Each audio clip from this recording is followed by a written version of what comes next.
Please rise for the Pledge of Allegiance. Councilmember Bukowski, if you could meet. I pledge allegiance to the flag of the United States of America and to the republic for which it stands, one nation, under God, indivisible, with liberty and justice for all. Thank you all. You may be seated.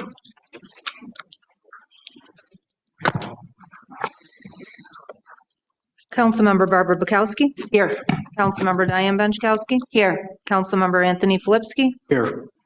Councilmember Michael Jazinski. Not online yet. Councilmember Brian Pilarski. Present. Councilmember Vernon Thompson. Here. Supervisor Brian Nowak. Present. I have 6 present. Good morning and welcome everyone to day 2 of our 2-day budget hearings. We spent yesterday dealing with most of the budget. About 85% of the proposed appropriations were covered on day 1. Day 2, we still have a little more than half a dozen presentations here, and we're going to begin with the head of our Youth and Recreation Department, our car theft reduction specialist, Crystal Fine. So the floor is yours. Thank you. Thanks so much for seeing me today. I love talking about budget. I love talking about everything we do. I love we talk about all the stuff we do for Cheektowaga. So I appreciate your time. I've got a presentation together. There we go. When going through it, I know according to a lot of the things in the budget, youth and rec, senior services, parks, those are things that often take cuts. Given the fact that a lot of the other stuff are contractual and a lot of ours is not, other than our grant funding and everything like that. I know we have a lot of cuts that can be made. However, I'm hoping going through the presentation that you guys will see that a lot of cuts have already been made and work with me in regards to some of the proposed areas we could save money. So going through, I want to talk a little bit about our full-time staff. We have 7 full-time staff plus myself being 8. Without that, most of the staff have been here a really long time. Some of them nearing retirement, others are program directors coming through. But we're lucky in the fact that we don't see a ton of turnover because we do have a lot of really great staff who want to be in youth and rec and want to work. So when looking at what we're doing, we start off in our preschool programs. We have a ton of preschool programming for our little guys. Our We3 program is extremely well attended and extremely well run. It's been running for years through Cheektowaga. You can't throw a stone without hitting somebody who's attended We3, whose kids attended We3, whose grandkids attended We3. It's a really great program. It runs with only 10 part-time staff. It runs Monday through Friday. We have a tea time for 2 for our 2-year-old kids as well, and Start Smart Sports, which is every kid's first introduction to youth sports. We've got basketball, baseball, and soccer. Looking at our adult activities, this is something that when I came on, I really wanted to bring into the fold. We have our senior services and we have our kids. We kind of missed that middle age area where we do things. So we started running craft clubs. We have morning craft clubs and evening craft clubs that we run each month. We have yoga programs every Tuesday night at Dartwood. We have weight room access over at JFK and Cleve Hill. We have water aerobics. We have women's volleyball. We have pickleball. We run fitness in the parks, and we have men's pickup basketball, which is actually something we brought back this year that we thought was severely lacking, was letting people use the gym over the weekends and getting men through. So that's something new to do. We ran a pickleball tournament this year as well over at Town Park, which was really well attended as well. Our part-time staff said we want to do it, and we had the pickleball court, so why not? We have a lot of youth programming. This is our less structured programs at Alex, which is Friday nights for parents, Super Saturdays, our open gym. We have youth craft clubs. We do a lot in collaboration with the police station. We're working on their touch-a-trucks. We're doing the monster, the trunk or treats. Thank you. That's what it's called. We do a lot of different things with them. They come into Alexander. We had a great program this past year where each school identified 5 students and they brought them to Alexander and ran day clubs for these kids within the school districts from all of the ones in Cheektowaga, which was a great program to be a part of. We also run all of our summer family classes as well. Youth sports. Youth sports has become bigger and bigger because if anyone pays attention to youth sports, the travel leagues are overpowering house leagues. So what we've done is we've kind of become that stopgap. We've become a place where parents can bring their kids for affordable youth sports without the competitive travel side to it. So we've got our soccer league. We have over 400 kids run through our soccer league this year, which is up considerably from years past. We have a basketball league, which is brand new that Cheektowaga Central actually allows us to use their gyms on the weekends, which is where we run our basketball league during the winter, and then we ran it also in the summer as well. We have lacrosse, volleyball, swim lessons during the year over at JFK. We have cheerleading, gymnastics, and then we also run clinics throughout the summer, which has helped boost some of our younger guys who need a little more help that the clinics are good for. Then we have the Cheektowaga Recreation Center. We have Learn to Skate programs. We have Learn to Play, which is our collaboration with the Sabres. We have Public Skate on Friday and Saturday evenings. We have Skybox, which runs in conjunction with Public Skate. We have our cross rinks programs. Then when the ice is gone, we have sport court rentals and inline hockey groups, which has been incredibly popular, is that sport court. We rent that out all summer long. That is one of the biggest requests that we get during the summer. We have youth hockey, the Cheektowaga Warriors and the newly formed last year Buffalo Storm. There has to be 2 separate because it's under 2 separate insurances, USA Hockey and AAU. We have 17 Warrior teams and 2 Storm teams, 3 if you count our 6U Storm team as well. It's all run by volunteer coaches, and we also rent the ice. Along with that, Tony Perino started a Cisco Memorial Tournament, which was a child who passed away who played hockey for our program. When he passed, his family wanted to set up a memorial tournament, so we run that over Veterans Day weekend. And then a newly formed one for next year, John F. Tim Memorial Tournament, which was not a Cheektowaga hockey player, but was big in the hockey association. So we're working with different rinks and putting a tournament together. That's new this year, or for 26. And then dasher boards we sell when you walk in and you see the signs and stuff for other companies. That's how we make some repairs to the rink, is through the sponsorship money. We have softball. We have Summer League, which has about 180 teams, and then our Fall League, which has 80 teams, kickball, and diamond rentals. So that's out of all of our parks and Lawson, we run that all spring, summer, and fall. We run our summer day camps. We have 2 summer day camps. We have Alexander and Dartwood. We have a break club that runs December, February, and April. We have over 220 kids enrolled in Alexander each day and another 30 over at Dartwood. It's integrated. We have kids with extreme disabilities and kids without. We keep a lower ratio and we keep it affordable. And when I pulled the ratio, 92.9% are residents using our summer day camp program. Then we have our pools. Our open swim time brought in over 33,000 patrons over the 2 months.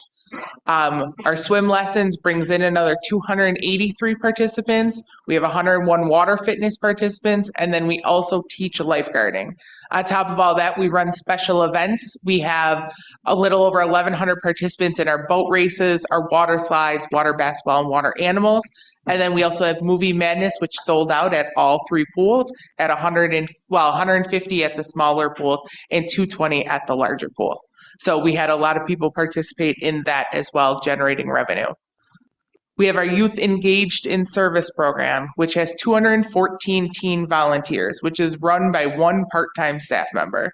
She is volunteering at all 4 Cheektowaga school events, Elderwood, packing meals for Meals on Wheels, cooking meals at Gray's Guest House, working at the libraries. They work at all of our town-run special events, the tree lighting, Winterfest, Touch a Truck, everything, anything that's run at the town, even Polish Fest they participate in. We also do work readiness workshops. We actually had a great career panel this last month where we brought Cheektowaga residents in to talk about their careers and how the teens can get into those. And then we also do mental health workshops for teens as well. Our rentals, Youth and Rec also runs all of the rentals, the baseball diamonds, the softball diamonds, the parks, Alexander, the rink and sport court, any field space and the pools are all rented throughout the year. Then we have adapted recreation and Special Olympics. Our Saturday morning respite program usually has about 20 to 25 kids participating each Saturday. And our Special Olympic sports, basketball, track, softball, swim, and bowling. We are one of the only towns, and I like to point this out because it's really important to me, that support Special Olympics. We're not overcharging our students with disabilities and our participants, and we have supported them always. And I think that's really important because it's really a big selling point when talking to our residents that we do support Special Olympics and that, our Cheektowaga police support Special Olympics. It's really a good selling point. I didn't realize until going to other town meetings and stuff that the other towns don't support it, and they have to look for funding elsewhere. I just wanted to point that out because I do think that's really important. It's not a huge ask, but it's something that's a really good thing we do. Our special community events, we run all kinds of those. Monster Mayhem, Trunk or Treat, you can read them all. There's a lot of special events. Each one brings 200 to 300 at minimum people in to participate in, along with our Winterfest that runs at Lawson is thousands of people each year, which is great. We run Conservation Corps. I don't know if any of you have ever served on the Conservation Corps, but it's a great program that runs out of Lawson Park. We employ teens and young 20s and even older into our parks to be able to do the things that facilities can't. Get on the trails, clean them up, cut back the weeds, get rid of invasive species, all along while teaching them about what they're looking for, what is native to Cheektowaga, what is native to Lawson Park. They track the wildlife, make sure that, we're not overpopulated. They're a great little group that we're really proud of. We have playgrounds and summer lunches. We run out of 7 different playgrounds during the summer, and then we give out free lunches. This summer, we topped over 14,000 free lunches, which is unbelievable for only giving out 3 locations. 14,000 people came through and were able to feed their kids out of the lunches we provide. Our summer concerts, we had a little over 2,500 people attend our Summer Fun Day concerts. They weren't always concerts. We had a hypnotist come through. We had magicians come through. We had a bunch of different events that ran on Sunday evenings, we brought the food trucks in. It was a lot of fun. We do ID cards. ID cards will probably be the bane of my existence because Youth and Rec is the only one that does ID cards, but it's how we get in the pools. And it generates about $20,000 of revenue for the town. We had that budget line cut last year, and if you guys remember, I was nervous. I wasn't sure we were going to be able to get everyone through. Kudos to the part-time staff. They made it work, and we were able to live with that cut line, and we were able to make ID cards work. People were really good about it, and we had one bad day right in the beginning of the year where we had to get a few more people in for a few more hours, but we were able to stay under budget for our ID cards this year. Now looking at 10 years, you would assume when looking at 10 years that the green line would be 26. It's not. The orange line is 26. Youth and Rec expenses have been cut by over 50% in the last 10 years. Their salary expenses have also been cut. When looking at in 2016, minimum wage was $9.70, and now minimum wage is going up to $16 an hour. We're still maintaining under the salary of what we were maintaining 10 years ago. If you look again, expenses in 2026 are a little over $300,000, and we're well over $600,000 10 years ago. Our revenue line is a little bit lower, but not by much given how much expenses have been cut in 10 years. I think that's important. I was not expecting such a big change when I went looking. It got brought up by a staff member who's been here for years. She brought it to my attention. And so I started looking at old budgets. And this is based on the budget reports. It's not based on actual revenue or actual expense, to be fair. It is based completely on what was projected in the budget reports that are listed online. On top of that, looking at what other towns and cities have done in the last 10 years for youth and rec. You have Royal Park and Amherst.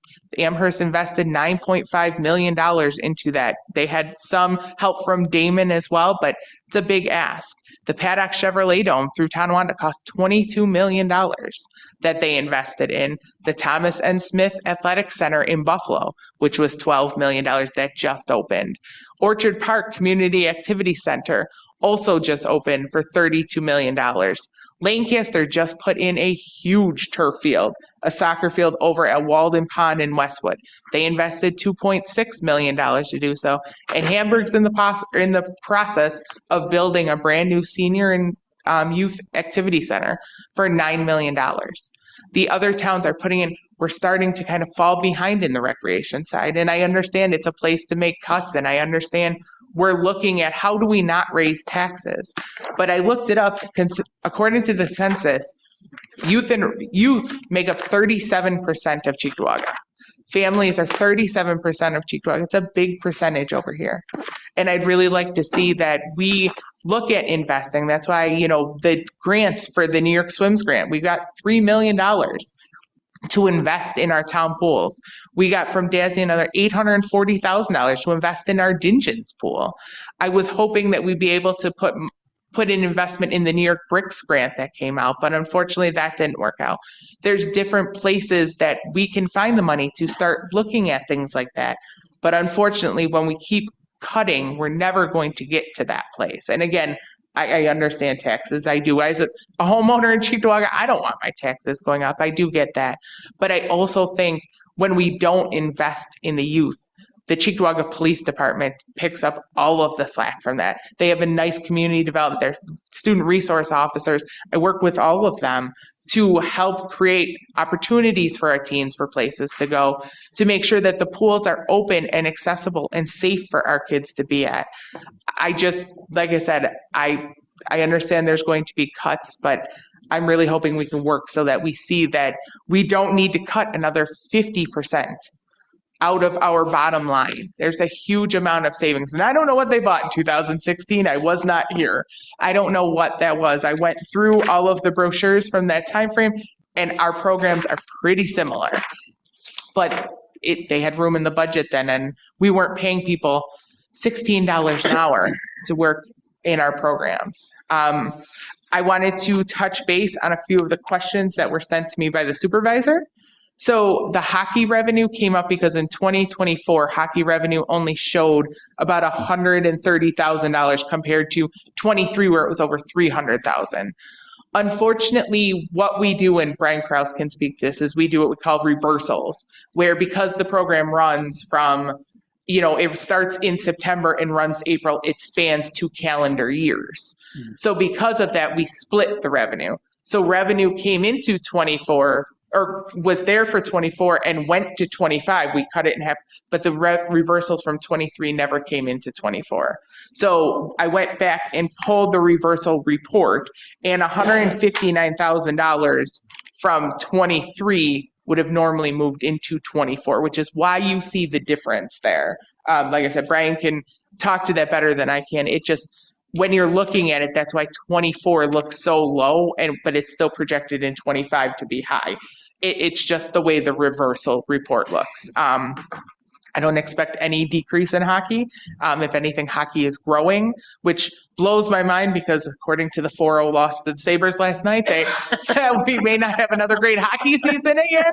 But hockey continues to grow. It really does. We are always running out of ice space for our teams. In the past, we've rented ice from Depew. We've rented ice from Riverside to make sure that our teams are getting the same amount. And we've done so and continue to raise the revenue with, again, a part-time staff member running hockey. I think that's so important to notice through Youth and Rec how much we utilize part-time staff. We have over 300 part-time staff members throughout the year, but we have a core group of coordinators who run everything for us. So the hockey revenue, again, I don't anticipate there being any drop. I don't expect there to be a huge dip, a huge change. Hockey kind of stays right around the same amount. Between $220,000 and $280,000 per year is brought in just by the hockey league, not including all of the other stuff that the rink brings in. The pool. Now, in the 25 or 26 budget, we were given everything we were asked for minus the lifeguard wages in the budget.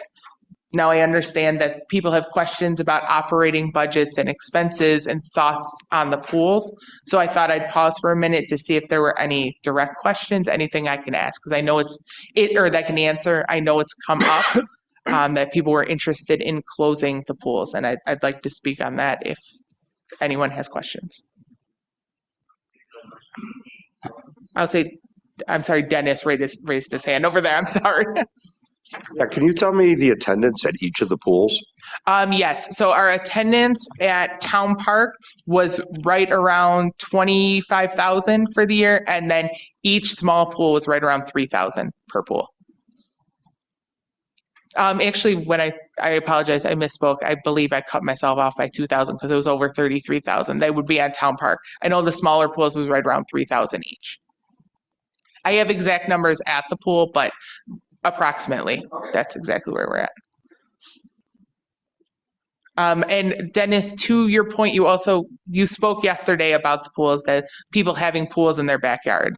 And I wanted to address it because I think that's important. And I believe, Diane, you were on the board when they did the study, or you were part of the study over in the south side of Cheektowaga. I know Kathy was.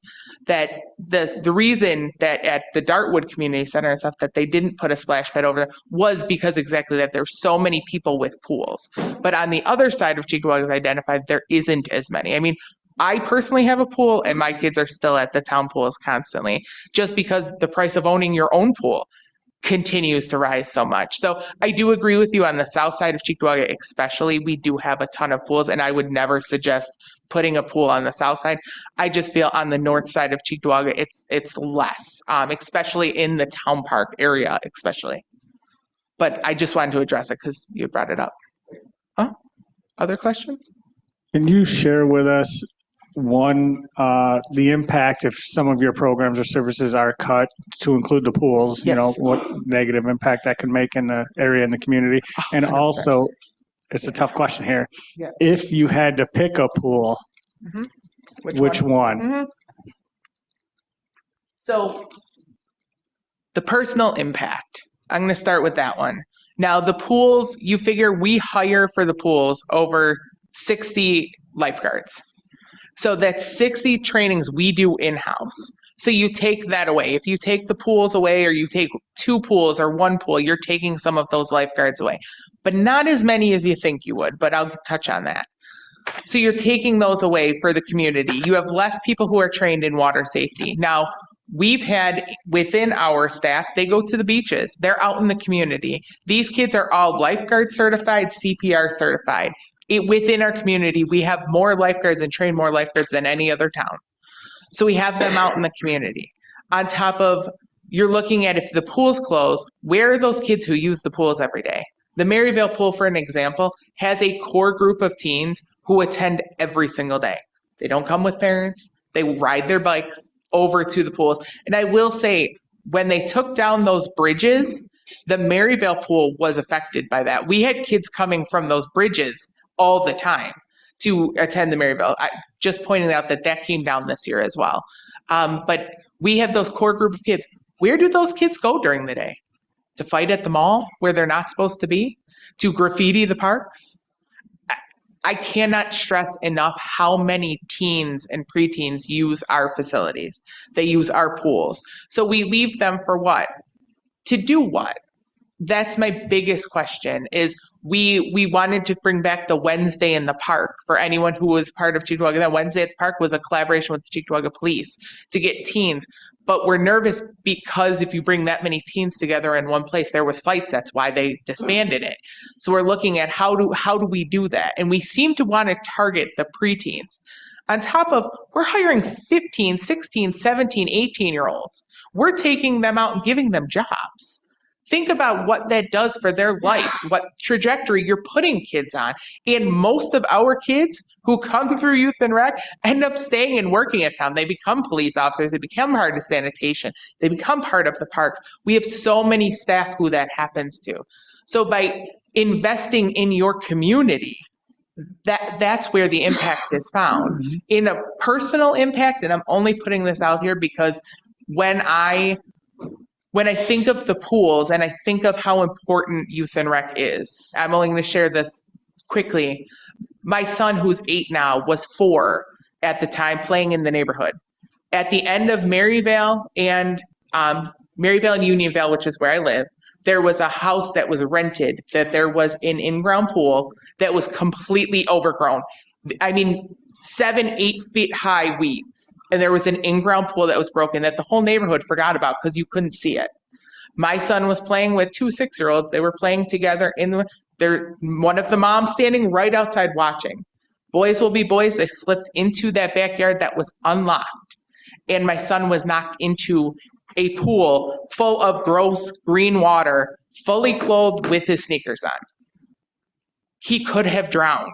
There was no one around. There was 2 other kids with him. That's it. But because he learned to swim at Town Park in our camps programs, in our swim lessons program, he was able to kick his feet hard enough to get himself to the shallow end, because it was an in-ground pool, to pull himself out and get out of, and ran home crying. I am so thankful every single day that my 8-year-old son is still here, because I could have lost him that day. And there was a mom watching, but no one remembered in that overgrown backyard was a pool. And thank God it's been removed. We complained enough to the town that they forced the new owners to remove it. But on a personal impact story, I can't stress that enough. Our pools save lives. Our employees save lives daily. They teach these kids how to swim. They teach them how to, if God forbid they do get knocked into a pool, because the schools don't. The schools are not all teaching swim lessons. They're only teaching either kids. All 3 of mine learned how to swim at Town Park. All 3 of them are good swimmers. We go to Maryvale pools all the time. They're not teaching that in schools. They're teaching kids how to float, how to survive in the schools, because they don't have enough swimmers. What we do changes the trajectory of children's lives and our community. That's the point. So if I have to make the hard decision and I would have to close one, I would go at this point financially with Maryvale, only because we have the grant for Dingens for $840,000, which, I mean, if we close Dingens, we don't have the grant anymore. And Town Park has the $3 million, and Town Park is so well used. Maryvale does service the community and the daycares in that area. That's how we get some rental income, is that the daycare uses Maryvale. However, I think that community would be devastated by it, but from a fiscal sense, that one would make the most sense if I had to do one. Short question and then a loaded question. I'm ready for it. All right, short question. With the SWIMS grant money, part of that is capital work to redo. Is there any way that capital work could take place during the summer, therefore causing the closing of the pool while we're getting the work done, and then keeping Maryvale open, and then down the road, if need be, next budget season, look at that? Because at some point, if there's capital work going on, I'm assuming the pool is going to be closed anyways. We do not plan on allowing any of the capital work to interfere with the pool season. Okay. I think it's incredibly important that the community knows that pool will be open, since it is so well attended. I've worked with engineering. We've sat down for many, many meetings now looking at the scope of work as to how to split it into seasons that won't affect the pool. Perfect. And then a loaded question here. Yeah. So there's 2 programs in the Alexander building, Youth and Rec and Boys and Girls Club. Can you explain that partnership, how you both collaborate together, kind of piggyback off each other, support each other, and how it affects a working class family to where they have full childcare to say? I mean, that's really what it is, 100%. from a kid dropped off after school at 2:30 and, Boys and Girls Club ends at 5:30, but that parent may not be able to get to the center or to the youth and rec building Alexander until 6:30. How do they complement each other and piggyback off each other? I love the Boys and Girls Club. I really do. I love that it's at Alexander. I wish we had maybe another facility staff to help clean up after the Boys and Girls Club, but that's my only complaint. What the Boys and Girls Club does for the community and for Cheektowaga Central and Cleve Hill, who figured out how to get busing from their school and bus out of district to drop off as well, is I can't even speak to how great that impact is. We have kids coming on the buses being dropped off, and then as soon as their program ends at 6:00, they're fed dinner, by the way, at the program. They're fed the meal. 6:00 comes on Friday nights, we have at Alex. Those kids transition right into another program that runs till 8. We have basketball on Wednesdays. We have cheerleading on Wednesdays. We have gymnastics on Mondays. All of these programs, which they can then transfer into. And honestly, it's a great selling point. It's how we keep filling our programs too. You sell to the families who are going to need it. We work really well with the Boys and Girls Club. We help with fundraising. They help with promoting programs. And I work hand in hand with Gabby, who is she runs the Boys and Girls Club there. Like I said, the only downfall is the wear and tear on the building. But yeah, for all the good it does, it's worth it. Is it a fair statement to say that the Boys and Girls Club cannot and will not replace youth and rec simply for multiple reasons? And that's why they are, working in conjunction with each other. I mean, one of the main reasons is the Boys and Girls Clubs, the lack of funding. And they're very grateful to have our facilities for an in-kind cost, and they provide that service. And most of their funding to operate that facility does come from the Lancaster Depew budget lines and all that to operate Boys and Girls Clubs. I mean, our town submits a little bit of block grant funding they receive, I believe, in the tune of $20,000, but that is by no means even covering the operating costs, let alone to extend hours and operations to take over or fill in the gaps if programs were cut with youth and rec. 100%. That's a long statement, but yes. It was a long statement. No, absolutely, I can definitively tell you the Boys and Girls Club does a very different service than Youth and Rec. The Boys and Girls Club is focused on after-school activities and keeping kids safe and supervised after school. Youth and Rec is also invested in their safety in after school, but we're looking further out. We're looking to teach them about youth sports, mental health, job readiness, and kind of looking at the whole kid, not just the after school, along with servicing so many different families. I mean, Youth and Rec touches almost 15,000 families a year. And that's without counting all the free programs that we don't necessarily take attendance for, they don't have to register for. All of the special events that were listed, they don't all register for. So we're looking at 15,000 within our active net abilities of registration. So they do something very different than we do. Could we offer after school if we really wanted to? Yes, but it would be at a large cost that the Boys and Girls Club provide that service. It would fiscally wouldn't make sense for us. As someone who ran all the YMCA programs, with $16 an hour being minimum wage and the OCFS regulations that those buildings would have to undergo, the Boys and Girls Club was the best answer for that solution, their best solution to that question. Other questions? All right, you want to go first? Go ahead. No, I'm still working, so you go ahead. Question about 2 questions.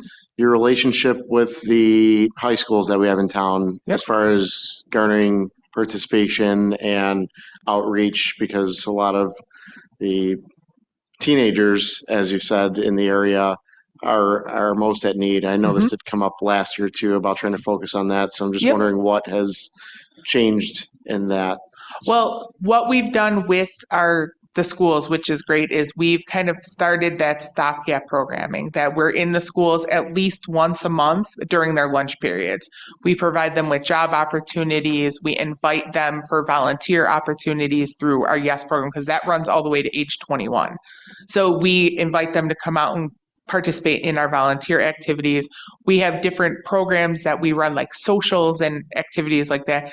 We're not getting kids 17, 18 years old, but we are getting the ones that 13 to 16 age group is where we really are getting involved in.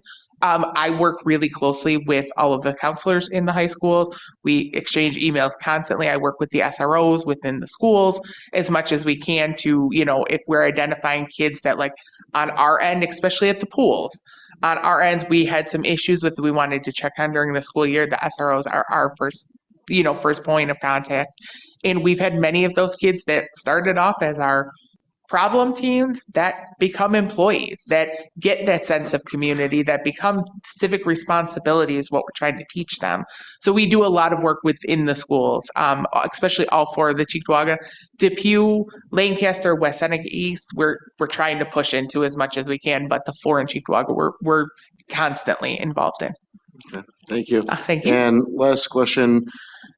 Earlier you mentioned the investments other municipalities are putting into facilities.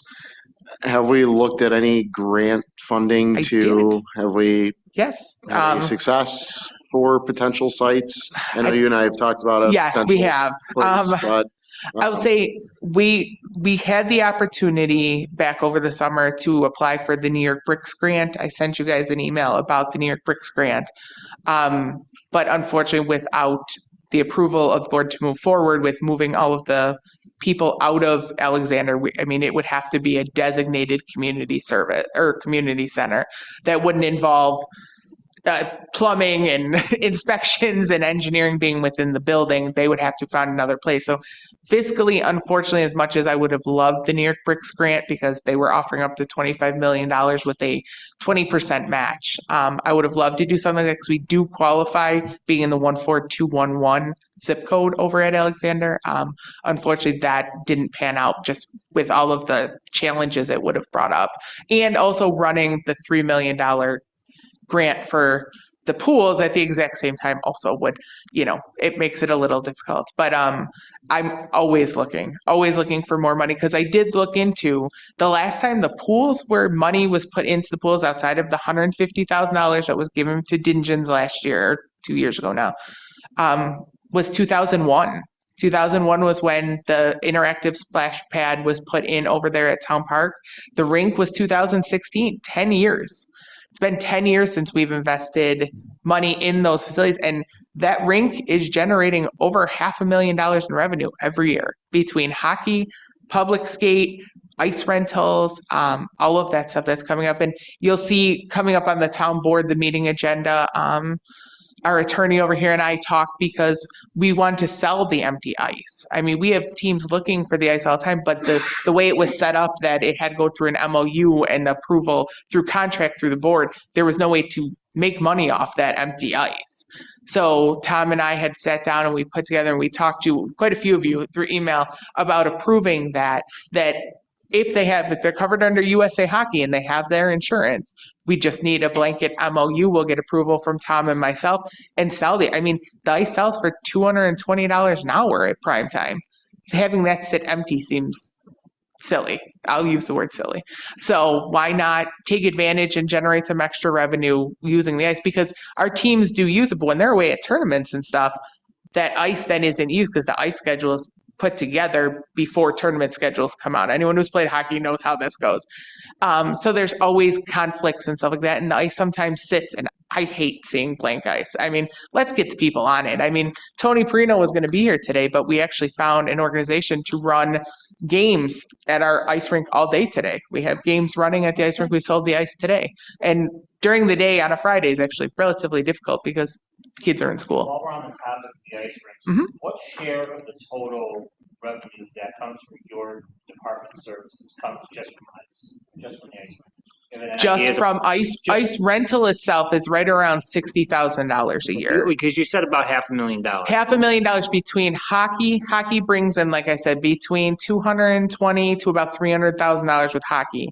Adding in the ice rentals around $60,000. Then you also add in public skate, which will bring you $20,000, $30,000 depending. Then the sport court, which is also rented, which is another $40,000. Like it adds Is up it pretty fair to quick. say a majority of the revenue is coming from the ice rink, that Correct. youth rec in the pools are all generating? About half, yes. I would About say half, half, because okay. we generate about $1 million in revenue in youth and rec, and roughly half of that is coming from the ice rink. Okay. That's definitely a fair assessment. Any other?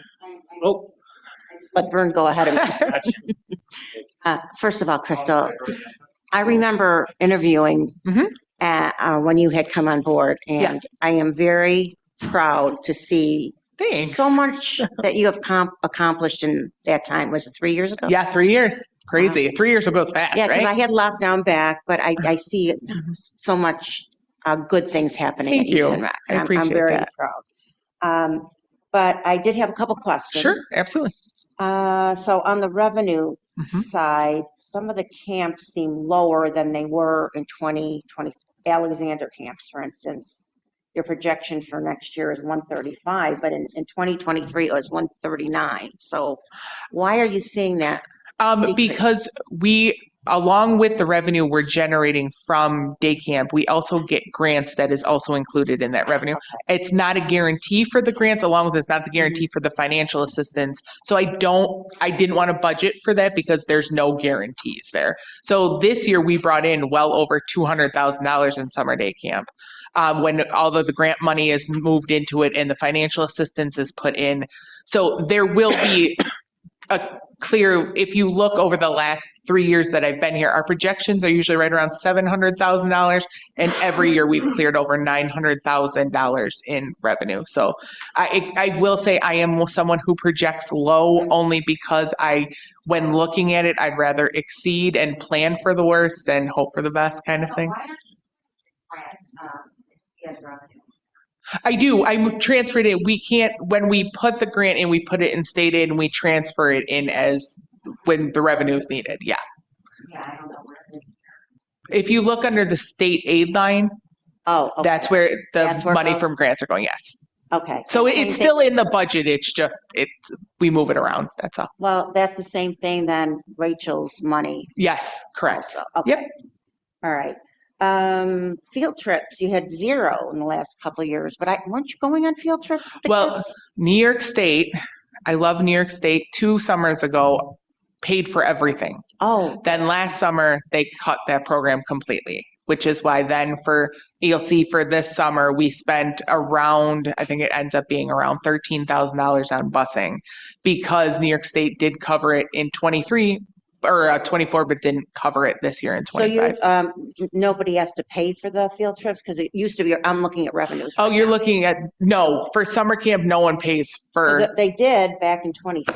we were running a field trip club in 23. Oh, However, fiscally, it was not responsible. The staffing prices alone, we were losing our shirt there, and I just couldn't justify continuing to do so. When we upped the prices in 24, the parents couldn't afford it, to be fair, because we were going for full day. You're paying staff for 8 hours for full day field trips. When I looked at the cost versus we lost our shirt in those. I cut that for a reason. That's why there's no Yeah. revenue generated there. all right. The ice rentals. Yes. So in 23, it looks you had 83,000 hmm revenue, Yep. and now we're projecting 60,000. What happened Because Buffalo Storm was originally a rental by St. Mary's. So St. Mary's used to rent, but unfortunately that team disbanded. So that's why we formed the Buffalo Storm. So they no longer rent the ice, and now it goes into revenue instead of ice rentals. So the revenue is still there of around $20,000, but it's taken out of the ice rentals and put into hockey. Oh, okay. That's why you'll see hockey gain 20,000. Yeah, that's why, extra, yeah. it's hard No, for me to know the details. I totally, so- that's why I appreciate the questions. Okay, and the pool rentals, there Mhm. were none this year, or? No, this year we had, Or you have zero projected? yeah, for next year, because again, the pool rentals, there's no guarantee that the daycare, because Bright Path, when it was EduKids, used it daily. Then when Bright Path took over, they didn't use it at all. Then this past year, they decided they wanted to use it 2 days a week. And then same with outside organizations like group homes and stuff. They will contact us to use the pool, but again, I'm just a very frugal person when it comes to wanting to put that revenue on paper, only because, again, there's just no guarantee that they'll have the money to be able to pay the rental fees.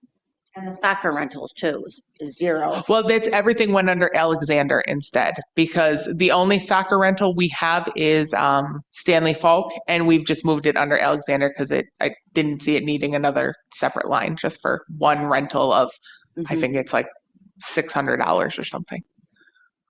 Okay, childhood programs. The early childhood would be like Dartwood, your Yep, pre-K. We3. Yep, We over three. here at We3 at Dartwood and over at Alexander. I see they're down a little for the revenue anyway. Yes, because as Cheektowaga Central picked up full day 3-year-old programming, Maryvale picked up, and so did JFK. So all those have full day program, but on a lottery. So what happens is people sign up for the program, and then if they get picked for the lottery, they have to pull their kids out of We3 because they go to the schools. That has happened in the last 2 years, that all of a sudden all of the schools are receiving state funding for 3-year-old programming, which was not always the case. We're still filling, and actually we're filling with more non-residents now because a lot of the outside schools don't still do that. They're only doing it for 4-year-olds. Thought of increasing the fees, especially for non-residents? Yes, that is definitely something we're looking at Because I this know year. that I always felt we were very reasonable. We are I 100% agree with you. We are very reasonable. So especially but- since residents aren't using it. Yes, non-resident rates are definitely increasing. So I'd like to see that Sure. increased a little bit. And, Absolutely. the hockey tournaments look great. I'll say that generates revenue. The only downfall is it takes away revenue from public skate, because obviously if you've got tournaments running, you can't have public skate that day. But we get a lot of revenue from the teams. Well, that's good that they're using the ice rink. I did have a question Mm-hmm. on some of the things you mentioned. What are you going to use the SWIMS grant money on?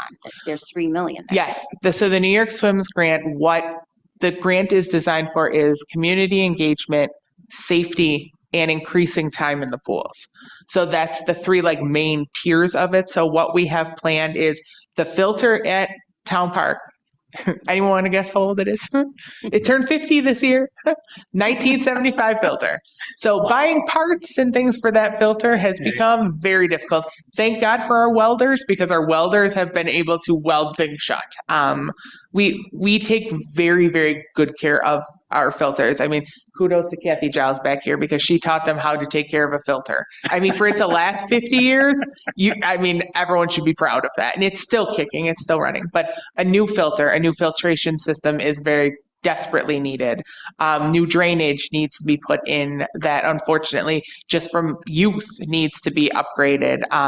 We're going to replace possibly the gutters so that it's seamless cleaning, because as more and more people use more and more lotions and oils and everything else that we like to use, unfortunately, it clogs the filter. It changes the pH balances within the pools.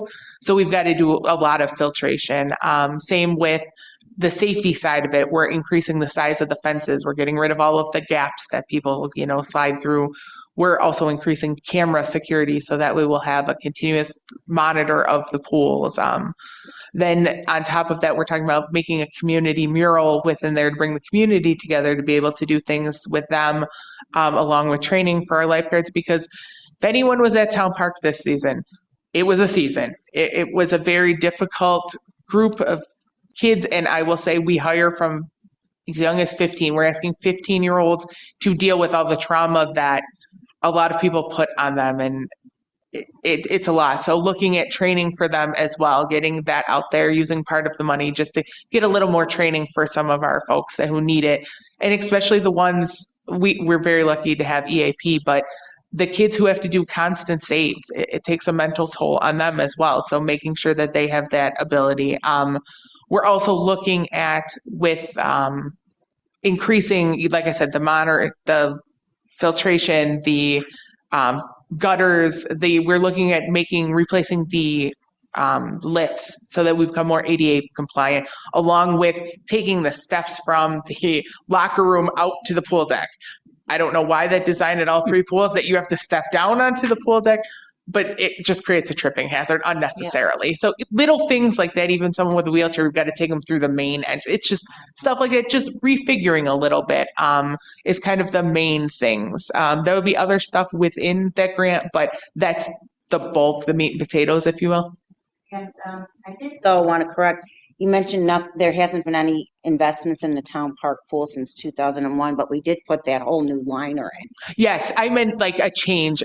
You were 100% It correct. was a huge upgrade. Yes, to add the liners in 100%. And that's what honestly, we're trying to protect those liners too, because it's hard with the fences being so low. We get people throwing stuff in. I mean, just this weekend, I went and cleaned up the pool deck because when I drove by after hockey practice, I noticed that there was stuff all over the pool deck.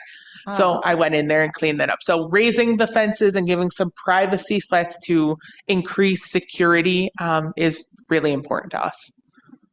And we just, as the board was talking about, events, should the town be paying for them? You mentioned you have all these special events, the Sundays events. The concerts. The Winter Wonderland event. That's different, yes. But yes, we have the special events, which are like targeted for families, and then we have the free concerts. So nobody really has to pay. The town's just paying for it? There's an admission fee. The concerts are free. The town is paying for the concerts during the summer, but all the special events outside of Winterfest, there is a small fee that people pay to come and participate, especially if like at our barbecue with the bunny, not barbecue of the bunny, barbecue with the bunny. Can we change the name? I've tried. No one gets on board with me. We have Karubas come in and they do a chicken barbecue, but the parents pay for that kind of stuff out of pocket. That's not fronted by the town. It's just part of our program. Okay. So we are making money, minimal amounts of money in for all of the special events outside of concerts. But does it cover $16 an hour wages? It doesn't. I'll be completely honest. It's more community based than anything else. We're at $9.50 right now. I know there's a lot here. We can I come back to you. told you I needed at least an hour. We should have given I'm you done. two. Is there anyone on this side here that would like an opportunity, Mr.? I'll be quick. I want to say thank you for what you do. No problem. My kids played hockey, soccer, inline. I'll say, don't you have a grandchild who plays Forecourt, now hockey right now? Yes, Yeah. I didn't want to say that, but thank you for pointing that out. I did this registration. That's how I know. Yeah, the We Three, everything. Being a cop for 30 years, I see the difference that makes with kids. Thank you.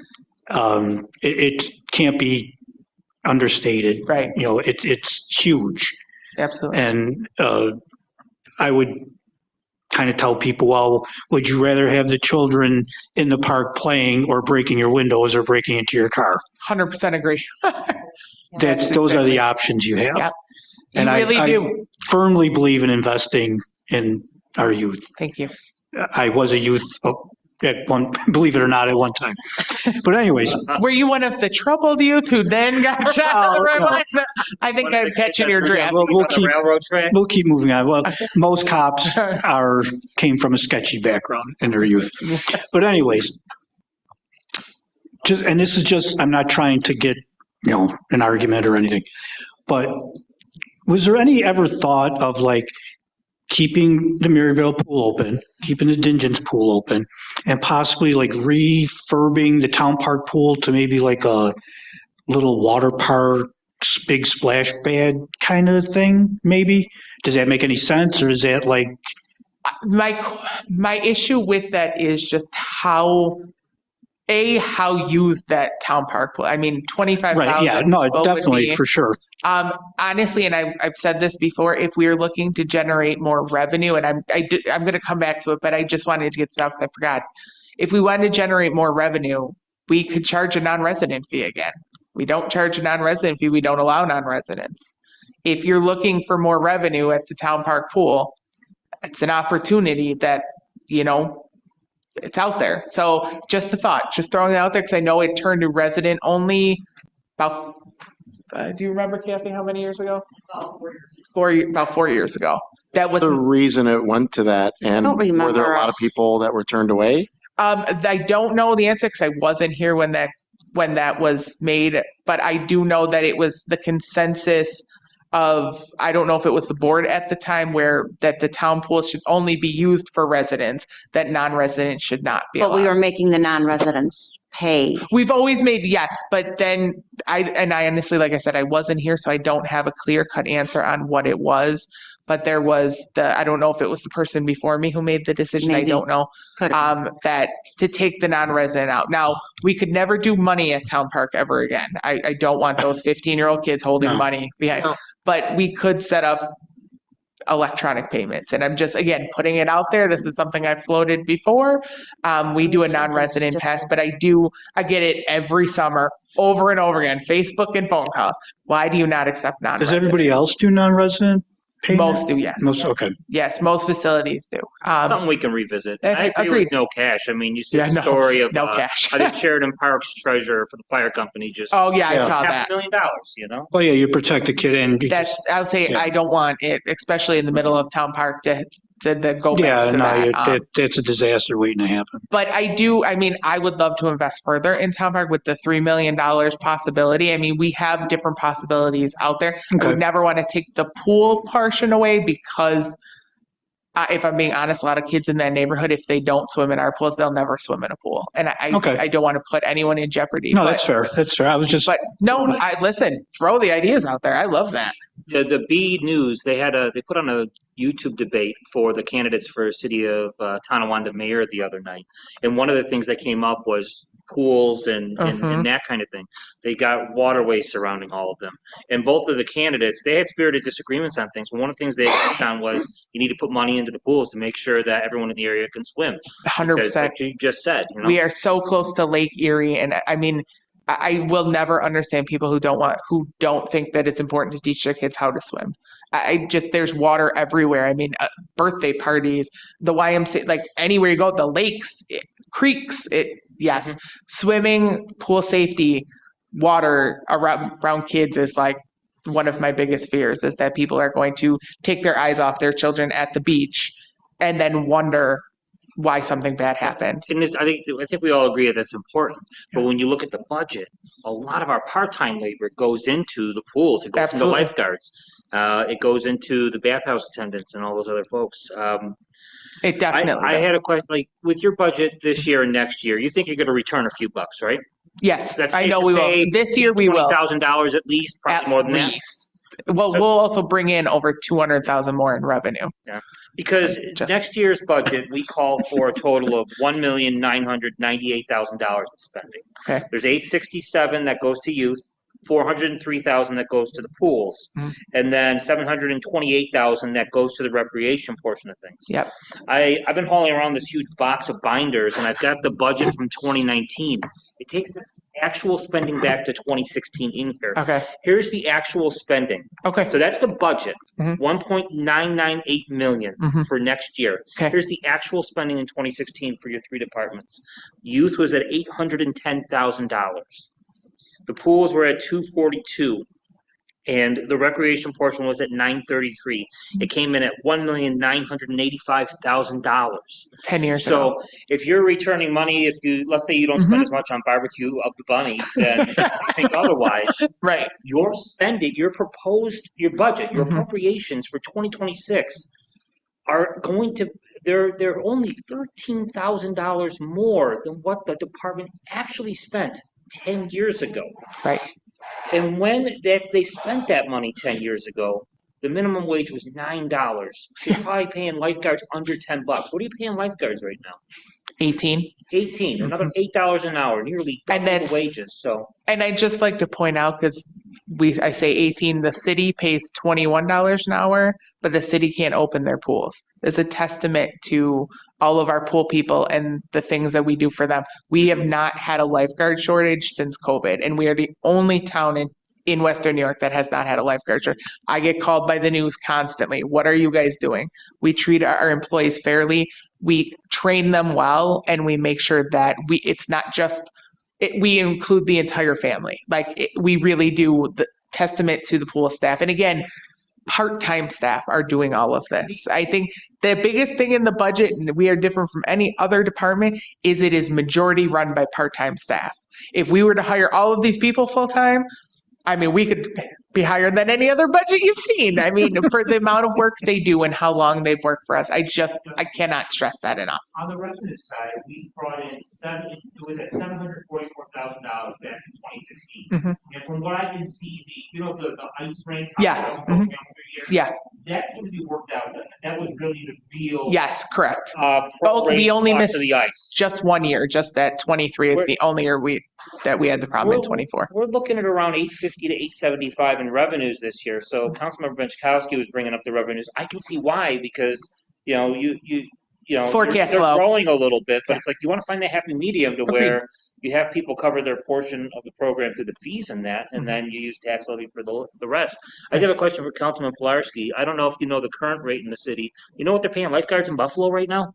21. Yeah, I did. Yeah. I'm sorry. That's okay. This. I am right on top of Vern what even knew all the that lifeguards. answer. And he's not in the Thank you for listening, Vern. So the city's paying double what we were paying lifeguards 10 years ago. Yeah, The cost of a lifeguard is nearly double, if not double. Yes. And the budget as a whole for the youth, the recreation, the pool budget Has not. is the same, you know? Agreed. And that's, like I said, that was the main thing I wanted to get out today is, I mean, we are involved in everything in Cheektowaga. I mean, I feel like I touch every park, every pool, every school. I work with every department. And looking at the cuts that we've taken, the expenses, again, blow my mind. 50% in 10 years have cut from expenses, which is huge. I just wanted to point out that, we've taken our cuts and we keep trucking along. We keep bringing the programs to the residents. The biggest savings, honestly, was probably that they cut the playgrounds in half. Only half of the playgrounds now have playground supervision during the summer, where before it was the entire town, every playground was touched. They cut that in half, which we don't keep numbers outside of, like I said, that 14,000 lunches were given out at those playgrounds. So there's a lot of people coming out. The last thing I have here, maybe Kathy can help answer this, is that She's ready. lifeguards and the part-time wages we're paying nearly double today than we were 10 years ago. Mhm. What were we doing for the hours at the pools and the type of things that we were doing 10 years ago compared to now? Have we scaled back the hours that are available, the days that are available, that kind of thing? We scaled back our weekend hours. Okay, we scaled back only one shift at Town Park in Maryville. So we've done things only because of the enrollment. Okay. Minimum wage is just huge. When we did the big expansion in 2001, we need. I'm sorry, can you get a little closer to the mic? I appreciate it. Thank you. No problem. When we did the big expansion, we need 56 lifeguards to run Town Park, Dingens, and Maryville. I don't know if there's any other town that needs that many lifeguards. When we did that big expansion over at Town Park, I mean, we have 20 lifeguards on a shift just to run the pool. Okay, and then and I was a supervisor before it was an expansion. I had 18 or I had 11, so the number has improved only because of the need and the facility itself.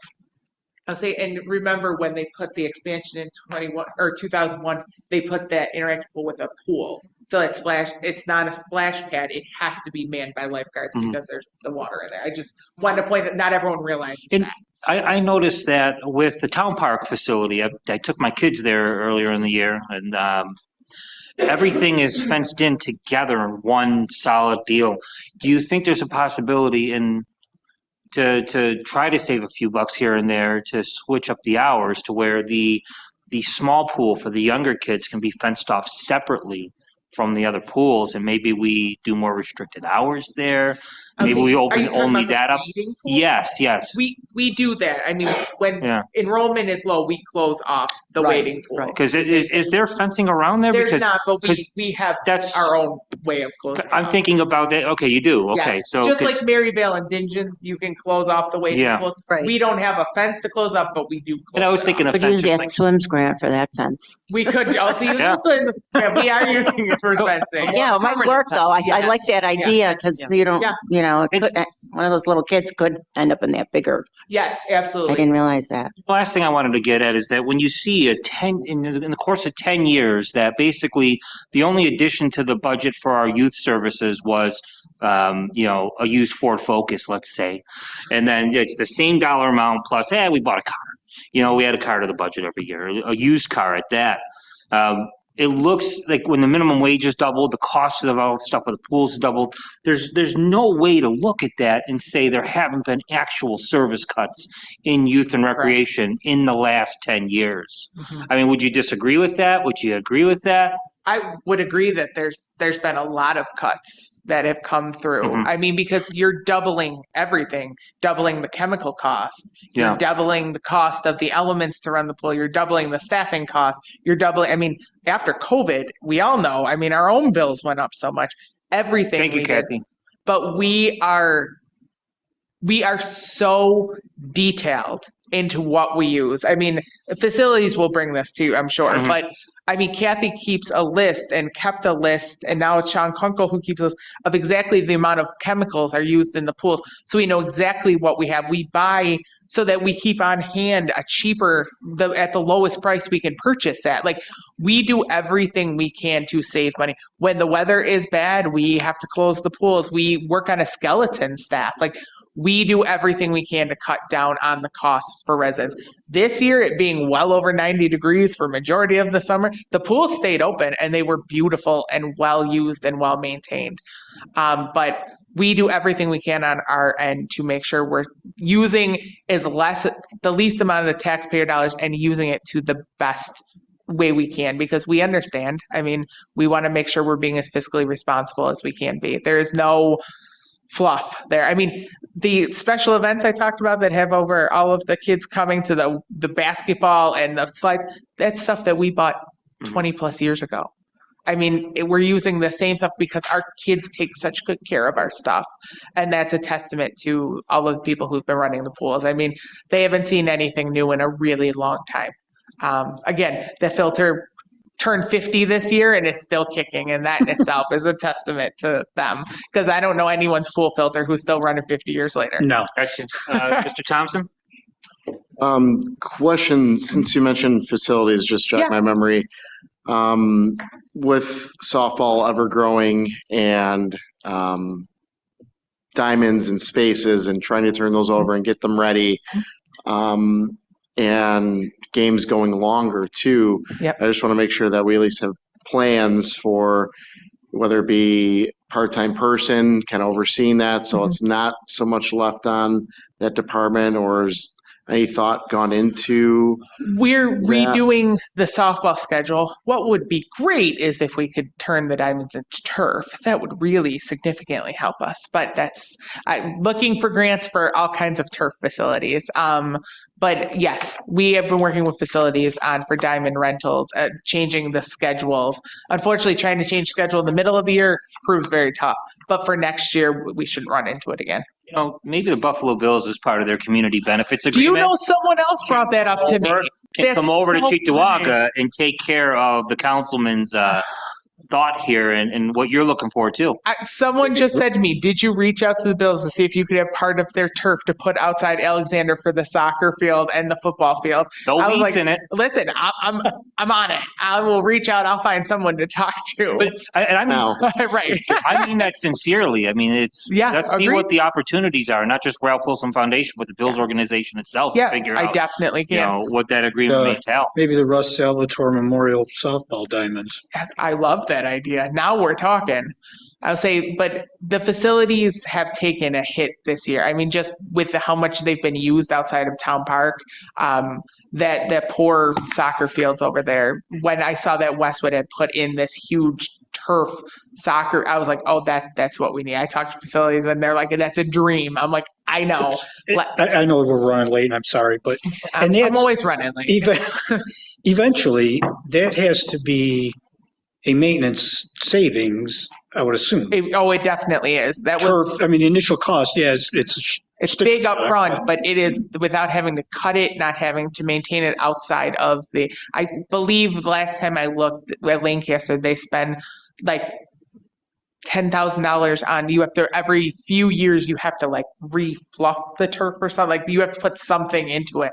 But the savings for staffing, the savings for the reseeding, the constantly bringing fill in, and the rental fees that you can charge, it's definitely something to look into, and it's definitely something I've been looking into a lot, trying to look ahead. But it's just funny, someone brought up the bills, and they're like, they're taking theirs out, get theirs. I will try, I promise. I'm sure there's over 100 elected officials in all these towns. Yeah, that say, right? Hey, Bills, give us money. But See? look, we're a big town, and I think that's something we can all agree on. Get the Bills organization to cough Also, up the cash. schools, I know Mhm. Depew already is on their third turf. Yes, they are. I'll say JFK just put a turf field in. So what was the old, I mean, didn't they have one yeah. before? No, JFK did not. They just put a Oh, brand because new one in. Depew Yeah. has had two before this third. Really? Jeff, Yeah, they just had their grand opening. I know, it was so fun. They did a really good job with that. But yes, that's the nice part, because there is so many different places that have had turf. It gives us the opportunity to find out where to go, like how much cost saving be. They've already tried and true. So I'm trying to collect all of that. So when a grant opportunity comes up, it will be all over Did that. Cheektowaga Central go to the turf football They field did. too? Cheektowaga, all of that. Now all the Cheektowaga schools have turf. Yep. All right, at this rate, we are at about 10 after 10. Okay. We still have Crystal with us. Does any council members have any burning questions right this second? All right, if you get anything else, I would encourage you, email the whole town board, email Crystal with any questions you may have, and that way, when she provides an answer, we can all see it, and we're all working with the same information. I never answered your question about camps in 25. Oh. The revenue for camps covers all of the expenses. We make money on summer day camp. Break even. FYI. Yes, but we bring in more revenue than we expend. Okay, So so as those expenses grow, the revenues are covering. fingers crossed, yes, because we do increase revenue, the charge for summer camp each year a little bit, but Right. still significantly more affordable than anywhere else. Just putting it out there. I do appreciate it. All right. Anyone else? Thank you so much, guys. Have a great rest of your day. Thank you. You Thank did you. very well. Thank you. Dennis, I can't see you back there, so if you have anything, All right, next up, we have the head of our Parks and Facilities Departments, Mr. Mark Mez.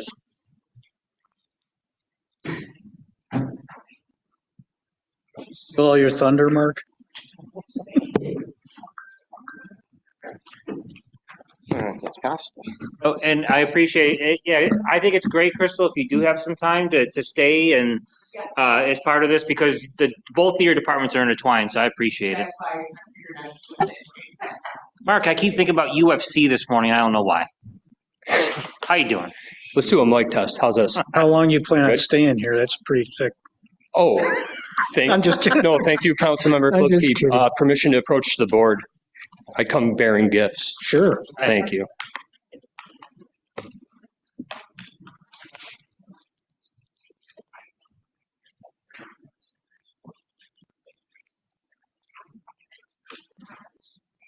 Thank you, sir.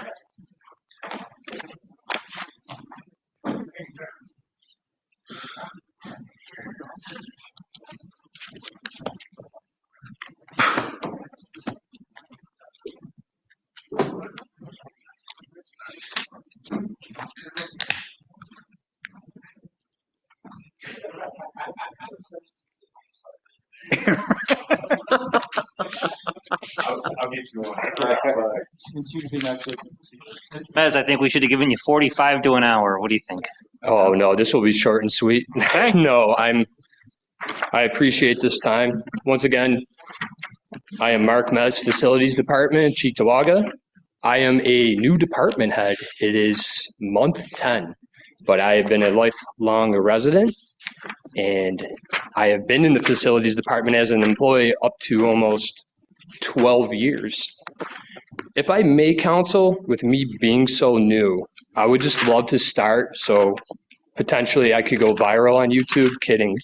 But I would just love to read my opening letter to kind of go over everything that's been done and completed in these 10 months. And then we can pick and choose questions off of that, anything I can help with from there.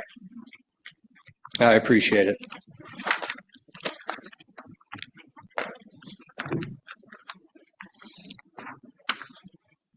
As I approach the fall as department head of Cheektowaga Facilities Department, I've taken some time to reflect on the immediate and ongoing cost-saving measures we've implemented. From day one, the focus has been on fiscal responsibility and operational efficiency, and the results are showing. We saved nearly $3,000 annually by switching to a new provider for carpet rentals across various town-owned buildings. Additionally, we reduced portable restroom rental costs by approximately $7,000 through our parks. Thanks, Councilmember Diane, on that suggestion. This reduction is well justified. Lawson Park now features a beautiful new comfort station at the rear of the park, as well as a fully remodeled facility near the playground in the front of the park, eliminating the need for temporary restrooms in those areas. We've also deactivated unnecessary Amazon accounts and Spectrum television cable boxes, reinforcing the principle that small changes collectively lead to significant savings for this town, the taxpayers, and the department. Our team has reviewed existing contracts thoroughly, putting forward resolutions to continue working with reliable service providers for elevator maintenance and the ice rink system, ensuring we receive the best value for both time and budget. In addition, we have identified and discontinued tasks that fall outside the scope of facilities work, eliminating historic out-of-title pay expenses. While we continue to promote and upgrade employees as needed, we've done so in full alignment with TCA, maintaining a grievance-free workplace. This not only improves morale, but also prevents costly and unnecessary overtime payouts tied to grievances. Working with my chairperson and co-chair, Council Members Vern, Councilmember Mike Jasinski, we are able to secure significant cost savings with a new HVAC contract for the Facilities Department buildings. We also negotiated a 2-year extension option at the same annual rate should the town wish to continue its partnership with Danforth. Additionally, discussions have begun to potentially expand their services to include all town buildings. Currently, we remain connected to the previous HVAC contractor's Medicis control system, and we are awaiting a 1-year contract quote from them to address that ongoing issue. A conversation I'd like to have with the town board is regarding an adjustment to our park shelter rental rates at both Town Park and Lawson Park. Currently, non-electric shelters rent for $40 and shelters with electricity rent for $50 per rental. Comparable shelter rental prices in some other towns go up to $95 per shelter without electrical power. I'm proposing a new rate per shelter. This adjustment would generate additional revenue for the town while still offering residents an affordable rate to enjoy our beautiful park facilities. The total shelter rental revenue for 2025 was $33,527. That was 646 shelters rented between Town Park and Lawson Park. Say that again, please. 33,500. 33,527. Okay. And that was with 646 shelters rented up until yesterday between Town Park and Lawson Park. Our trucks in the Facilities Department fleet are old and heavily worn. In the handouts provided, you'll find photos and detailed information outlining the current condition of our vehicles, along with a suggested replacement plan. At this point, any one of these trucks could fail at any time as they are worked to the bone year-round. Historically, when the Facilities Department received a new truck, we would auction off the worst of the existing fleet. This practice has helped us stretch our resources, but the age and condition of the current vehicles make replacement increasingly urgent. On a positive note, we've had productive discussions with community development and have worked closely with Rachel and Dale, who continue to do an incredible work identifying opportunities for improvement in low-mod areas. Through CDBG funding, we were able to resurface the tennis courts at Cedar Grove Park, and Winston Vangola Park is slated to receive new fencing and resurfaced courts soon. I fully understand the need for cost-saving measures. They are necessary and important for the town's overall financial health. I also recognize that at times, all eyes are on the Parks Department. It can be challenging to compare our work to that of the Highway Department, which repairs and plows roads that allow residents to commute safely and enable police and emergency services to literally save lives. Sanitation picks up our garbage. Engineering and sewer ensure the essential systems function properly, the things people often take for granted but rely on every day. That said, I've had the privilege of traveling around the world, and the one thing I always make a point to do is visit local parks. I can say with confidence that our parks here in Cheektowaga compete with, and in many cases surpass, those that I've seen in other states and countries. Our employees take immense pride in maintaining our softball diamonds, trail systems, comfort stations, shelters, and green spaces.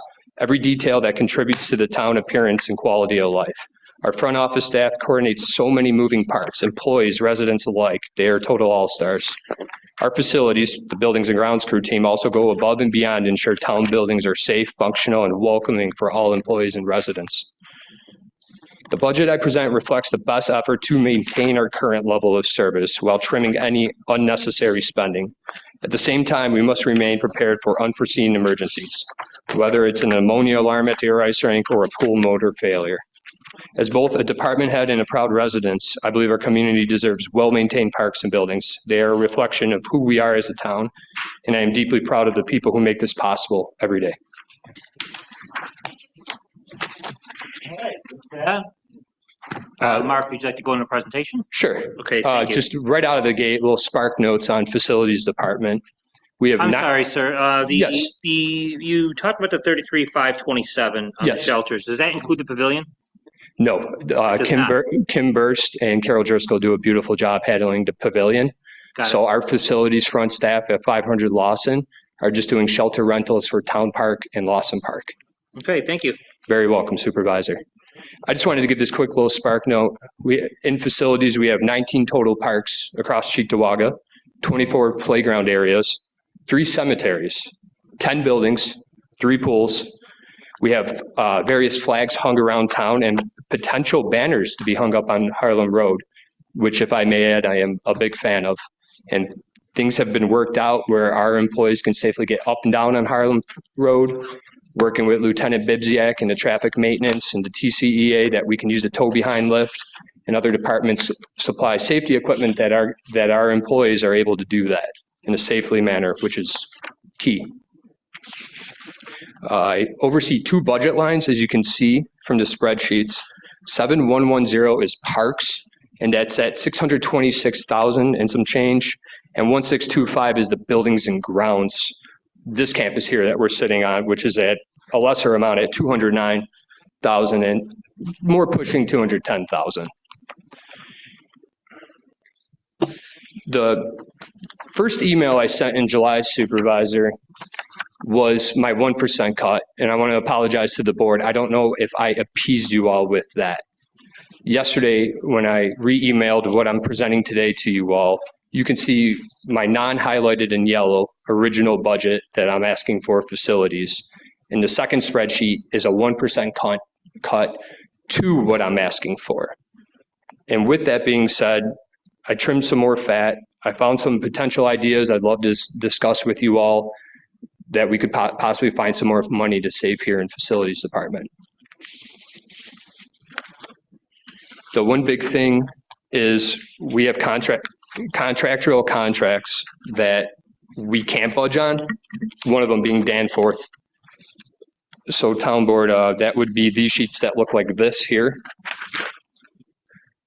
At facilities, I've been going through them since I took department head, and practicing and appreciating the resolution of getting different quotes.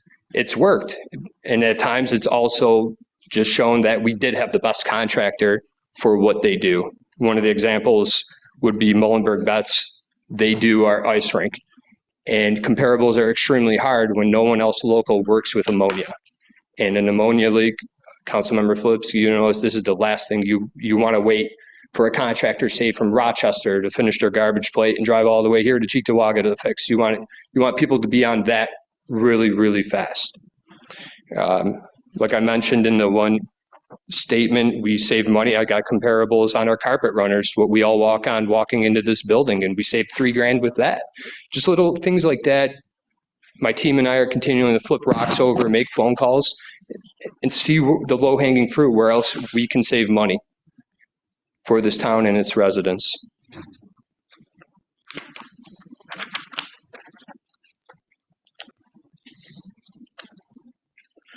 Was there any questions, council, on lines, numbers, things like that? I've got one. There's a line here for special events for the parks. Is that events like Polish Festival, or is that Yes. events like Veterans, we do the Veterans Day event there, or is it both? Our special events, council member, I'll be honest with you, I'm still learning the line numbers. Do you have the line number by a chance? I am seeing it is 10071104491. 4491.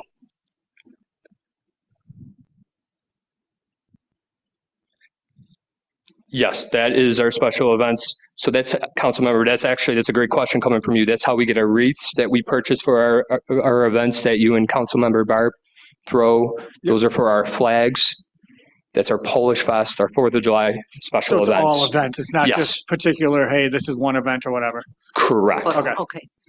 And I know, actually, we'll talk afterwards because Councilmember Bukowski and I have talked about the Reese piece and changing that up because that cost has been increasing Right. time after time. So Right. we're going to change that up as well. But on that note, council member, I think that's completely incredible and awesome what you and Councilwoman Barb do. For an example, sitting right behind you, Supervisor Nowak asked facilities if we could get that POW flag there. That's a shining example, and I did not hesitate, and we got that immediately. But that would be the line something like that comes from. Councilmember Vern noticed that the Harlem Circle Cheektowaga flag was looking not well. That would be the line. Things like that. Perfect. Makes sense. Thank you. Thank you, Councilmember. Piggybacking off of that, I must say every event we have had there and every time we show up, it is pristine. It's beautiful. It looks great. So great job on the events and stuff when we're there.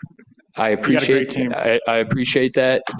That is the awesome crews we have in facilities. Thank you for those words. And question, so special events using this line for those events, is that payroll? Or what are these monies going towards? So the line 4491 that Councilmember Pilarski and I were discussing, Yeah, that is money allotted to facilities. So when a purchase is made, it's going to come out of that line for those events. for those events, gotcha. for those things like the flags, raised, Gotcha. things like that. Thank you. Thank you, Councilmember. Yes, sir.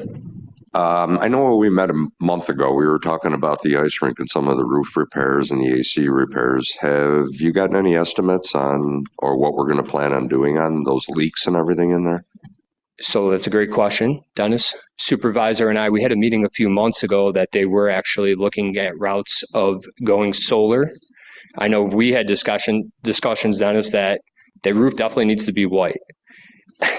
To give a bigger answer than that, all these roofs are really, really scary to me right now. And it's not my fear of heights. It's a lot of these RTU units, like one above court, the ice rink, they're being held by bubblegum and a prayer. And they've been Frankenstein so many times over these years. I don't get nervous, but I'm a little nervous that something's going to go. And then I'm going to have to stand in front of you all and be like, hi, we need $25,000. This is something that, working in the early stages with our new HVAC company, Danforth, they are attacking that. As they're going through their PMs and starting to set up shop here, they're noticing units that are on their last leg. Dawn, you probably know, being head of senior center, there's one right there through the Gordian process we're getting a quote on with state pricing, every nut and bolt and everything. I think they're a breath of fresh air, and the scary thing is the truth does hurt, and our units are old. Yeah, I appreciate you. There we go. I appreciate you bringing that up because I know that was a lengthy conversation that we had and the cost and everything associated with that. And I know we've talked with other departments. We've received quotes that have almost doubled since we originally got them. So yes. And Danforth, not to keep piggybacking off of that, they are noticing that things can be redone and they're going to look into grants and other things like that. Some units that were installed above court are just too large. Just having a larger unit doesn't mean like, okay, they'll handle the whole building. We're fine. No, it actually causes more issues. So, and Dennis, I thank you for coming to those meetings. It's an eye opener and it's things you don't think about. Like, oh, yeah, what's on the roof? Who cares? But when it's snowing in Judge Juana and Judge Stevens' courtroom, then we have issues. All right, any other council members? Councilmember Benchkowski? I guess I didn't realize your trucks are so old. Those three are 2008? Yeah, so 2008. Nobody's ever brought that to my Yeah, Councilmember, that's a great point. Some salesman had a great 2008 out there. Three of them all at the same time. Right. That was before I was here. Just so you Right, know. right. So Councilmember Byrne, I know he toured Town Park with our amazing working crew, Chief Dean Martoski, and he got to see those trucks firsthand. And then Supervisor, I promise you won't, I won't say it, came outside here at Town Hall, checked Don't out need our grievance, trucks. We don't need. We don't use the G word here in facilities. Supervisor checked out, 3 of our that most definitely need to go to auction. The thing when you go through those sheets with the trucks, yes, they have low miles. I get that. You would think, so what? They're low miles, but when, say, a parks worker at Lawson is just headed to the library, it's not a lot of miles down the road, but the constant beating of them, the back and forth and the repetition, making these parking lots safe, these park roads safe, so our residents can go through and see these amazing Christmas lights we set up.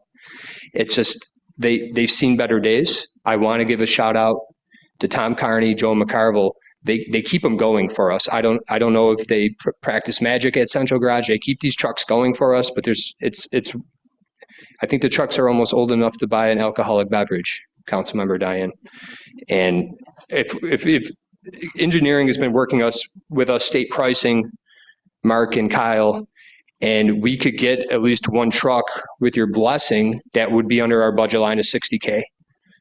Is there anything left in this year's budget to do that? There is. So we were granted $60K, and when you all passed that resolution to pay off the lease, that would be truck 438 and 439 in facilities.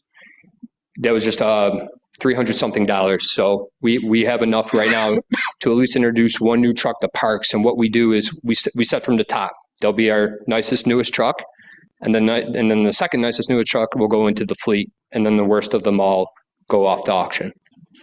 I say with the trucks that what I have seen is that, and putting a plow package on those things and sending them on the road in the winter, they're kind of rough to begin with. And then to add that, we got to do something about turning this fleet over, which I know we've got some more discussions to have on getting a replacement plan together. We're well on that track with what you sent in the email, 2 weeks ago at this point, after I had a chance to check those out. Yes, Supervisor. So I don't know if there's anything from any other council members before I recommend an awful idea I have. Right. You said you were getting assistance from engineering for a truck? Engineering will help do the state bidding. So Crew Chief Dean actually sat down with Kyle and you build a truck on the program. And I know they're also helping sewer too. And I don't want to speak for Louis, but they're able to get it and it gets all the pricing. Everything is there in one program to build it up. You pick what words are hard. You pick what packages you need, things like that, and to keep it under budget. And then it's getting all the comparables. It's a pretty wild program, council member. And then to piggyback off that, yesterday we talked about trying to determine how many employees actually need vehicles in each department. So I'm going to ask on you, and we asked on everybody yesterday when this came up, to, if you walk through a department or, highway and you see 10 trucks lined up and you're like, wow, do we really need all 10 of these trucks? Right. So we're, of course, asking on you to try and determine how many trucks are actually needed, because you don't need every single employee to correct to have their own vehicle. And that's a great point, council member. And the thing is, facilities has 19 full-time employees that range. Let's go with parks. So we have the laborer position, the parks maintenance worker 1 position, and a parks maintenance worker 2 positions. All 3 of those positions can plow with a truck. And there would be no grievance, there would be no issue, there'd be no questions. It would be our part-timers and seasonals that cannot drop the iron, as we say in facilities. The catch is, I get it, we're not highway. And it's hard as a realist to say, we need trucks, and it's just, parks are important, but I get it, highway needs their trucks, and that's their battle. But at the head of facilities, I would love to fight for one truck. I would love to come to terms, and if we could just start introducing these, like Councilmember Diane said, these 2008s, they're seeing the end of their journey, and I just rather be ahead a little bit. Like honestly, even if one truck, if we could get one truck, that would be huge. And we just continue to work with Central Garage and the guys and just baby them and use them the best of our ability. Thank you. Thank you, council member. Anything from any other council members? All right, so yesterday we covered 85% of the budget, and we're covering the other 15% today. The services and the departments we covered yesterday were employee benefits, a lot of fixed costs. We did IT, the police department, our records, justice court came here, our central garage. I believe in the mission of the youth and rec department, and we saw there that in 10 years, the dollar amount's basically static between what we've spent and what we're budgeting. I haven't had an opportunity to make the comparisons just yet, but I'd venture to argue that it's pretty much close to the same case in the parks department. You got more full-time labor, so it's probably increased. $2 million for the various youth departments. The parks portion of your budget that's in the tentative budget is at $2.8 million. And the department request here is just a little over $2.7 million. So we're talking $4.8 million between youth, rec, parks. And these are not obligated costs. They're not mandatory. Again, I believe in the mission of your department and for youth and rec. But if we're talking about a 1% cut in the budget and going 1% under 2025 levels, I know it sounds crazy, but I'm going to put it, yesterday, my awful idea for saving $1 million in the police department. I have the budget lines named and all that. Here's the other awful idea we put up. What does the world look like if we just close down the parks department? I know there's an impact on youth and recreation, but we can wipe out overtime, part-time costs. The vehicle investments we have to make are done, and we can sell off some of the parks equipment. We can use the revenues from that to buy snow fence and circle them all up, and the folks that are left are just cutting the lawns. I know that impacts youth and recreation, which will wipe out a lot of that programming. And if this gets to the expenditure side of things, there's a lot we can do to lower appropriations for next year, but we reproduce the same expenditures in the next budget and the one after, especially when a lot of our costs are compounding. And I don't say this all to you alone, but it's just the general picture. So have you put any thought into how much of these costs would immediately go away and how attrition could look like in the event of a closure of the parks department? And then if Krista wants to speak to the impact that would have on youth and recreation. And I understand, I didn't ask you in advance, so I don't expect a detailed answer right now. But it's okay. So just so I'm clear, Supervisor, I believe you said this, the crew would continue cutting the grass? We have full-timers there, and Yes. we have a minimum number in the TCEA. Okay, and we so we're can't cutting just- part-timers, we're cutting seasonals. To my mind, we're not talking about layoffs. We're talking about a reduction of the force through attrition, and maybe even within the ability we can do this, incentivizing folks to transfer out to other departments as quickly as possible. Well, are we talking now satellite parks? Like let's go Hanley Park, for example, or are we putting a big chain up round, you're not coming into Lawson Park? The Parks Department. The Parks the whole Department? thing. Well, Supervisor, I would take your phones off the hook because people rely on these parks so much for mental health, for Mhm. dieting, to clear their head. I walk these trails off the clock on that note. Yeah. Supervisor, if you do that and you continue to cutting the grass, that's one thing. If you let the grasses grow, it'll look like the show The Last of Us in no time. So if you're not turning these diamonds over and then say, with all due respect, you change your mind in a year and you open the park back up, the money you will spend on just material and get all that grass out and whatnot to get the diamonds going again, and then how that would hit youth and rec. It just, when I see we spend 4.8 million here and then the revenues are 800 or close to $1 million between the both of your departments. Correct. And I ask this because we have so many fixed costs, so many obligations in other areas. If that's the goal we're going to really cut 1%, to my mind, unfortunately, it's a very hard conversation to have with you and to have with our youth and rec director. And there was it was the Cheektowaga Scanner had put up a poll about the yard waste yesterday, and asked the question, what do you want to do with yard waste? Should we get rid of it? Should we keep it? Should we do the ticket plan and all that? Over 900 respondents, and 74% of them said, keep it as it is. 13 or 14% said, get rid of it. And then the other responses were scattered. By a 4-to-1 spread, they said, keep the services. So when you said, take my phones off the hook, I won't. That's, the buck stops here. But that's good advice to kind of help with my mental health. And I meant that with all due respect, Supervisor. That. It's just, here, stick with me on this one. Youth and rec facilities are like peanut butter and jelly. And I realized that pretty early on. And that's why Crystal and I, co-department heads, we meet once a month regularly. And we both come in with a shopping list and we go over what we need to do. Now, in layman terms, facilities makes the stuff look good, playable, safe, operational. Youth and rec staffs it, makes the money.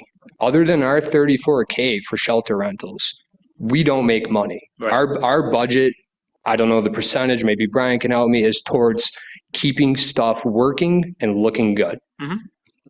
I dare anyone to compete with Lawson Park and Town Park. I truly mean that. The parks are stunning. They look great. They attract people in. They attract people in. People love playing softball. I used to close the park myself. I started in that position. Those are the favorite diamonds to play at. That's their out. That Wednesday evening might be Joe's one night out. And for him to give me that compliment, thank you to you and your team for giving me this night out. And our largest parks, all of them, but our largest ones especially, our parks offer people, you mentioned mental health, they're a weight loss opportunity for folks, staying healthy and fit. It's an opportunity for folks to spend time with their families, to get fresh air. Absolutely. So in the same way that Crystal is kind of unofficially the car theft reduction department head, there's a role that the Parks Department plays on that too. It's just when we're looking at the legal mandates we have and the obligations we have and just the raw numbers, you can look at a net savings to $1.5 million in a calendar year. Well, you're going to lose that revenue of about $1 million, but you can cut the spending $2.5 million if your people are leaving through attrition and you're not investing in vehicles anymore and selling stuff off. If you basically wind down what we do in youth and recreation and close down the Parks Department. It's an insane idea. I don't endorse it. I don't support it, but budget-wise, that's a way to get to that answer. So I appreciate you speaking to it. No, absolutely, Supervisor. Thank you for that. For the record, to clear it up, I don't think anybody fully supports closing the Parks Department. Let's just throw that one right out there. I was just going to ask. No one here. I was going to clear that up right now before my phone does start ringing up. It is not an option of fully closing Parks Department. I'm still in the union. Do I just report to Highway Monday? What's happening here? Mark, you're coming back. Well, I'm not checking Facebook today. Be the deputy highway superintendent. I'm sorry, council member. Could you repeat that, please? No, don't. No. It's thinking out loud. Supervisor, you and all the other council members always check in with me, and I think it's that thinking out loud and the planning and the what ifs, and let's throw some stuff at a wall, and you know what happens. It keeps things going. And I mean, I bring this up because this would be if we had to, if stuff hit the fan and we really got into a terrible position down the road, it's going to be your department, it's going to be the senior center, and it's going to be parks to where we have to make some of these tough calls. And I think you found some cost savings here. The vehicle situation, it's an across the board thing we have to talk about as a town. We found that we had more cars in the pool fleet than we needed, and we addressed that early on in my time as supervisor. And it's a hard thing to do. No one single person manages that stuff. So those are things that all of us working together at the edges can say, oh, we have a truck coming off the road. Maybe we don't have to replace it. If it's only got 10,000 miles, kind of what Vern was getting at, maybe the answer to dealing with that asset is just to say, bye-bye, no more. We do not need you anymore. And I think that's part of the answer. Absolutely. And these are conversations I would love to continue to have in person, email. whatever we can do, council. Appreciate that. Anything else from council members for our Facilities and Parks Director? Crystal? I just wanted to say that if you took the Parks Department away, you wouldn't save that much money. I mean, you're talking about closing the pools. You're talking about closing everything. And if you don't, you're contracting everything out. They are the ones who, if something breaks at the pool that a part-time staff can't fix it, they come in and they do. The umbrellas, the stuff that people need. If a tree falls down, who's picking it back up?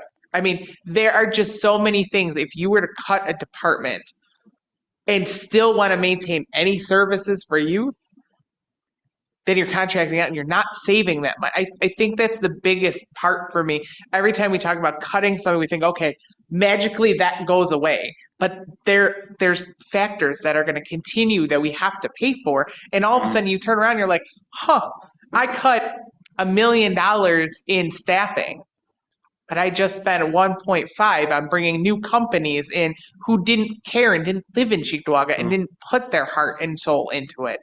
I just think that's so important to say, and that's the only thing I'm going to contribute here is just how important facilities is to the town in regards to it taking them away. While I understand maybe on paper it might save a little bit of money here or there, you're actually not going to save that money, and it's going to create more havoc for you. So I think the question will, I appreciate that. I think the question will be to the elimination of services. Yeah, 100%. I was saying, if you're taking it out, you got to kind of take it all. I mean, in this hypothetical, it's not contracting out pools. It's locking them up. We're done with pools, taking the water out, filling them in.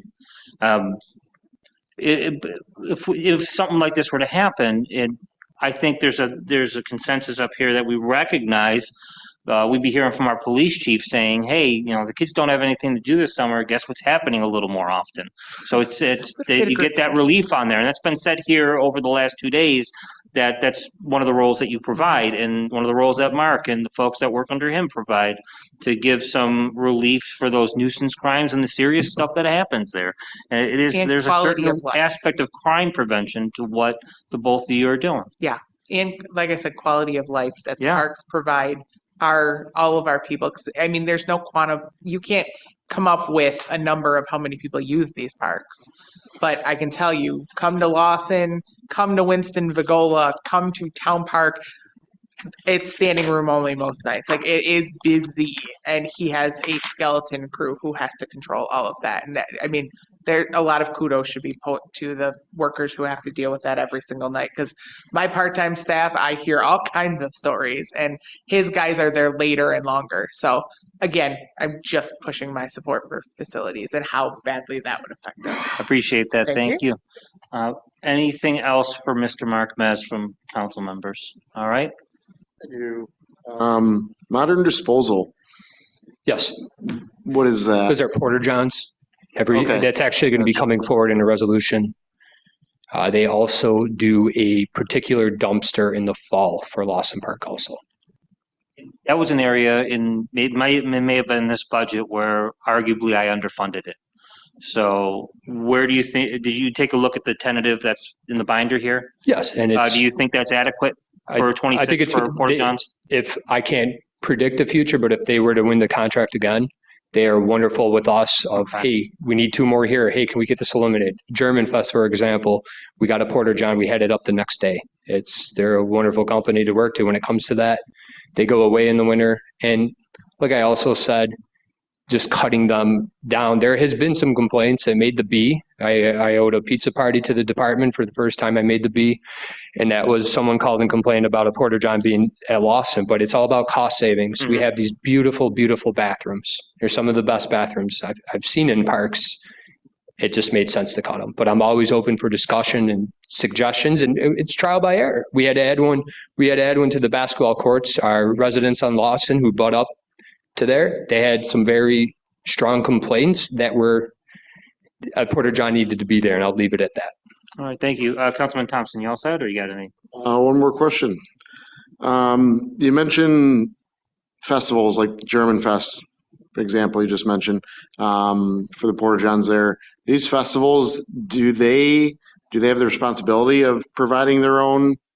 Are we charging them for that? That's a great question, council member.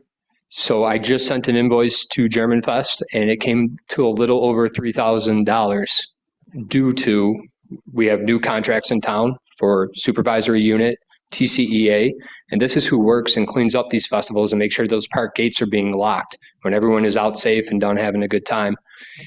We keep the bathrooms clean. If they request certain stuff, they have to usually pick up the charge on it. Okay, thank you. But electrical overtime, that adds up quick, things like that. To throw a festival off, there's a lot of moving parts from a lot of different parties. On the topic of Porta Johns and all that, you're right. We do have some great facilities, restrooms at Lawson Park and everything, but we keep seeing an issue with destruction happening at Town Park. Yes. Are we spending more in repairs versus, hey, we might as well just put Porta Johns there and shut that restroom down? I actually just did that 2 weeks ago. Council member, that's a really good point. I had a meeting with Chief Coons, and this was our fourth attack in Town Park on the bathrooms. Mirrors being smashed, things taken off the wall. The overtime to bring in employees to fix it, to make it safe to repair, it was just adding up too much. And I called Modern. We had 2 Porta Johns put to the side, and Chief Coons also gave me some excellent information going forward, some signage we can put up, letting the public know this is under surveillance, video, things like that. I've been working with CPD on that. Thank you. You're welcome. Yeah, I think we are all set, and we're going to move on to our Senior Services Director. So, Mark, thank you very much. Thank you, Town Board. Thank you, Town Board.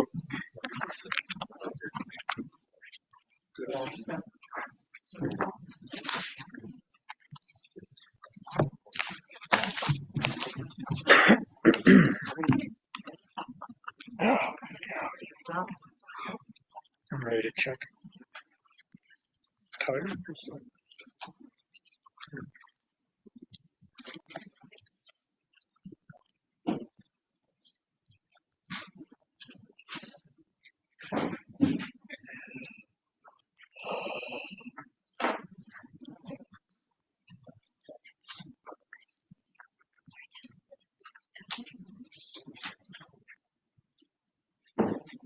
Thank you.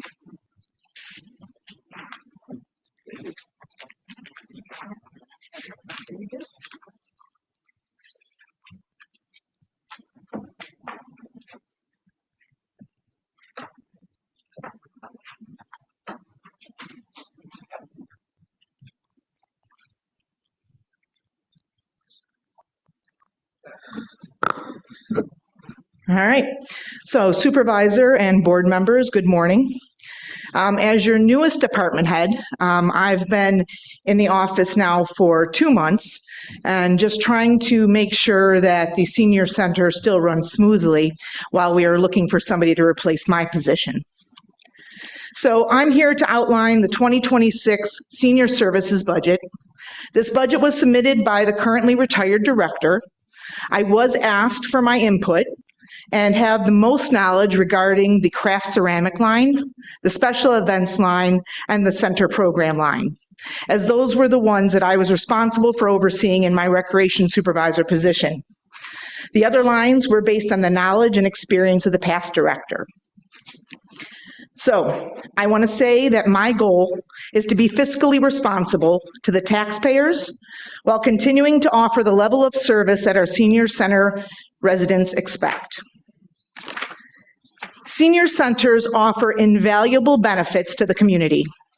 Senior centers combat loneliness through social engagement, improve health with our exercise and lunch programs. We encourage mental stimulation through educational and art programs. Senior centers foster confidence and purpose by enabling learning and new hobbies.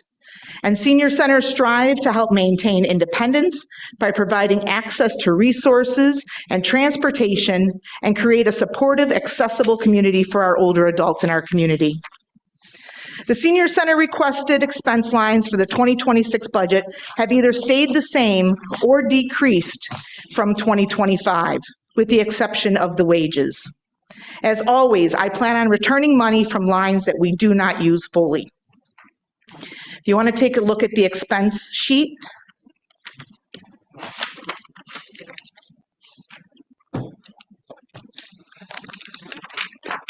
I have also included the expense lines for 2014.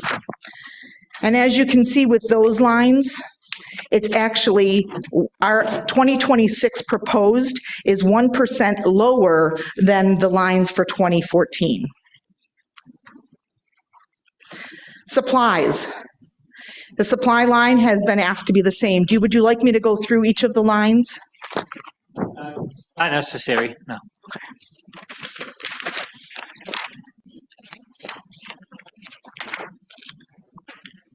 Okay.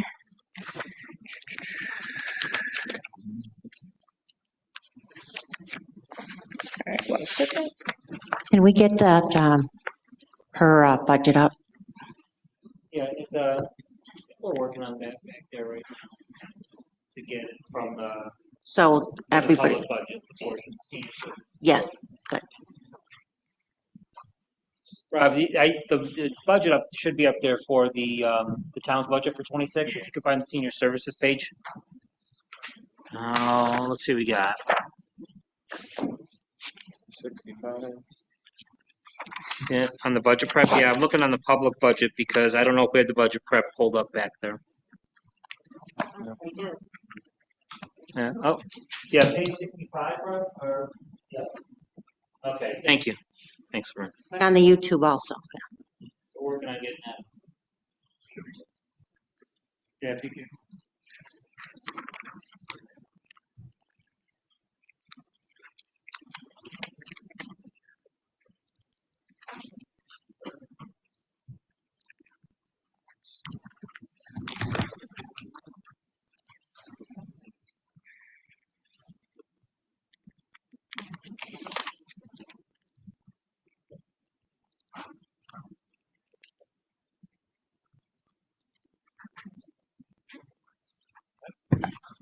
We got it up there. I don't know. That's what you were looking for, I think. Yeah, it's, I think we're looking to get it up on the YouTube screen, if you're able to do that, please. That's Folks watching at home would like to see the budget being discussed.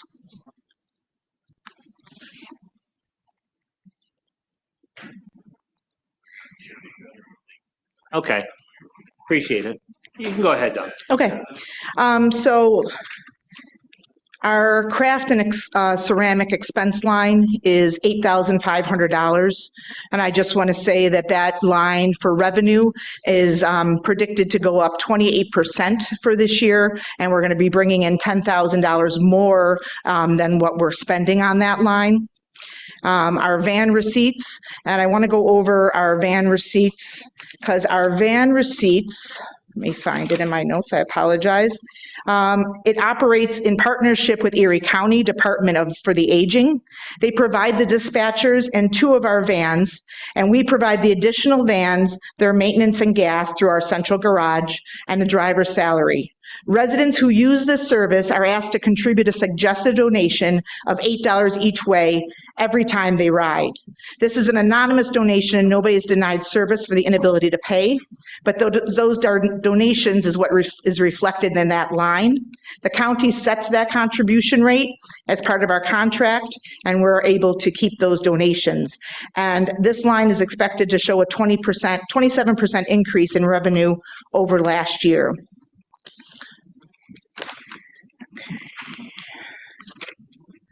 As far as our expense lines, with keeping with what I've been going through, I believe our postage line and our miscellaneous line could be eliminated. There is usually enough left over in our repairs and maintenance and things that we could actually eliminate those 2 lines. Okay, there's one more. I'm glad I numbered my pages. For our special events, we're asking that to be kept the same at $37,000. This line pays for all of the special events we run at the center, including catered meals, bands, and other entertainment. And oftentimes, our staff members are the entertainment, which keeps our prices low. And please keep in mind that our revenue for this line is projected to bring in $30,000 from the fees we charge for our members for these. I have started investigating ways to contract out our pop machine because pop had taken a lot of money out of that line. As the revenue from this is minuscule compared to the cost that we pay to have Pepsi brought into our center, and then our staff members actually stock that pop machine.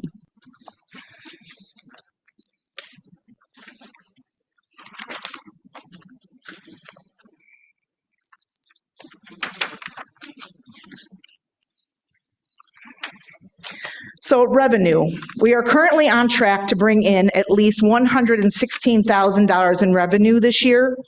That is a 12% increase over last year's revenue. Like I said about our ceramic and craft is expected to be over $18,000 in revenue this year. Van receipts, we talked about that being 27% up. Our fitness, special events, center programs, and mailing lines are all expected to exceed the revenue brought in for those same lines for 2024. If you look at our concert series revenue, that money is what we bring in through sponsorships, which covers the entire expense of that line.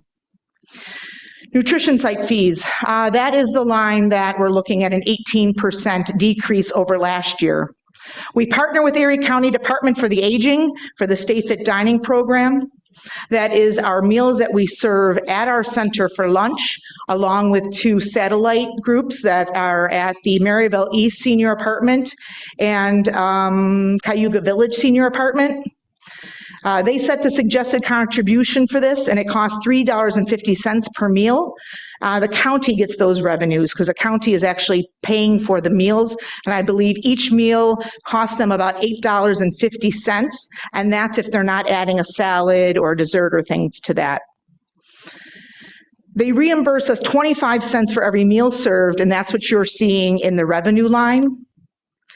And for frozen meals and for our congregate. This is the only revenue that is seen as a projected decline. I have been in discussion with Erie County about raising the meal reimbursement rate, and I have spoken with our 2 off-site locations on ways to improve attendance, because right now the attendance at those 2 sites are low, Maryville East and Cayuga Village. And if we were to improve their attendance, it would increase our revenue without additional expenses. If for some reason they're not able to increase those revenues, then I would look to possibly close one or both of those sites. I want to make sure, though, that the people that are at those housing units that need to have a meal, that we would try to work out a way to have our van service pick up some of them and bring them to our site here at Cheektowaga. Does anybody have any questions about the expense or revenue before I continue on? Okay. Our full-time employees, and there are only 7 of us, are part of the TCA, and the salaries follow the union contract. Our part-time employees, which are 22, are paid low by today's standards. Lots of them have been with us over 10 years. As you know, minimum wage will go up to $16 in January, and I really would like to ask for a 35-cent per hour increase for our part-time staff, unless they were only making $15.50, and in that case, I would ask for that to be increased to $16 also. This would increase my part-time wage budget by $11,267 for 2026. I'm asking to keep the overtime hours requested the same. My entire department, so for 6 full-time staff members, the overtime is 60 hours total. So that's just an average of 10 hours per member or per employee for the year. We have saved some money with the new director, myself, for the 5 months is over $5,000. Savings for 2026 for the new director position is about $12,000. Additional salary and benefit savings. There was a 2-month vacancy for the recreation supervisor position. And that's $10,300 plus benefits, and a savings for the last quarter of 2025 because she's making less and is not getting entitled to any benefits until January of $2,500 plus benefits. You actually took my words because I was going to contact Russ Salvatore and see if he wanted to sponsor something at the senior center to put his name on it, because you never know. Maybe he's listening, right? You never know. Our foundation, we have a Senior Citizens Foundation that works to replace our vans. We've worked with that foundation to replace our vans on a regular basis so that I don't have to come to you guys to look for new vans. Our brochure printing, our center brochure that's 10 pages is printed complimentary, and that's based on the advertisements that are on the back of that bulletin. So that does not cost us anything. I'd like to thank Councilmember Filipski for his wage transfer for our center so that we can continue offering our special events. We never know how many people we're going to get for our special events because we do sell tickets for them, and so that we can have revenue also. And I've also figured that our newest employee, our recreation supervisor, although I had a phone, I don't really feel that there is a need for a phone for that newest employee. So I'd like to not renew that either. So I'd like to thank you for your consideration and all your support. It's been a learning 2 months, and everybody in the town has really been great with that. And my full-time employees, my staff, and my volunteers have really gone above and beyond. We also, out of our special event line, do a chicken dinner for our volunteers. We have about 200 volunteers that regularly help out at our center, and we talk about eliminating part-time.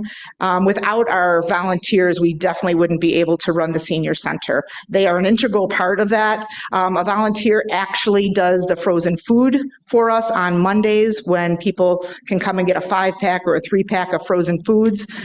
We have a volunteer that is running our Pinochle tournament, our men's club, lots of other organizations. So I believe the chicken dinner was about $2,000, so that's about $10 for a year's worth of wages. So, thank you. Yeah, we'll open it up to questions from the town board. Start with Councilman Thompson.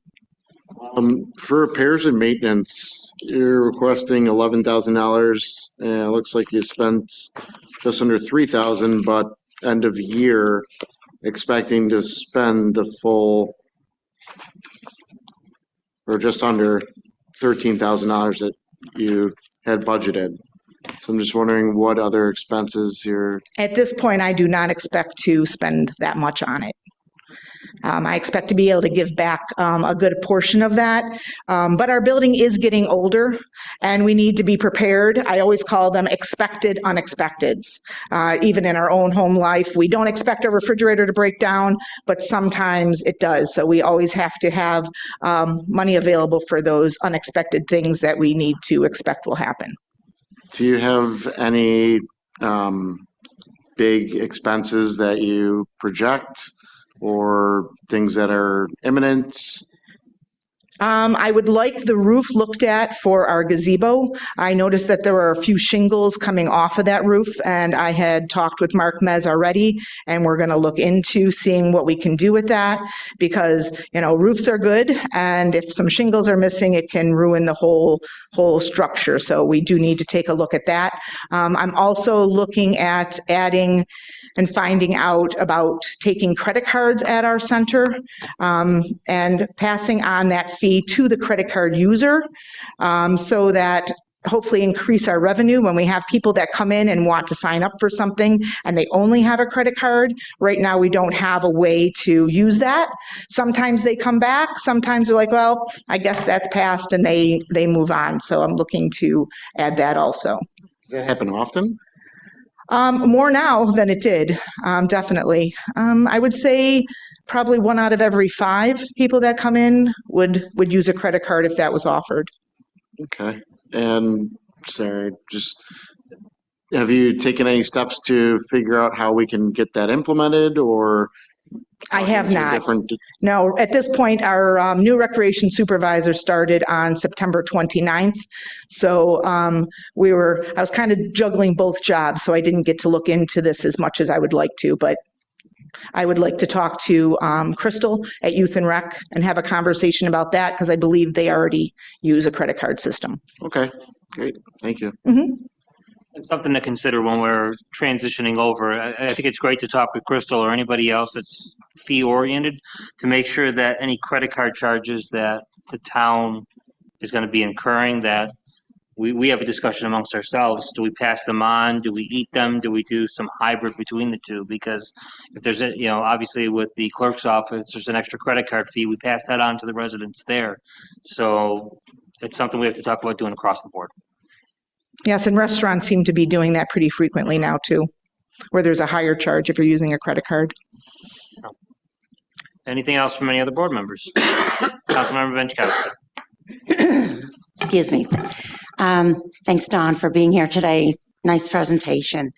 I do have a question. Have you reached out to the county for more funding for our senior center? Only because I started looking at the county's budget, and they give almost $1 million to the Amherst Senior Center for different services. For instance, Meals on Wheels is $40,000. Expanded in-home service is $190,000, almost $200,000.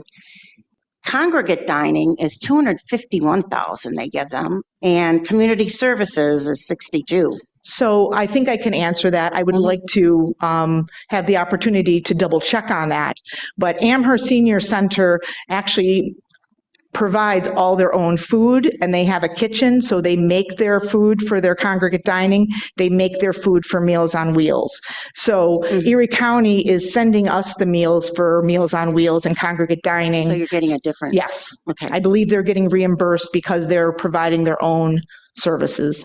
But there's the two big ones though is the expanded in-home service to the senior center. And I can send you these reports. Yes, if you would, that would be great. $190,000. That might be their case management for CSEI. They go in and do case management with homebound seniors and linking them up with services to HEAP, Medicaid, health Yes, I insurance, believe you are etc. right. So that is their in-home service. Where we have 2 full-time staff members that help with Cheektowaga residents with all the HEAP, any benefits that they might be entitled to, providing a list of people that can snowplow for a fee and SNAP benefits. We have where the senior can either come to our center for services or our 2 caseworkers can go out to their homes and help them. Okay, but if the county's providing it to Amherst, why wouldn't they be providing that service? Because I don't believe Amherst has their own case management system. I believe they contract with Erie County, but I will find out for sure for that. Well, that's something that I think our residents pay into the county tax that we should be able to get. So, I mean, that's $200,000. You said it was called in-home? Yeah, expanded in-home service. Expanded in-home service. I will Right. look into that for you, And then Councilmember. I don't know what's under community services for $62,000. And what was the amount for the expanding in-home services? $190,846. Okay. So I think it's something that our residents should, be able to get that service too, or somehow be budgeted for the following or this coming year. Yes. Wouldn't hurt to ask. Absolutely. And I will tell you, having 2 in-house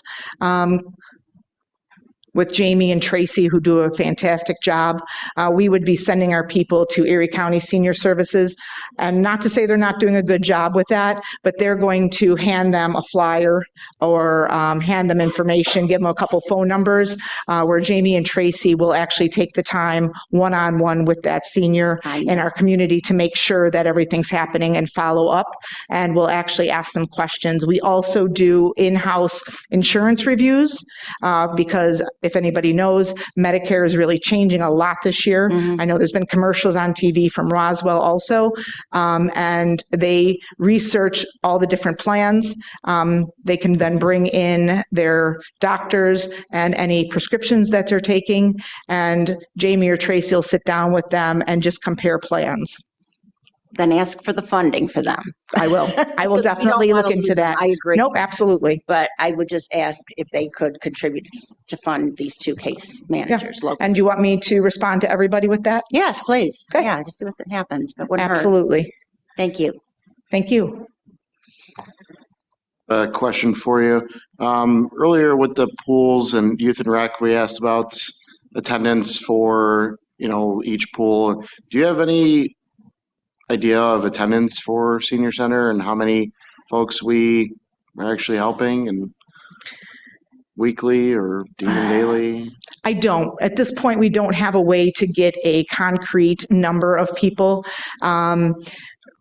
It's been average since how many people are serviced by Jamie and Tracy and in different groups. Over 10,000 would be my educated guess. A year?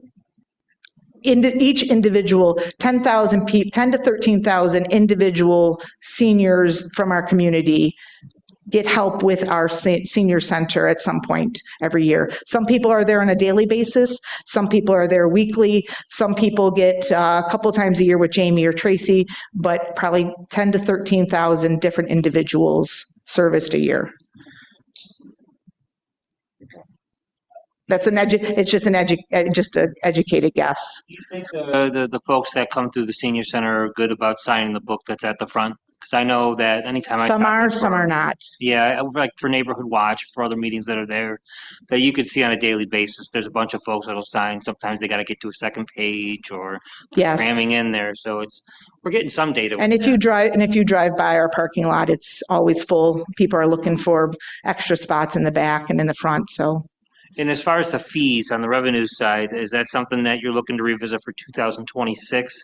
You and I haven't had an opportunity to get too far into that yet. I know Carrie and I talked about it earlier in the year before she left us. Yes. Or left the town. She didn't leave us. No. I keep saying that. We know what you mean. I haven't looked to increase the fees for 2026. When Carrie and I did sit down with the budget and we were going over some of the things, we had just increased some of the fees for 2025 for this year. I have to look at a balance because everything is going up. And I really think I'm going to try harder to draw in more residents to our center, to use our equipment, to use our programming, looking to increase revenue by asking, which we already have been talking with Erie County, the reimbursement fee for the meals, looking to get some other donations and sponsorship. Like we have different Medicare Advantage plans that come in and sit in our lobby, or different groups, and seeing if we can have them sponsor an entertainment that night just to try to reduce some of our spending. All right. Anything else from any other council members?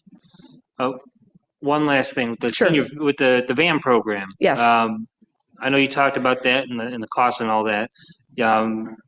That is set by the county, right? That's not something the town can say, hey, give us more money. No, we would have to completely take over that program with dispatchers and things. They set that suggested donation. Gotcha. All right. Thank you. You're welcome. Thank you. If anybody has any other questions before anything's over, or any other statements, please let me know. Thank you. Thank you. We're at 11:15, and our next presenter is Don Wortinger with the Building and Plumbing Department.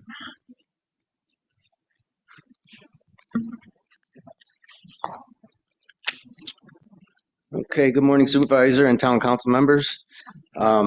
First, I'd like to start off by thanking you for your patience and support as I'm learning this sort of on the fly in this new position. If you don't mind, I'd like to maybe start off by just a little overview of my department. This is the only department, I believe, in the town that supervises 5 completely different disciplines. There's the building department, which entails all aspects of commercial and residential projects. There's a plumbing department, all aspects of commercial residential departments. The housing departments, complaints, property maintenance, court, etc. Fire safety, operating permits, hazardous material permits, the AED program, the Knox box program, demolitions, board ups, multiple dwelling inspections, etc. And then the planning department, which entails all aspects of the development in the town and the zoning throughout the town. These 5 departments consist of a total of 18 employees. Hopefully, as of Tuesday's town board meeting, it'll consist of 1 senior code enforcement officer, which I thank you, 2 code enforcement officers, 7 assistant code enforcement officers, 2 fire inspectors, 1 planner, 1 part-time building safety inspector, 4 clerks, 3 in the building department, 1 in the housing department, and 1 part-time clerk. As of today, we've issued 3,331 permits, generating a revenue of total approximately $700,000. All of these permits, all of the 3,300 permits require from 1 to several inspections by our inspectors. We've also investigated 3,173 complaints to date. Again, this requires from 1 inspection to several inspections. We've also completed 777 time of sale inspections. This is required by the New York State DEC consent order. And that's been, that was a lot added to our department that we didn't have to do before. The upgrading that I'm hoping for on Tuesday of a senior code enforcement officer is going to be a huge asset to this department. As of now, I'm the only one that's allowed by civil service law to train new personnel and or supervise new personnel. This new senior code enforcement officer position will be able to help me train these new employees as they come in, and in my absence, you'll be able to supervise. This, as I say, I've only been in here for 4 months. I was only in for 3 weeks when I got the email regarding the budget. I had no idea what was going on. So I reviewed, I found the previous supervisor's budget for 2025. I reviewed it the best I can. And I pretty much submitted the same thing he had. He had a couple positions in there for the New York State DEC consent order that had not been filled. I left them remaining in there because I don't know where we're going with the consent order. In this new budget, let me go back to the old budget. I anticipate just reviewing it, that there should be a surplus of somewhere of like $100,000 in the 2025 budget that will come back. I'm not positive about that, but it's somewhere in that area because we haven't filled some positions that were budgeted for. For the sake of the board members, a good portion of the budget he manages is in what's called the part-time fund. The revenue comes primarily from sales taxes. It does not come from the sales tax levy, and a good portion of those remaining dollars come from the permits and all that. Correct. So. Okay. So in my budget, I pretty much submitted the same thing the previous department had submitted. I have asked for a couple of upgrades. Again, currently my current staff is handling the time of sale inspections for the New York State DEC consent order.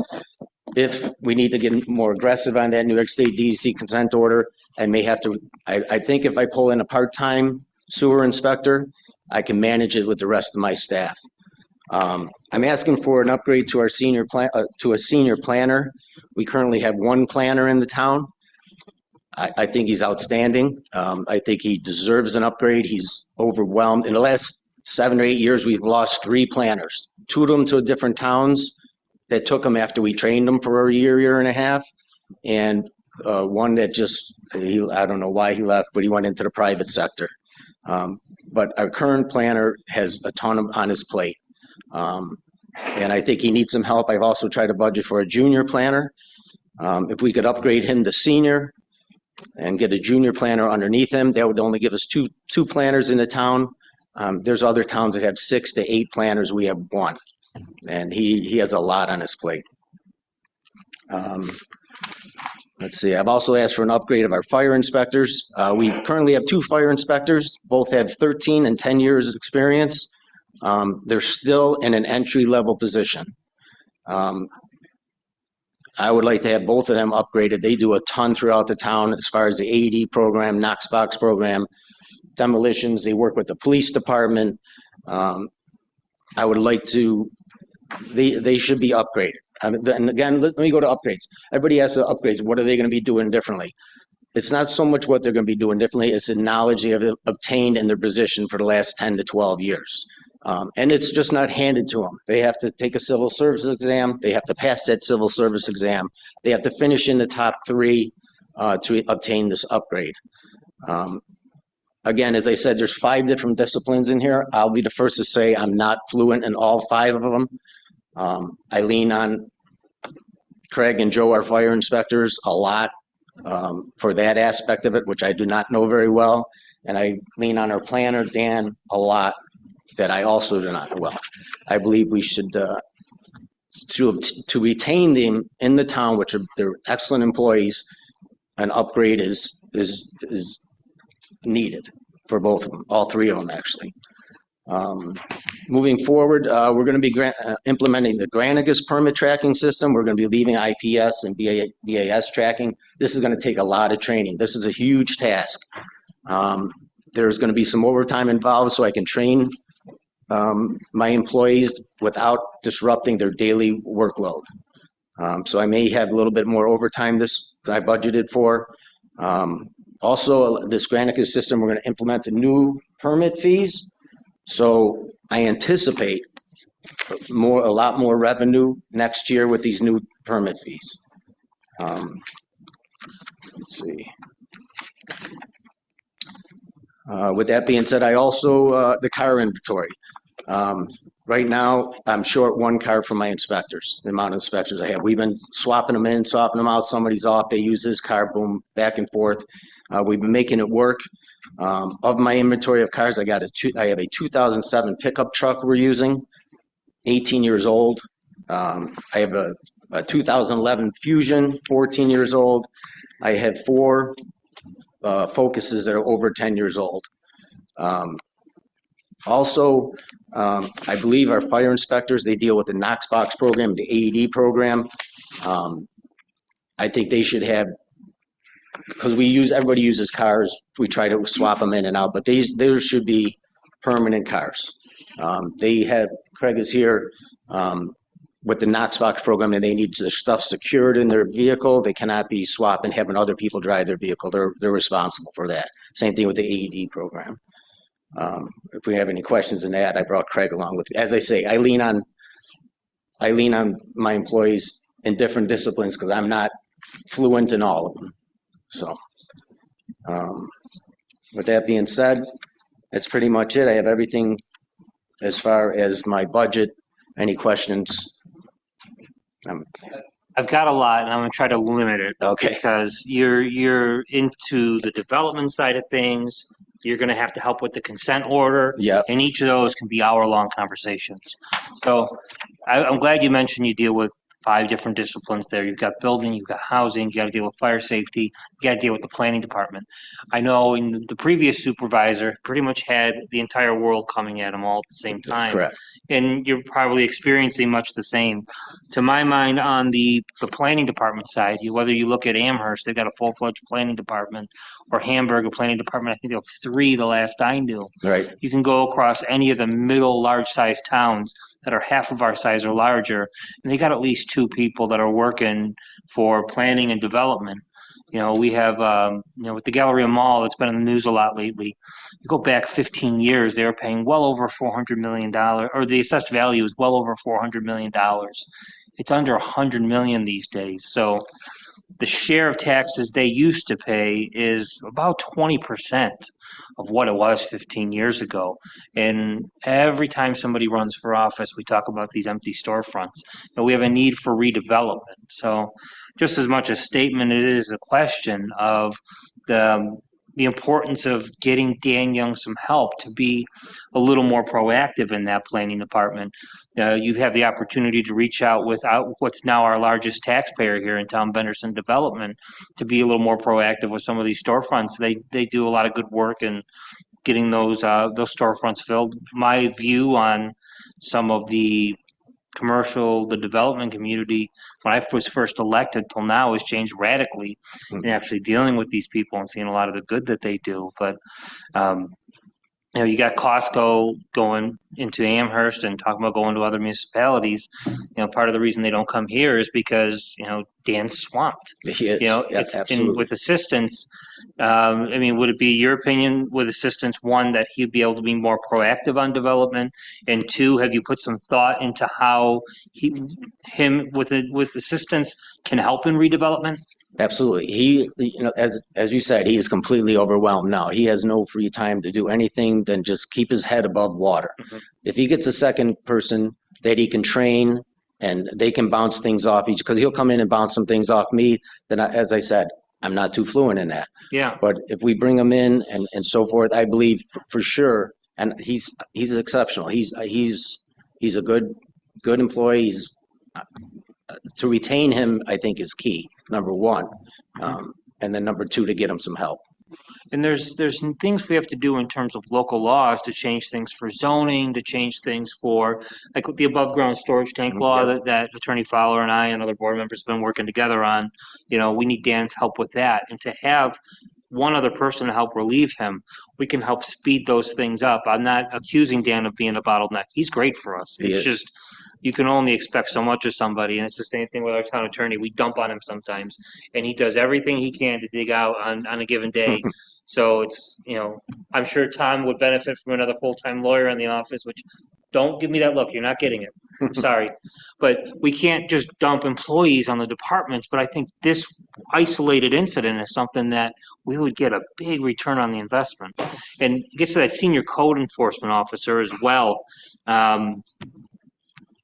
There was a talk about savings within the department. Can you speak to that a little bit about how having an SCEO there now to be directly under you as a supervisor is going to lead to dollar savings? So it was actually two departmental moves in my department. So the AECO that's going to be vacated, I'm not going to fill. Right. So creating the senior one was already in my department. So the only change is minimal dollars for this upgrade. And I have not filled, the previous supervisor had 2 BSIs for the I&I inspections, time of sale, and so forth. I have not filled those. They had a building zoning clerk. I have not filled that. My department is in a pretty good spot right now. We're getting things done. We're keeping our head above water. So that upgrade, the 2 upgrades, and not filling the ACO that was vacated, it's sort of washed. There wasn't that much of a cost increase because I'm also not filling positions that were budgeted for.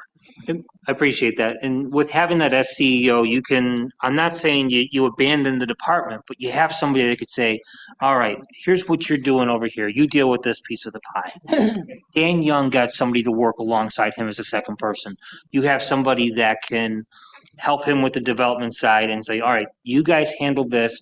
I'm going to supervise. I will not micromanage you, but when in doubt, we'll go ahead with what you want to do, but I'm going to check in and make sure you're doing things you need to do in these areas, which gets us to the DEC consent order side of things. Right. And we know that that's a heavy thing looming behind us. That on the infrastructure side, we have done a really good job with lining the sewer mains and doing that in an efficient way and being a state leader in that regard.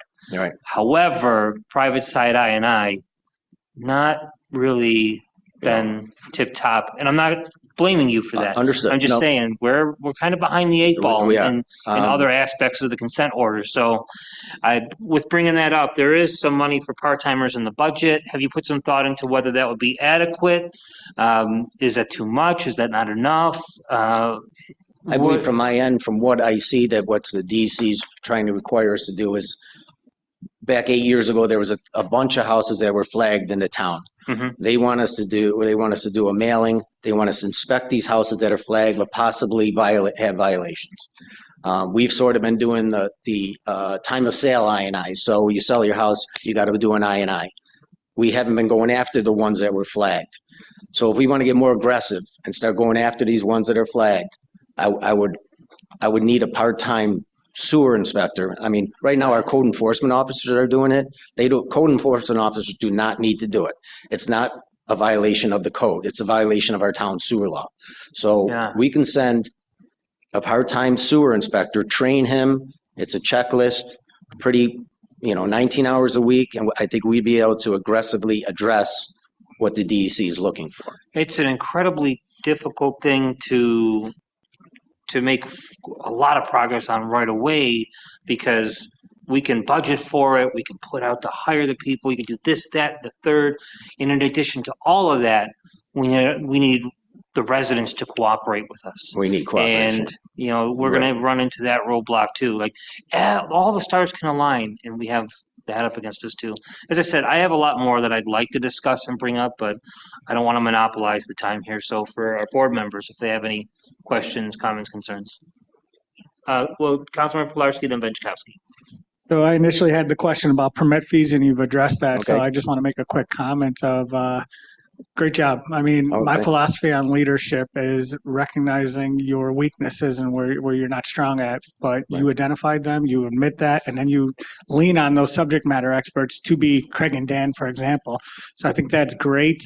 You're the supervisor and manager of that department. And that's exactly what you're doing, is managing it and then putting the right people in, but also advocating for them, for professional development, title changes, more responsibility, more assistance, more help. So to me, that's huge, and I tip my hat to you for that. And this is our first face-to-face interaction since, getting promoted in that. So congratulations and great job, and I look forward to working with you more. Thank you. I appreciate that. And to that point, in the perfect world, if I had a senior planner, I had a senior fire inspector, I had a senior code enforcement officer, which hopefully I'm getting, it would be me and then the seniors underneath them. And, and then it would work its way up. And it's good just to bounce things off each other. I mean, we have senior guys that I can bounce off that. Like I say, our new senior code enforcement officer, hopefully he's got 18 years experience. That's a ton of knowledge. You can't pull somebody off the street and expect him to jump in. I don't care if you got 4 years of college educated, whatever. It's the knowledge you gain in the position. And like I say, Dan right now, learning as well, but he's exceptional. If he was a senior planner, that'd be wonderful. We have 2 fire inspectors that both 10 and 13 years of experience and handle a ton of sensitive required issues that I'm not, very fluent with. It's retaining them, and it's not given to them either. They have to earn it. I mean, you can't even become a senior code enforcement officer until you've been a code enforcement officer for a minimum of 2 years. We have 7 ACEOs that could never even take the senior code enforcement officer exam because they're not code enforcement officers.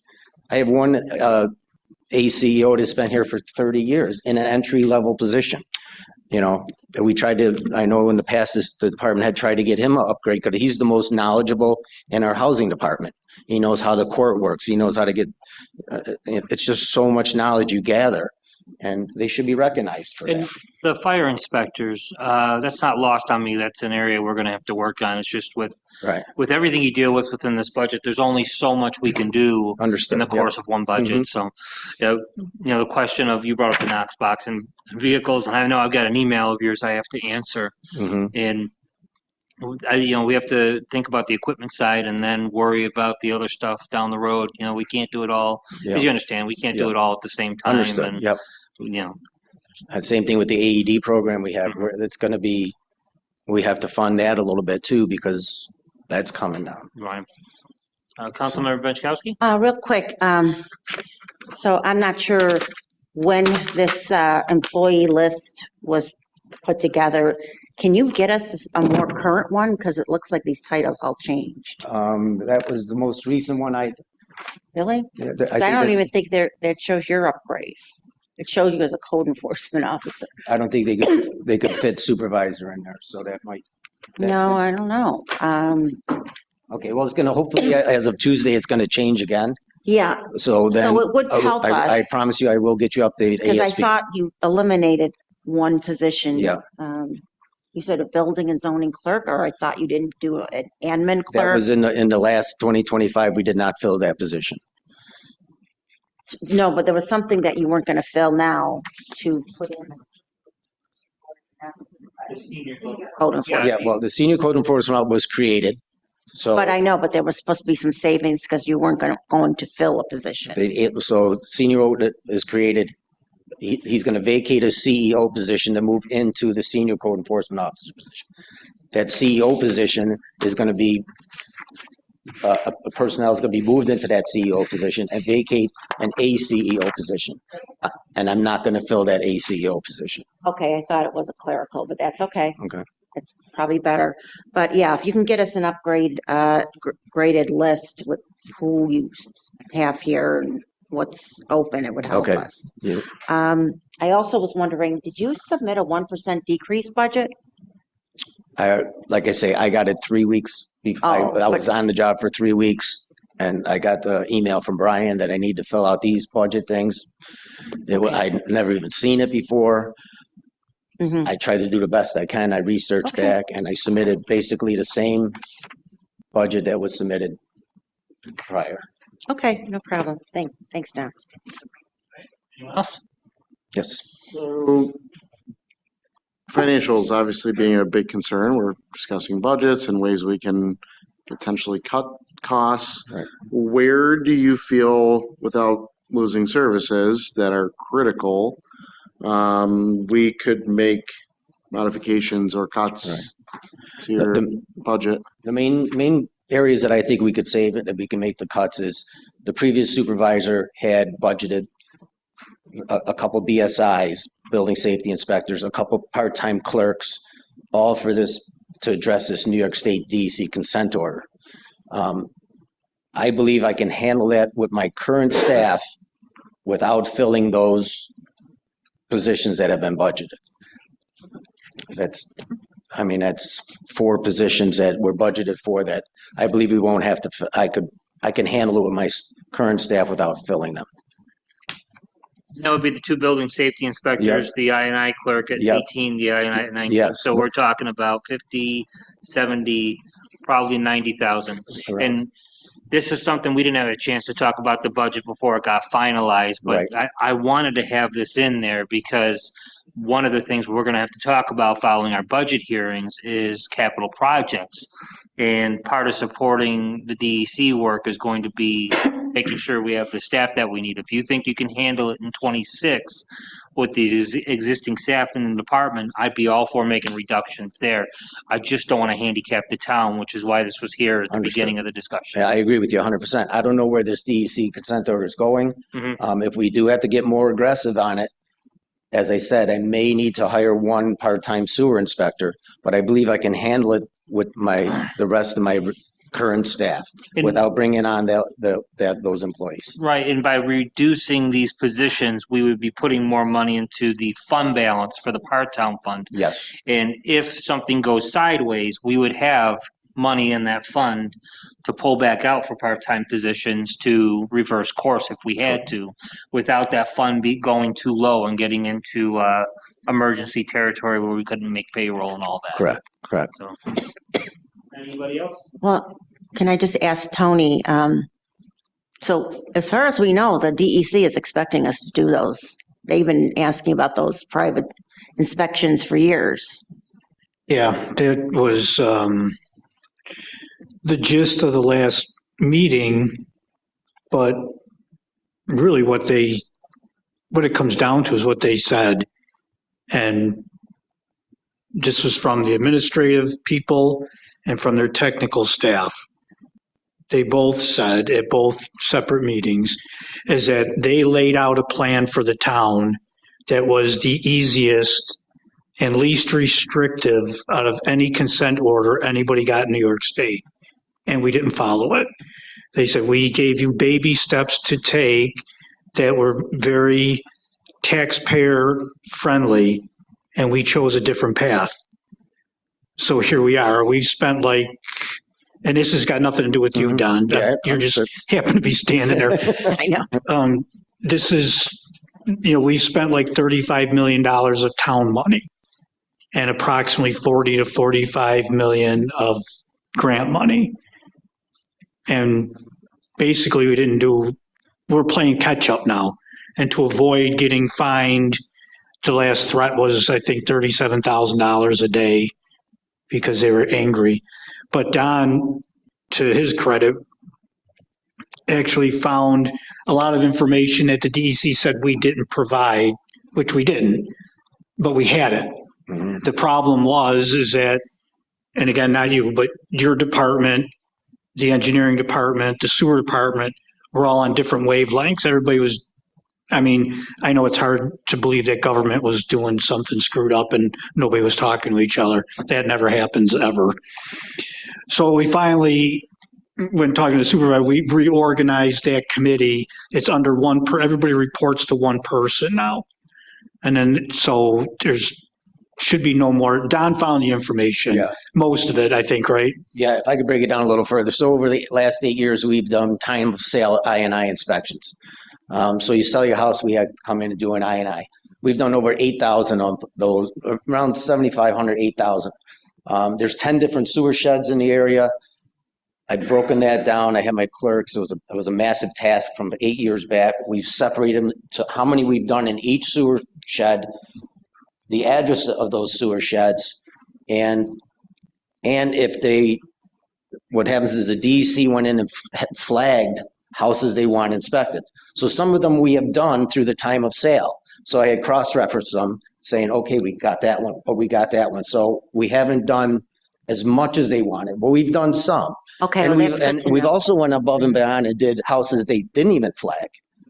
So, I mean, so I broke it down by sewer shed, what percentage of the houses we've completed, what percentage of the houses that they flagged that we've completed. Now, moving forward, I believe the houses that we flagged, we're going to have to mail some kind of letter to them saying we're under order, we need to come in. And according to the DEC, they said other towns got a 95% cooperation rate where they would say, yeah, sure, come in. We're not looking for anything else. We just need to get in your basement and see if you have floor drains connected, some pump connected into the sanitary, which we want to eliminate. They said other towns got 95%, and which I know the county sent me a letter where I live, and I let him in. It was like, he was in and out in 10 minutes and it was done. Yeah, and I was going to say, the county's doing that, so you might want to talk to So them. the previous supervisor, I think that's what he had, those extra positions, those part-time to address Yes, yeah. It never came. You had ARPA funds set aside for that, Yeah, too. so that never happened. So moving forward, I believe, I talked with my clerks and so forth. Hopefully, we're going to get another clerk coming. I think, and if I can get a sewer inspector, I think we could start mailing to the flagged homes and at least start addressing the DEC's concerns. Right, so basically what they were saying was they were getting our reports, and from their end, they weren't giving the information to engineering, who was forwarding the reports. So the DEC is like, you guys haven't done anything. And he's like, no, we did. No, you didn't. Blah, blah, blah, blah, blah, blah, blah, blah, blah. And he found the information, so I think they backed off a little bit. It's like being a detective. Yeah. Like, you have to figure it out. So, like that's what you're saying. Yeah, They were saying you had all these flagged and you didn't do anything, but we did. We have done. It just wasn't reported to them correctly or at all. It might not be the amount they wanted, but we've At done least some. it shows And we're trying I've to set it comply. up to the point, with my clerks, they helped me immensely. I've set up to the point that I'm going to be able to monthly, through our I&I inspections that we're currently doing, update them. So monthly, I'm going to update engineering. This is what we did, which is about 100, we would do about 100 a month, 75 to that's a 100 a lot. month with my current staff. Mhm. The question that I had is like, with the software changes that are going on in your department, you're going to be able to do these updates and keep track of everything, right? Yeah, Because yeah. the communication breakdown that happened, we don't want that to repeat. Correct. So. Yep. No, I'm going to be able to do it on a monthly basis. Now, when we move into Granicus, that's going to, I mean, we're going to start from day one. I don't even know how Granicus works. We had our first little training session 2 days ago, and it's going to be a lot to learn. And we got to implement this now, implement it at the beginnings of Granicus, so we don't have to do what my clerks had to do, is pull everything out. We got to, so it's already starting. But I think we could do it once we get fluent with it. Anything else important? I have a question. Do you know if the ECIDA is in communication at all with your planner or helping him at all? I don't know. I can't answer that for you. That would be something Dan, like I say, I lean on Dan for a lot. And he has all the answers for that. I do not. Ask why they would, what do you think the ECIDA needs to do with them, with them? Well, we talked about doing a junior planner to help him be more proactive with vacant buildings and things like that. And it was my understanding that's what they were supposed to be doing, assisting with that. IDA? Supervisor? A couple examples of things that Maybe ECI, like ECIDA is doing in town lately. A lot of what they do is provide financial support directly or indirectly to businesses in the area. One example would be there's a loan committee meeting relating to a business that's going to be getting helped out soon. A much more public one is BOCES over at Walden and Dick Road, to where through tax incentives and other tax abatements, financial supports, that the ECIDA was assisting everyone BOCES in combining their campuses, going over. It's in the village of Depew, but it's also in the town of Cheektowaga. So it fills up a large empty, the old Key Bank, I think it was, right over there. HSBC, I'm sorry. Yeah. The old HSBC Bank. Huge space that Benderson has that's gonna get filled. And ECIDA was helpful with that. But a lot of what they do goes to the tax side, not so much on the development, but it also helps with that, you know. So if need be, though, folks from that agency would reach out to Dan Young, but usually they're going to be reaching out to our assessor to settle things for pilots and whatever else is going on the tax side. So IDAs in other municipalities don't help bring new projects in and things like that for like Lancaster or. If you look at what our Cheektowaga Economic Development Corporation can do, it can do things like that. But as far as the ECIDA, they've done things like remember Sumitomo closed down in Tonawanda. They put up a fund to help people start their new businesses. Employees that left to say, hey, we'll give you a loan. Like one case in point was a guitar shop. The IDA can obviously support the folks that want to start businesses here, but that would get to why we need to have a proactive planning department, that if we have potential tenants to get those individuals to reach out to the IDA. I think it would be more so Dan Young, the planning department, and folks here getting prospective developers and property owners to go over to the IDA in that order and not the other way around, if that makes sense. Yeah, I just felt they should be working together a little bit more, but Well, that's my thought. can I just, Sorry to cut you off, but I think the starting point would be a project developer or a property owner to say, I own this, I want to do X, Y, Z. And if they come to us to say, have you checked out the IDA? Have you looked for state incentives?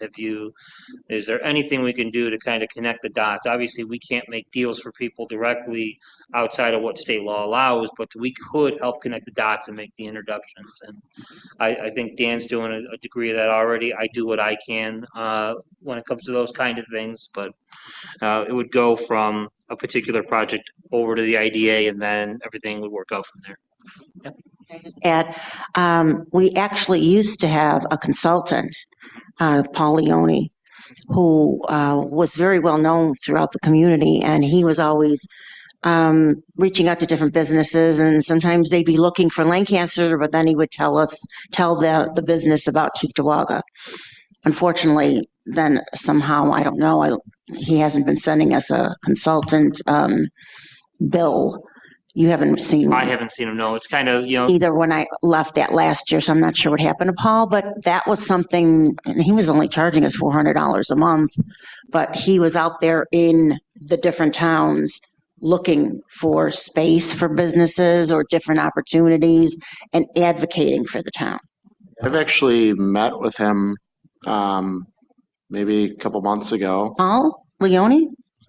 Oh, good. So he's still around. I don't know why he's not doing anything for us. Helping us out and. Oh, good. But as far as, I said, the ECIDA should be doing that, but he would be more than happy to be involved, but.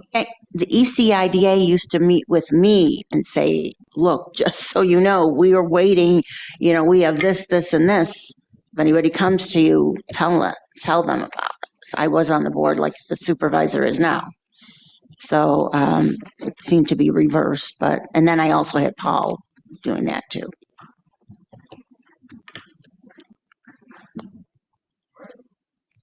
Anybody else? I think we are all set unless, all right. Thank you, Don. Thank you very much. Thank you.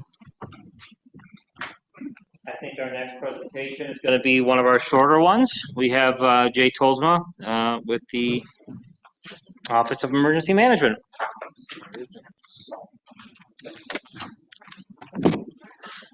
All right, so for the budget appropriations for next year, I do have probably the smallest budget lines that are in there. But the submission was to remove a mass notification system, which is earmarked for $10,000. I'm working on getting access to the current county mass notification system at no cost to us. There's a process to get permission in order for us to use that, but the talks are going fairly well. So I think as far as budget cuts go, that's the one and only place that I could make a budget cut, which decreases the overall budget that's assigned to me by 0.92%. So it's just under that 1%. But I think the rest of the funds currently have to stay where they're at.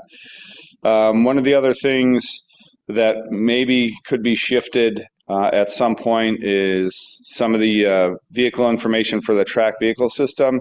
Similar to this year, it's been budgeted for the same amount, and the goal is to increase our ability to navigate through snowstorms better than we have previously. So we've just acquired a tracked vehicle through the 1033 program at no cost to us. So if that continues to happen, I was looking to actually reallocate those funds into maybe a reserve account for the budgeted funds for this year, into reserve account to help with the vehicle replacement.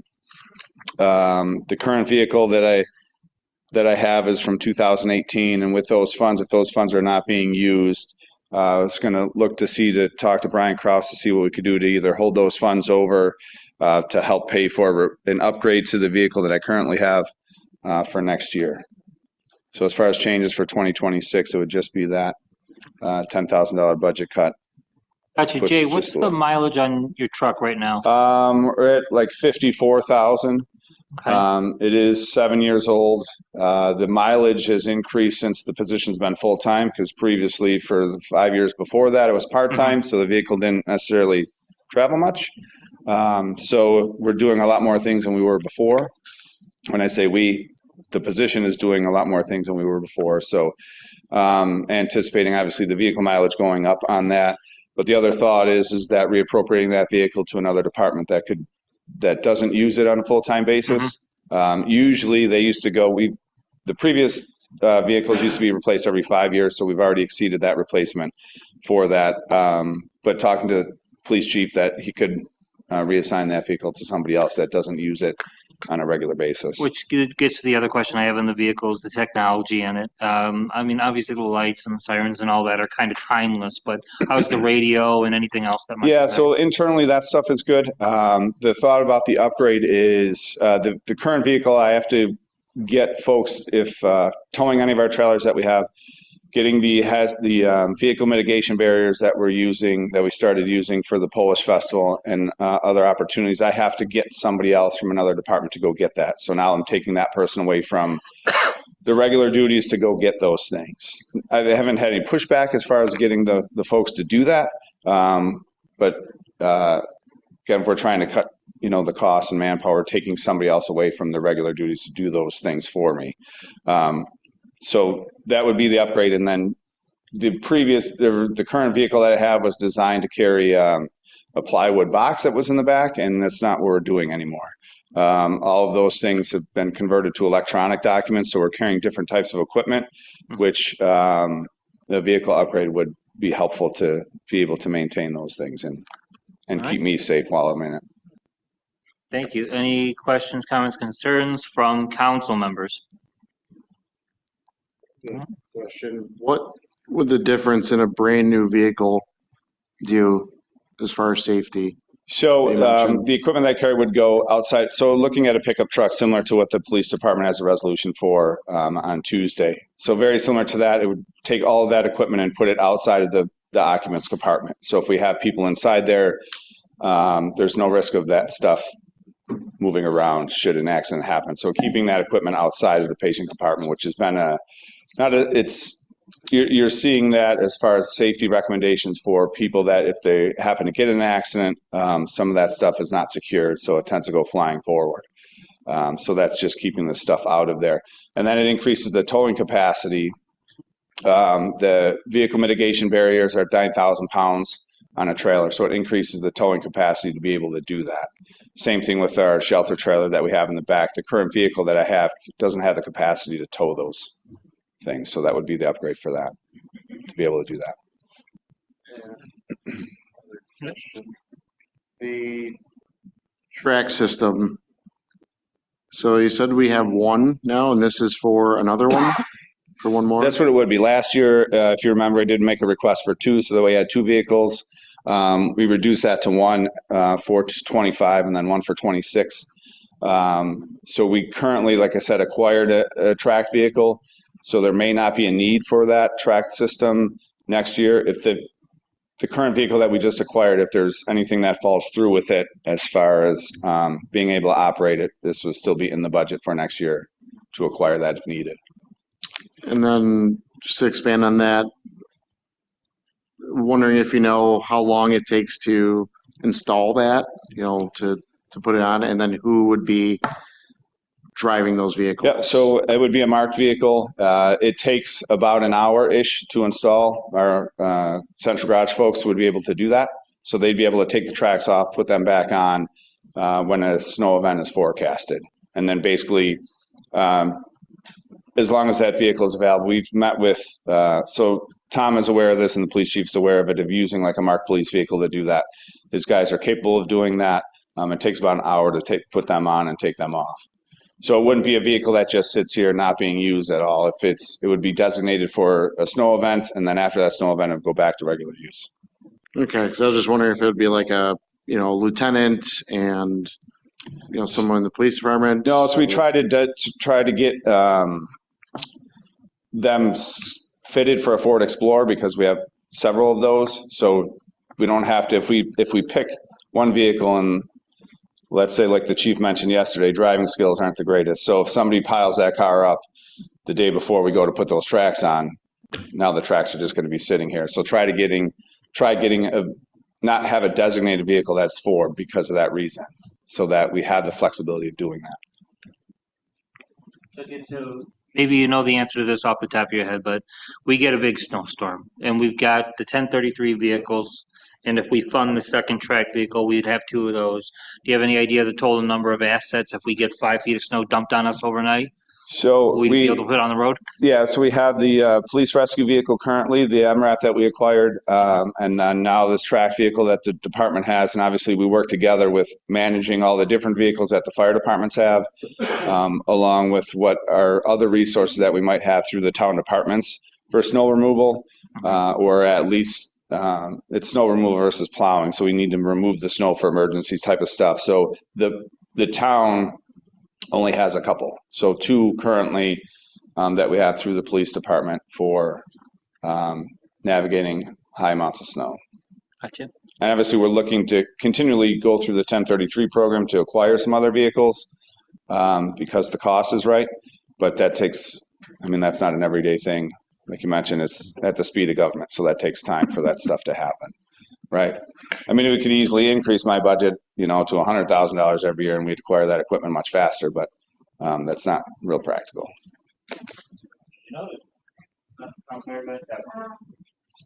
Where is training in your budget? Or does it go in each department? So it's a great question because there's supposed to be a safety training budget. And there hasn't been, there never was. Mm-hmm. The training platform, the virtual training platform that we're using is assigned to the personnel department. So that's in one of her budget lines. Okay. For that. But yes, I know some of the other departments have made requests for some training to go into the budget lines, but I don't have one. I don't specifically have a safety training budget line.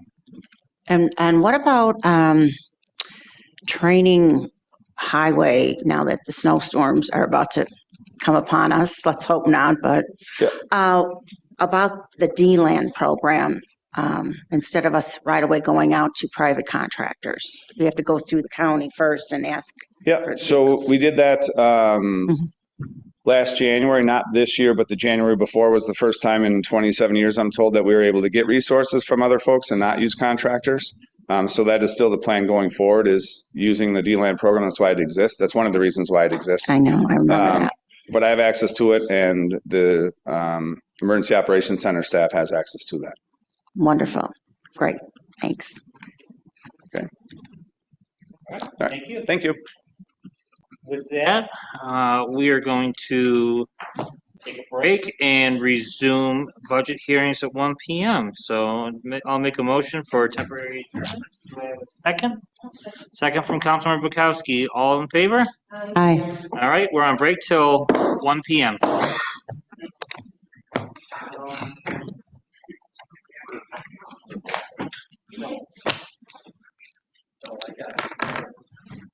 Sorry, that's snoring.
They could get some lunch, you know. If this were the 1980s, you get a glass of whiskey, you know. Just-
Yes, Suez. All right, we have our board seated. We have everybody else here. All right, welcome back to the afternoon portion of our budget hearings. We have just a few more presenters, and with us right now to cover engineering, the lighting district, and I've got you down for drainage as well, but we'll at least deal with engineering and lighting here. Is Pat Bowen? Hello, everyone. How was your lunch? Good. All right, let's get started. You'll see on the handout, I got into the bulleted list of items within my budget. As it indicates on there, the majority of my budget, departmental budget, is labor, then things like office supplies, maps, engineering, training and conferences, and then miscellaneous expenses. As far as the labor or payroll goes, I believe that the recommended budget was showing that we still had a senior engineering assistant position that's vacant to be filled. And we actually recommended in our proposed budget to fill that now with an engineering assistant position, which would save some money on payroll. The office supply line, on my request, I showed a 20% reduction in it, and I believe the recommended stage follows that. The same with our line item for maps for the engineering plotter and so forth. That one, the request resulted in a 15.8% cost reduction, and I believe the recommended stage reflects that. The travel, training, and conference line, I left unchanged in my request, and I believe it's left unchanged in the recommended stage. The miscellaneous expenses, I showed a 9% reduction in our budget request, and the recommended stage is showing a 59% reduction. As many of you know, we're responsible for the operation and maintenance of the Full Brothers landfill. My budget request for that recommended a slight reduction of 1.96%, and I believe the recommended stage matches that. for the drainage district to try and achieve the 1% reduction that the board had requested everybody to do.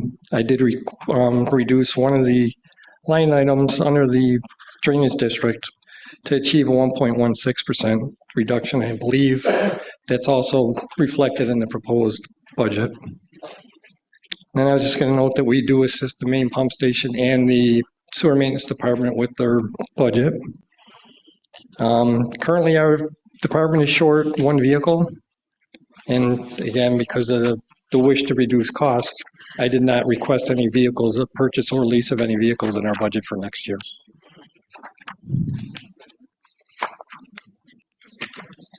One thing I did note on the handout, if you notice, is since we are short the one vehicle as requested me, we put in like $1,100, a little over $1,100 for mileage reimbursement. Currently, me and Drew have been using our personal vehicle often to do town visits, and this will give us the opportunity to at least get some mileage reimbursement. Have vehicles, you and Drew, anymore?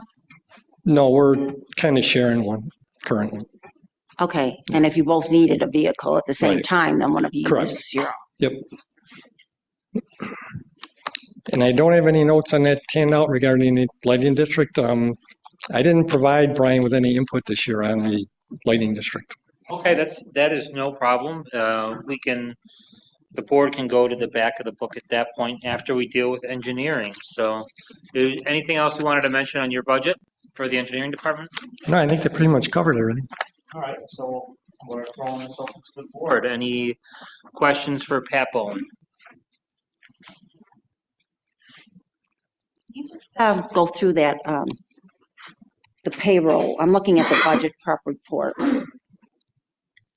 You have one of the principal engineer assistants in the TCEA. Is it 93.4 currently? That's correct? I believe so, yeah. Okay. It's more than Drew's salary. Well, unfortunately, for the last year or two, we haven't gotten any raises, so.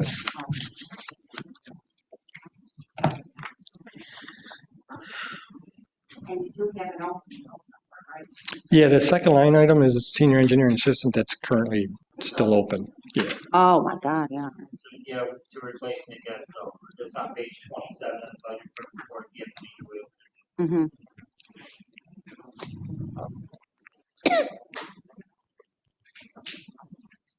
Where are your vehicles on this budget prep report? Is it there? I only have one. No, the vehicle list is not included in the prep report.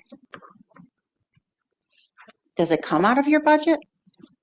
Or somewhere else, your vehicles, yours? No. Central Garage supports the engineering department. All right, so it's out of there, okay. In the past, I believe we also have used a line item in the sewer budget to purchase some of our vehicles.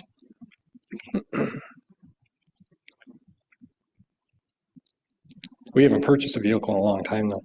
Mm-hmm. I know. We had done work for us earlier in the morning, so I wanted to get to the request for the part-time clerk that was in the budget for the DEC's consent orders, corrective actions.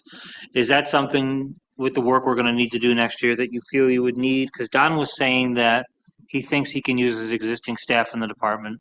Suppose a scenario where we didn't work to fill that or fill that. Do you think the existing staff can handle it, or is that something that you would need?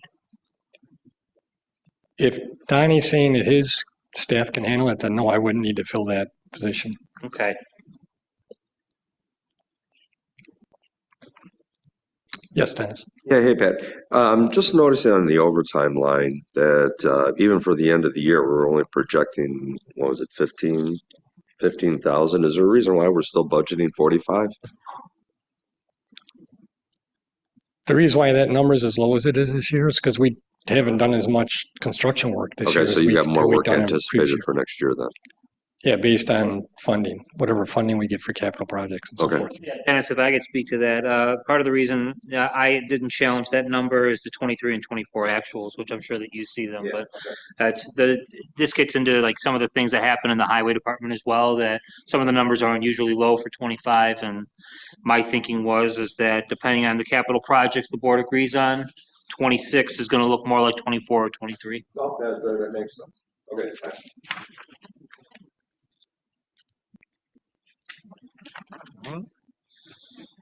Anything else for Pat on engineering? We can check out the drainage district portion of the budget.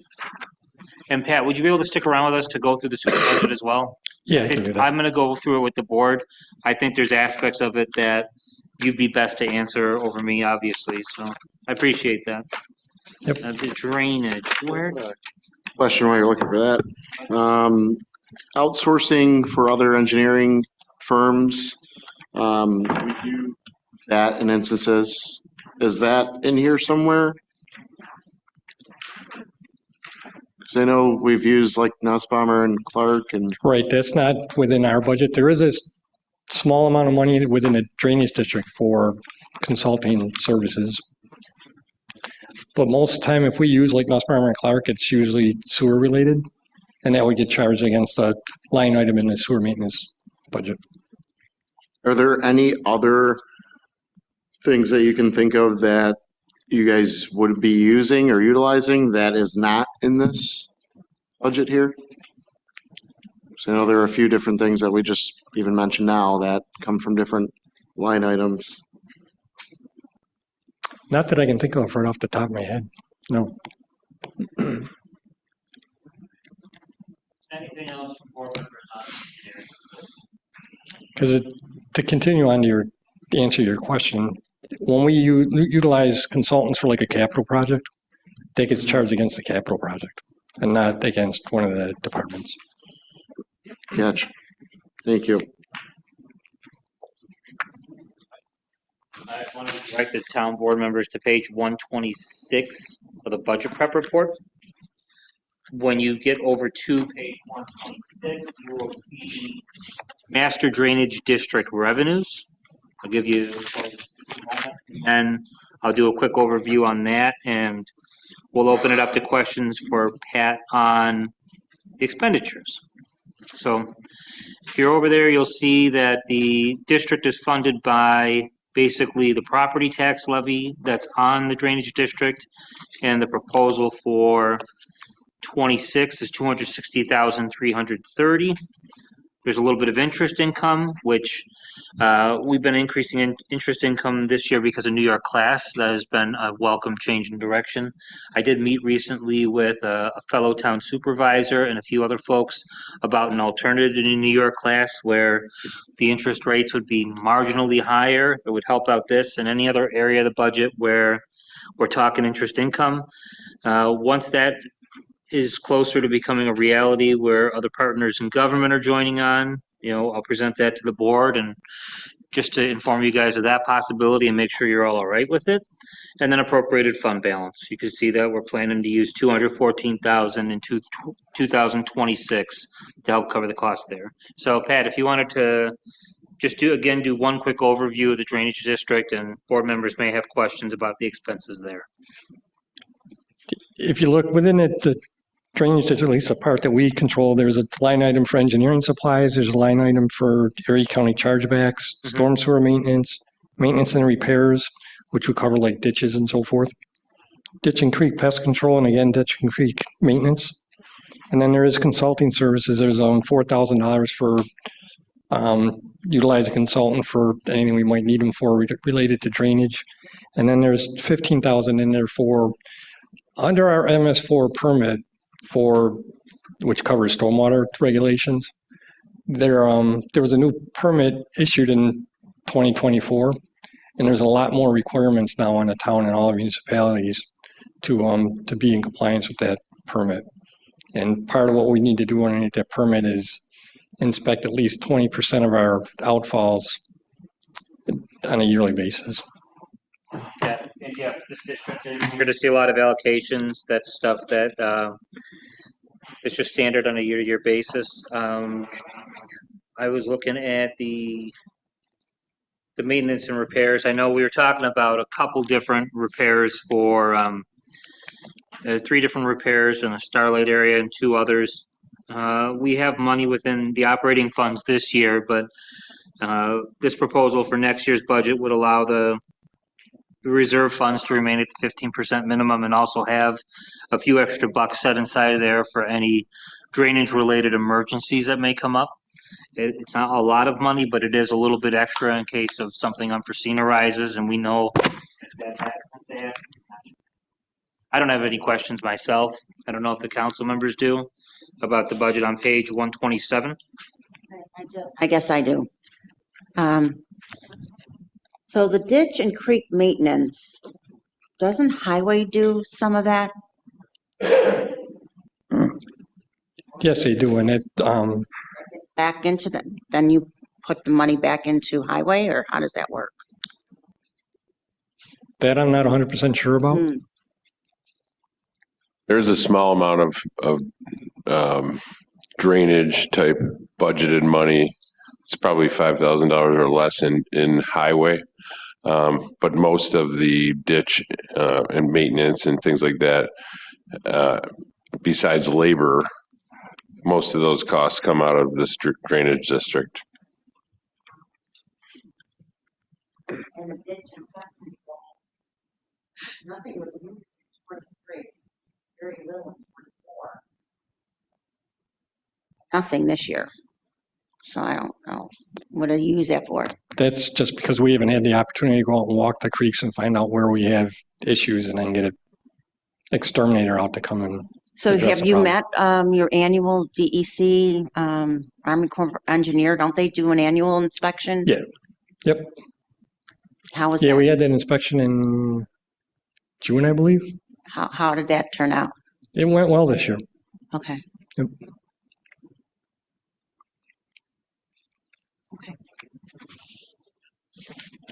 Anybody else? All right. Well, while we have you up here, we might as well go over to the sewer budget.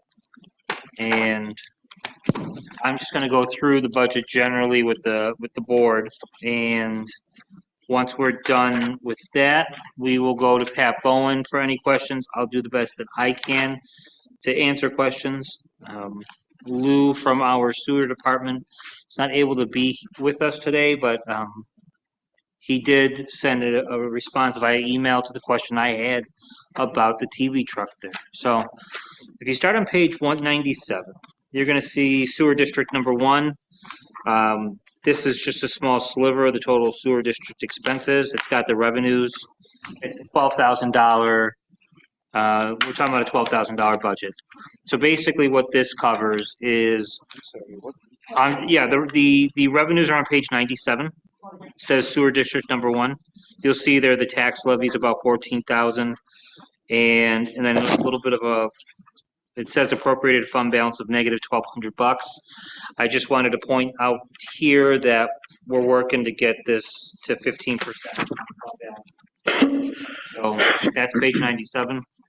The expenses of the sewer district 1 are on 98, and you can see that the vast majority of the cost are the rent to the Buffalo Sewer Authority, that we have a handful of our residents here in town that are actually on the BSA, and we just use this money to cover that line. Then there's a rent and maintenance to sewer district number 5 line, and then allocations. It's pretty straightforward. The meat and potatoes of our sewer district starts on page 99, and this is revenues for the sewer district. You guys can see the tax levy there. We have $215,000 of income for contracted users. Rent and maintenance, sewer district number 1 for $4,600. The interest earnings, I have them budgeted at $300,000 next year. There's refunds of prior year, appropriated fund balance. There's a proposal to use $3 million of fund balance next year to balance that budget out. And then $5,000 from a prescription study. That's page 99. So on page 100, you'll see the expenses start out. You got about 12 budget lines for the regular payroll. Overtime's at $130,000. clothing allowance, sick allowance, part-time, all of that going down. There is a request within here for a raise for a part-time cleaner. That's, you can see that near the bottom of page 100. Wanted to point that out. We have a request for a pump here at the bottom of page 100. You see an $80,000 line for that. That accounts for the big increase in that portion. Going over to page 101, there are 3 lines relating to funding for vehicles. $60,000 for a service van, which you see was requested and included. The video inspection truck, you should all be in on the email explaining that request and the department heads feeling the need for that. And then there was a request for a mini dump truck at $80,000, which I took out. And then underneath that, you'll see the typical expenses for a department: office supplies, clothing, gas, chemicals, utilities, all that kind of thing. The utilities are up $20,000 over last year at department head's request. We have a line for Erie County Sewer 4 to the tune of $1.2 million. There is $150,000 for sewer repairs at the bottom of page 101. At the right, the last line on page 101 is money for a generator. We have, going out to page 102, a lot of these appropriations are slightly higher or match the previous year. Going to page 103, we get into allocations. So from the middle of page 102 going into 103, we have allocations. And then beyond that, you get into Social Security, medical, retirement. There is a few budget lines for bonding, debt service, transfer to risk retention at the bottom of 103.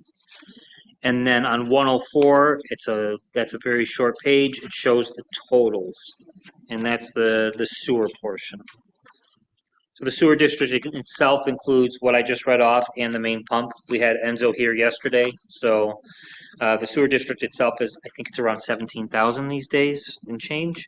Half of that is main pump, a little less than half. The majority is this. So that's a really quick overview on the sewer district's expenses. Are there any questions at this moment that Pat and I can help answer? Councilman Phillips? I don't know if you can.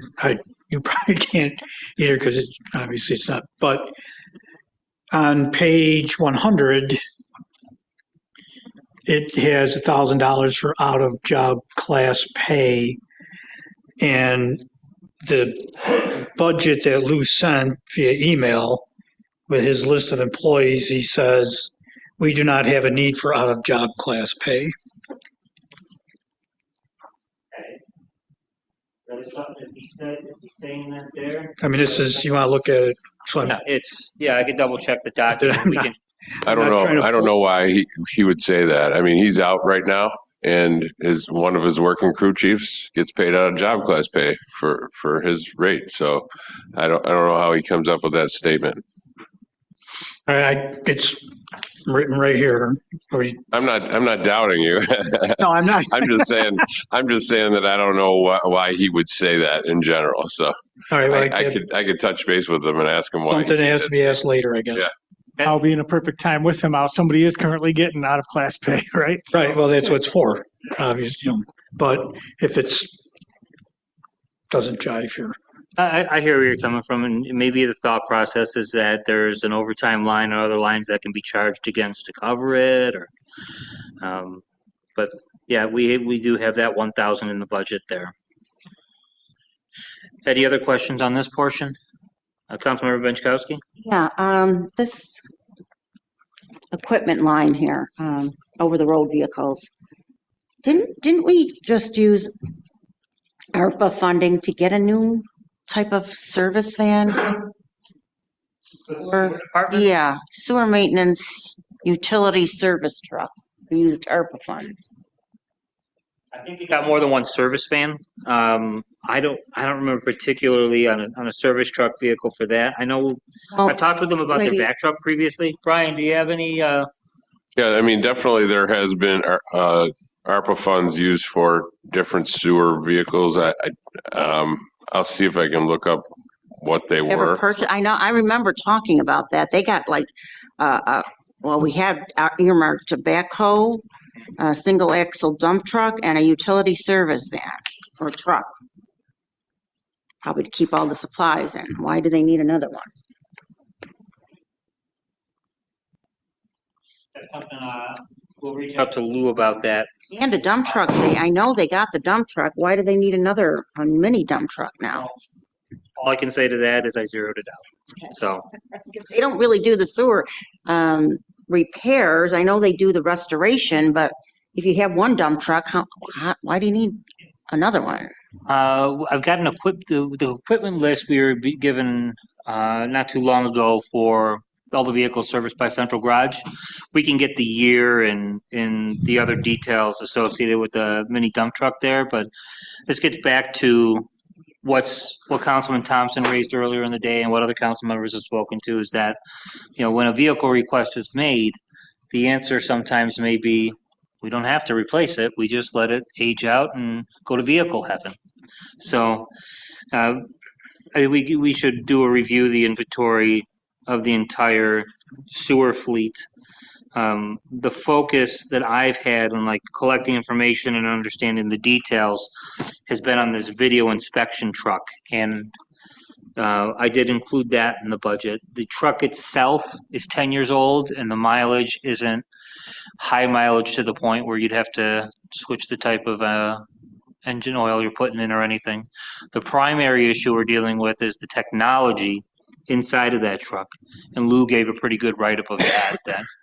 I did ask the question, what do we do if we sell off just the equipment and keep the truck itself? And, part of the value of that thing is the combination of the vehicle and the equipment in there that we can sell it and, maybe get 20, 25,000 or more for it. If that, or we can cannibalize it, but we're going to be paying close to the same for the equipment that's in the back of it. It's basically a bread truck with sewer inspection equipment inside. I believe we sold our existing truck when we purchased the current one that we have.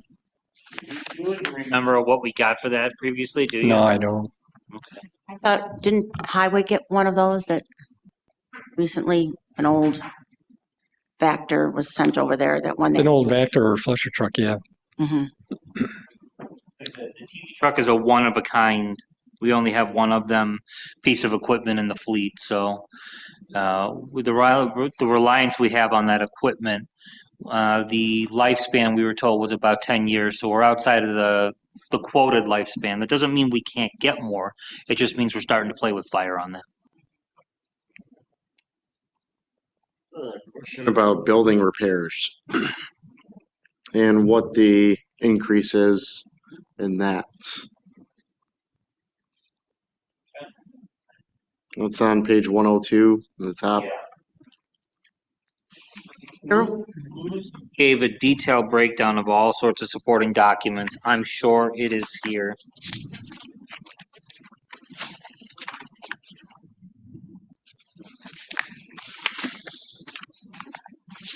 I remember talking to him about this when he first submitted it too. It just escaped my mind.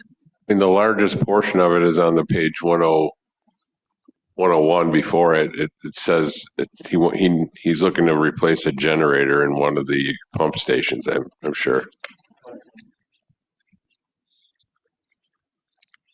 Right up. Yeah, and then 5% increase of 2025. Yeah, I mean, that was, I don't know if he just did that he just said, oh, well, to fund 2025's level and give us a CPI increase of 5%. But, I mean, that's to be debated. But the majority of the increase is related to that generator.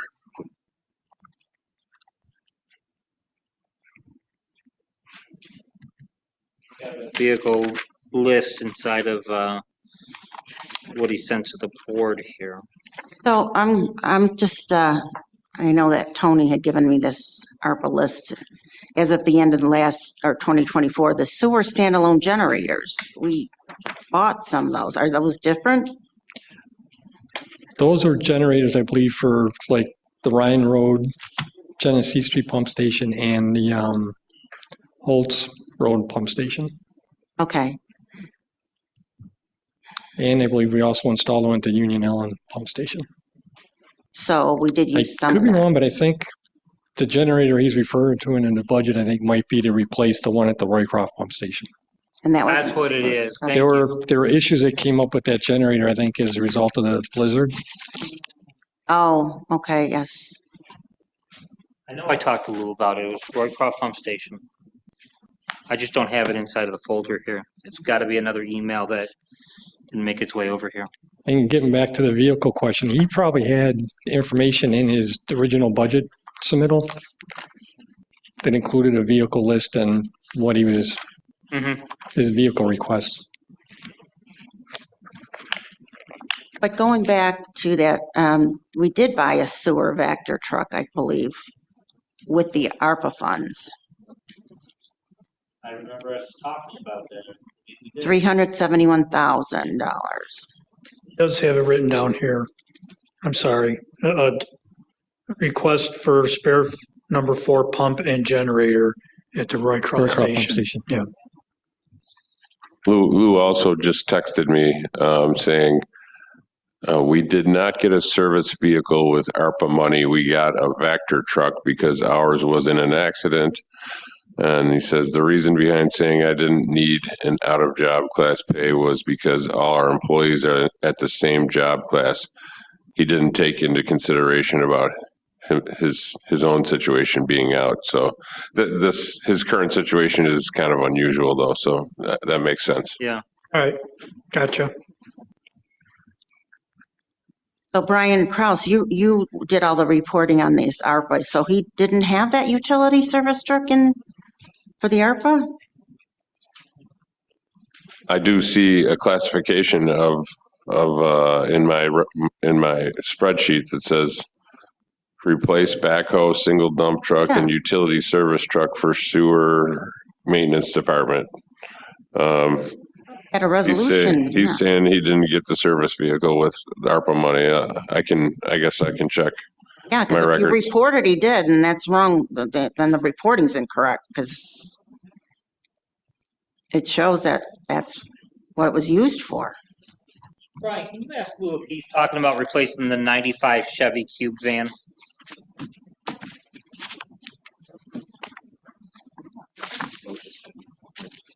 Yeah. 'Cause that's what I thought it was.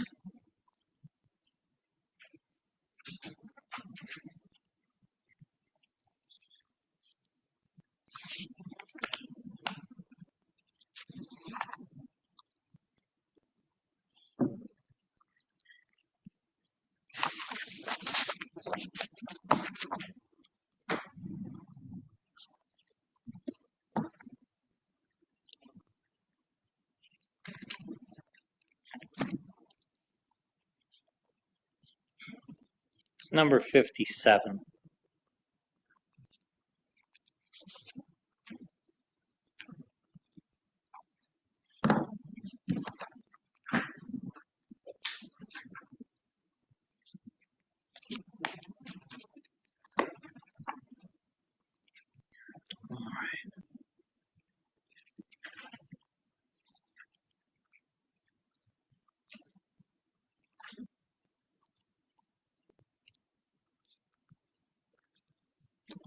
I could just say on the vehicles that this, Lou did provide a 10-year vehicle replacement plan, and the service van that I included here and the video inspection truck are both part of that 10-year replacement plan. So it should be with the documents that were emailed to the board about the sewer department.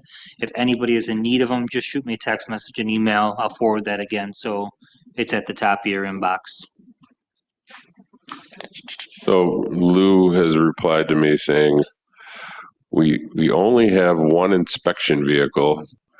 The old Cube van is strictly used for long discharge hoses and storm setups.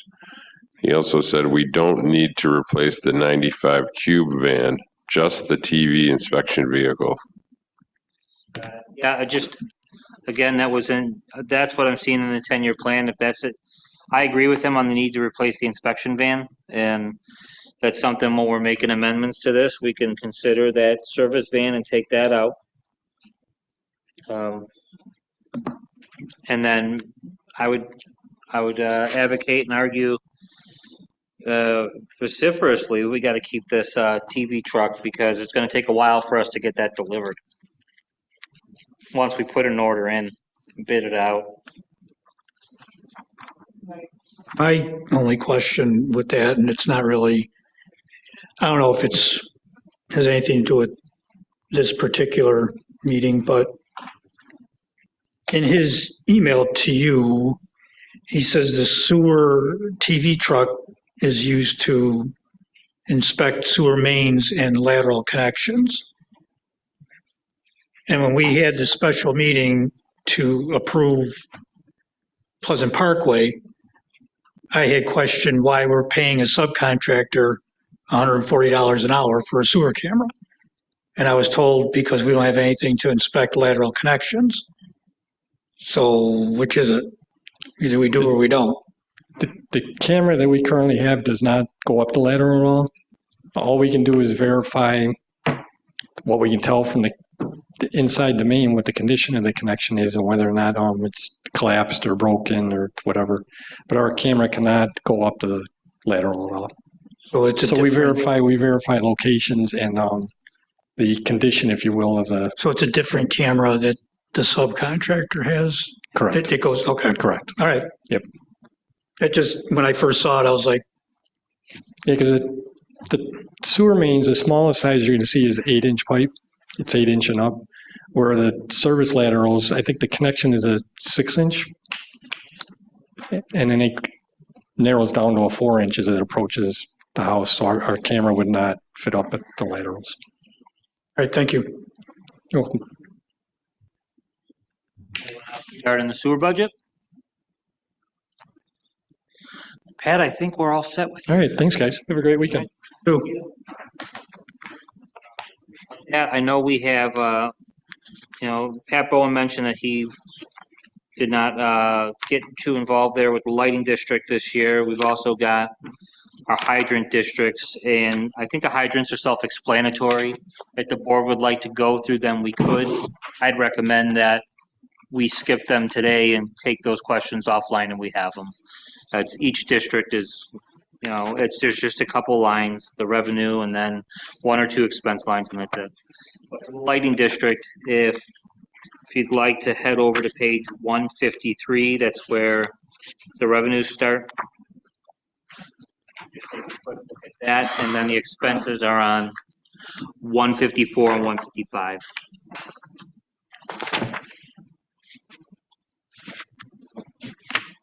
Going to 153, you can see that the tax levy is the vast majority of the funding there. There's some interest income in lieu of taxes, and then a little bit of use of fund balance to make up the revenue side of that budget. We're going to go over to 154, and there's about 10 to 15 lines here of expenses. The 2 largest are for electric for NYSEG, electric for National Grid, which even these days, Niagara Mohawk there, I think we should keep that forever, but that's the National Grid portion. You can see that those lines are going down. They're basically being offset by debt service. Repairs and maintenance is the same as last year. If you go through, then you get to various allocations that finish up that budget. Oh, there is also the utility marking, the DigSafe that was approved by the board last year. We have that at $90,000 this year. Are there any questions on the lighting? Talking on page 153, correct? 150, that's the revenue, yes. So 153 to sorry. 155 cover the district.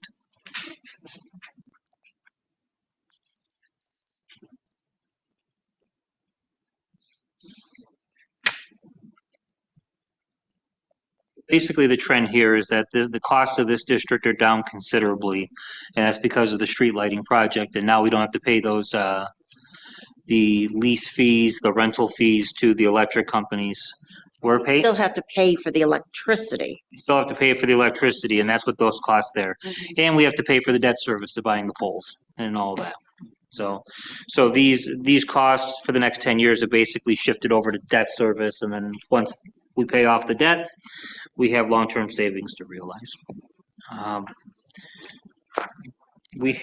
For here, the utility marking safe dig contractor. 2 questions on that.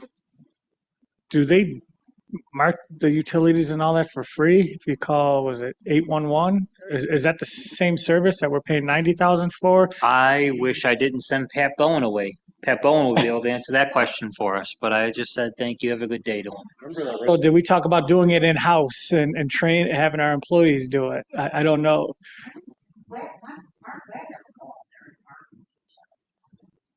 I think the deputy highway superintendent used to do it. Yeah, maybe it was one of those. So I think this 811 is like Yeah. from window, right? Like That we have to. Vern said, there's a resolution we have there. So why don't I pull the resolution up? I'll put that on my laundry list and get that over to the board and answer. Is this? That's on page 154. If I'm not mistaken, that came through last year at about the same time that we finalized the purchase of those assets. And the volume of, I don't know what the word, of location or of locating the underground utilities exceeded what 811 would do and exceeded what we were capable of. And so my understanding is, because I remember speaking about this, but I didn't have anything to do with it, is that it was so that we could, as quickly as possible, identify where these utilities were as the switchover and as the upgrades were taking place. I believe that's where that came from. that makes sense then, because it's not a reoccurring one down the road. We're going to keep facing this 90,000 and say, hey, let's get this project going and complete, and then it starts saving. So I didn't that makes come out of sense. that budget. Else, that utility marking. Don't you have that under a capital project of 500? Again, Pat Bowen put this budget together, so I don't know that answer. Yeah, I would think we could take that right out because there was nothing spent on that this year, right? Well, that's what I want to make sure is like, we were talking yesterday about one of the lines where we didn't get the bills in yet. So we got to make sure there's no expenses that may be billed against us before the year is out. The final projection's at 40. This is at 90 based on the history of realizing a downward trend. But once we get more information on this, we did the purchase on the National Grid assets. For the most part, the conversion there is done. There may be a need for an ongoing contract, but it may well be the case that we don't need it at this dollar level. So let's just confirm that information both with highway and with engineering. Anything else on the lighting? If not, we do have our assessor here with us. Floor is yours, Janine. I think I'm last, right? Is this like a save the best for last thing? Or? So good afternoon, Supervisor and council members. This is my first time ever presenting a budget in this manner. Actually, I'm presenting a budget ever, in any manner. So bear with me through my little bumps here. Our budget is fairly simple in comparison to other departments, thank God. Is one of my first tasks after being hired was tasked with the budget planning for 2026. So at the time, I had very minimal time already in the office to really kind of get an idea of what I feel the department needs. So overall, what I did was I looked back years prior and I tried to just keep the budget in line and on par as to what we've had in the past that I've seen to be working. Obviously, salaries. Most of my staff is contractual, so that's a given for their regular payroll increase for the year. I do have one part-time employee, which at the time of preparing this budget, I did present an increase for her for, I believe it came out to like 2.6%.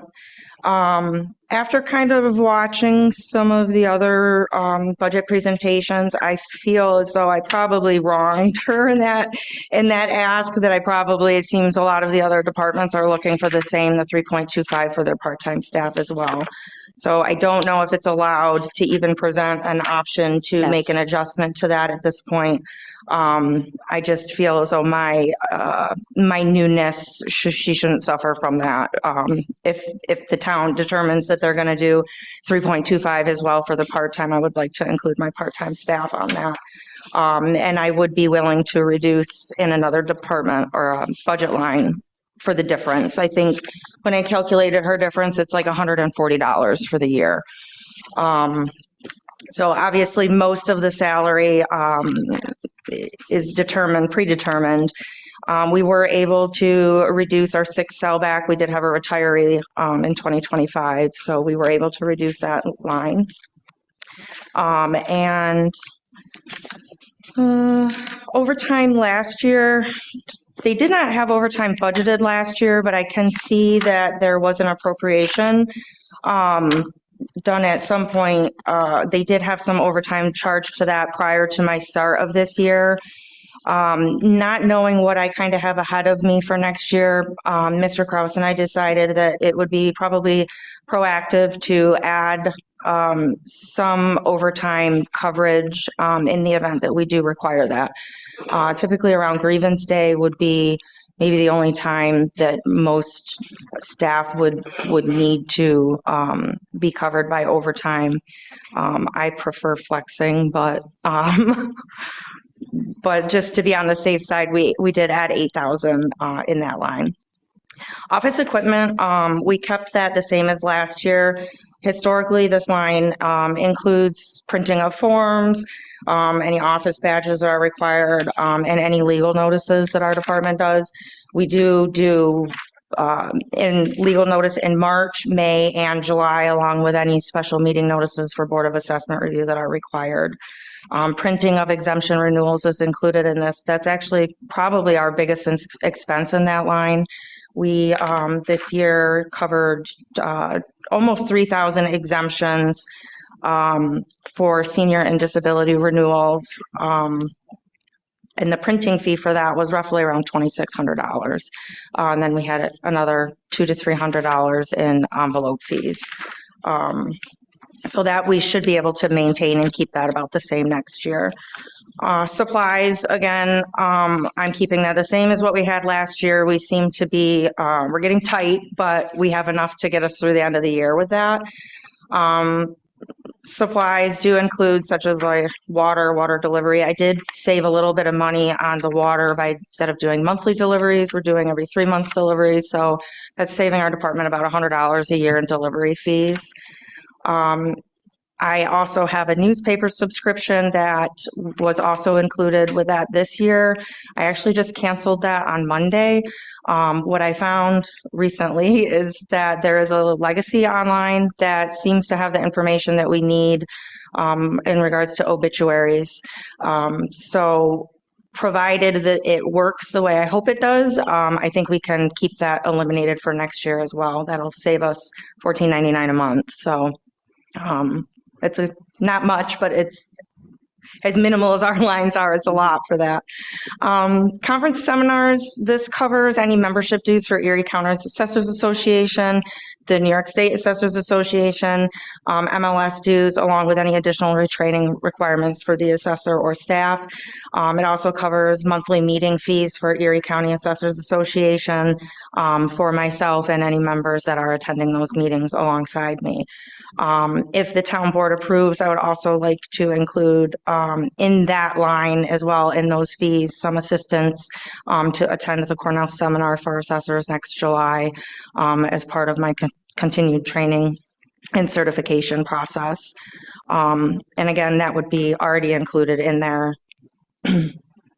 Petition filing refunds. This seems to be pretty standard every year. They're putting about $360 in there that covers the potential of 12 SCAR refund filing fees. We haven't had any the past year, 2 years.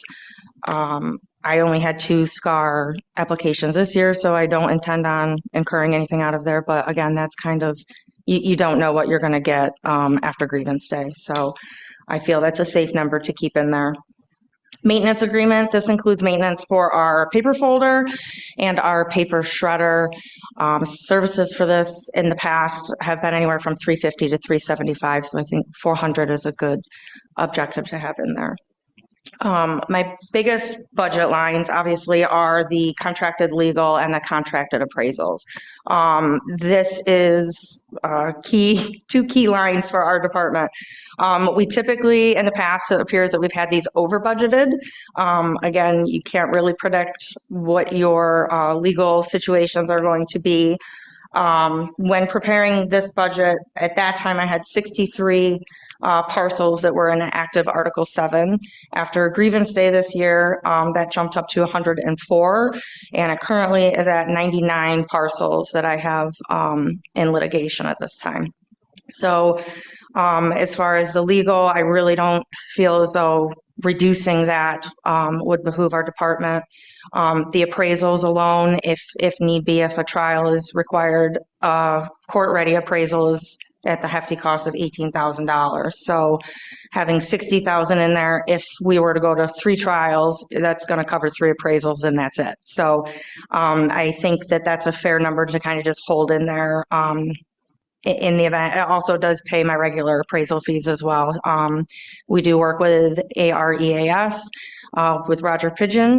He does assist with some appraising throughout the litigation process. So he is paid out of that fund as well. For the BAR, they are on a same salary every year. So I'm keeping the 7191 in there. That is for 4 BAR members. We do have 3 actively enrolled BAR members, and we do have 1 alternate. For example, this year we had one that was missed grievance day because of family emergency. We were able to activate our alternate 4th. In the event that that happens, next year, this upcoming year, if we had to use all 4, depending on emergencies or whatnot, we should have that additional fund in there for that. BAR supplies, I did decrease that a little bit. It doesn't appear that we've really kind of pulled out of that fund the past 2 years. I think that lowering that this year, I'll be able to supply more than enough of what they need to complete their tasks. And I think that's all I got. It's pretty small compared to technology. Councilmember Benchkowski. Did you check all the Board of Assessment review people to make sure they were renewed for this coming year? Yes. You have them all? Yes, they're all renewed. I have one that expires in 26. Okay, so all right. Because I know sometimes we forget about that, because they're on a different schedule than a lot of people don't start January 1st. I think they're what? The September 4th, 1st? yeah, it's like September, I think, September. And I did check that. The 4th member, who's actually our alternate member, I caught her, she did have a 25 expiration, but that's only because she was put in place temporary. So she doesn't serve a full normal term. So if I don't need her next year, she doesn't have an actual term. Okay. She was kind of an emergency replacement, I believe. Sure? Okay. I think so. She probably wouldn't get paid unless, but. It was gone through resolution as to activate her, but it was only for this year. All right. Okay. In the event that I needed her next year. Then you'll know. Mhm. Okay. Yeah. All right. Oh, and what about under the contracted appraisals?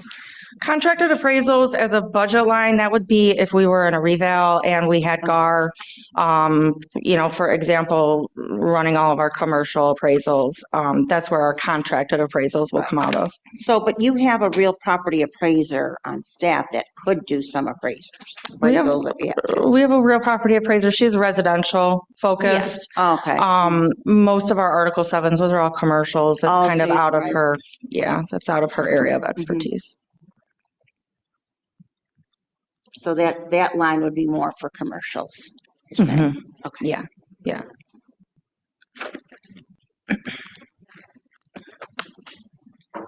Any other council members, questions, comments, concerns? I don't know if Mr. Thompson will have anything for you, so we'll just wait. If you could just stick around until he comes back. Doing a good job. Thank you. Thanks. Thanks. I've told you before, you got the confidence of this entire board. I wasn't There's speaking out of support. turn. Thank you. It's been fun. Right. There were a couple other budget lines that are minor within this. I just wanted to take a few minutes to go over those. If the board would like to discuss, great. If not, we can skip the page and move on. I don't know if, Brian Kraus, did you cover your department's budget yesterday? I thought we spoke to it a little bit. I don't think we did, no. Okay, that's on page 17. We'll start there.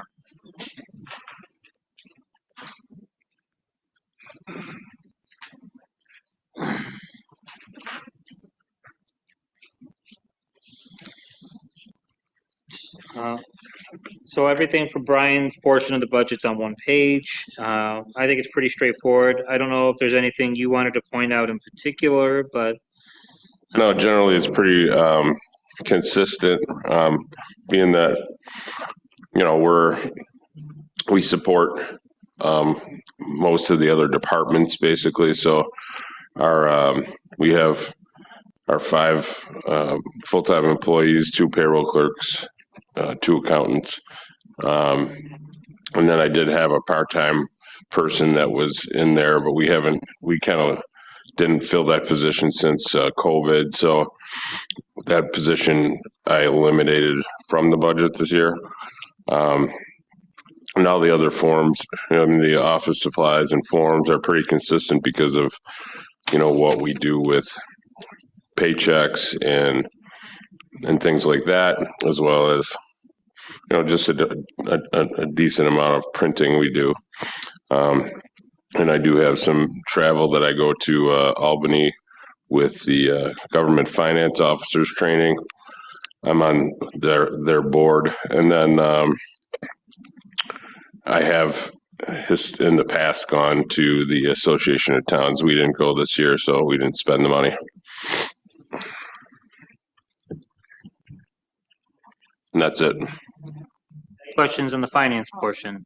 Councilmember Benchkowski? So Brian, have you looked into emailing the paycheck receipts instead of printing them and handing them? We have Mr. Thompson, Councilmember Thompson asked me to look into that. It's not part of our capabilities at the moment. It will be part of the UKG solution that will be, people can do employee self-service and get to their stubs on their own. But I don't have the ability to email them to people. Okay, yeah, because I remember asking our payroll clerk, and he said that, no, he couldn't. He said he could just shred it for me. I said, okay, shred it, but it's like kind of strange, yeah, that he's printing it and then he has to shred it, so.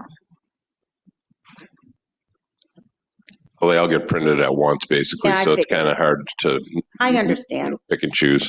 Right, so let's just hope that this could help you with the printed forms in the future. Finance. If there's no other questions, we'll move on to the special items portion, which I believe we may have touched on that yesterday, but that's on page 37. And this small portion has money for municipal association dues, private vehicle reimbursement. There is a postage line that is going up to $145,000. And then there's a couple other lines, including the contingency for $175,000. Any questions on that one? You notice that contingency in the last 2 years, it wasn't used.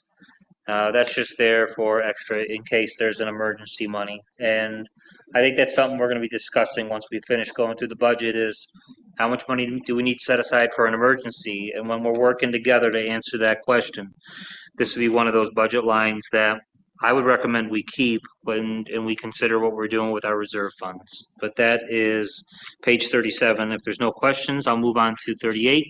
What's the real property tax SP? Those are town-owned properties that we pay the taxes on. You have to pay the taxes on town-owned property? I think school districts, like non-town related costs. Backside of that page, pretty straightforward. On page 38, Cheektowaga Greater Partnership. That line was at $6,000 for 25. We didn't use it in 23. We didn't use it last year.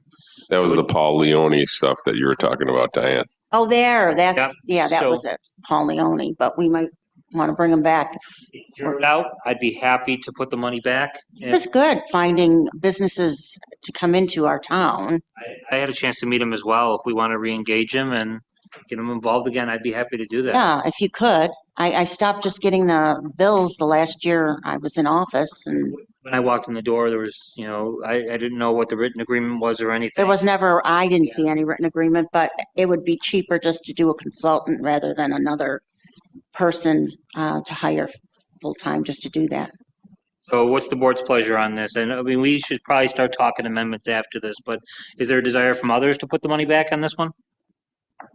At $6,000? It's worth a conversation. I think it might be worth it. It's only 6,000 if he would come back, or if you could find another consultant similar to him. I know Vern, you talked to him as well. Maybe we work together, reach out to him to see if he has some interest, and if not, then we can talk about what our other options would be. Can we take one step back to what was just said? So we were just talking about the real property taxes that Councilmember asked on, and Brian said those are town-owned properties paying school taxes or whatever. But there's probably more costs than this going to those properties that we own. Cutting the grass, maintaining them, liability, all that. And I know we don't have a director of real estate, but let's start putting for sale signs on these things and offloading them, bringing in the revenue on them, quit spending money on them and maintaining them and bidding them out to get done and risk and liability of getting sued. But let's start offloading these things as much as we could. I agree. Where are they?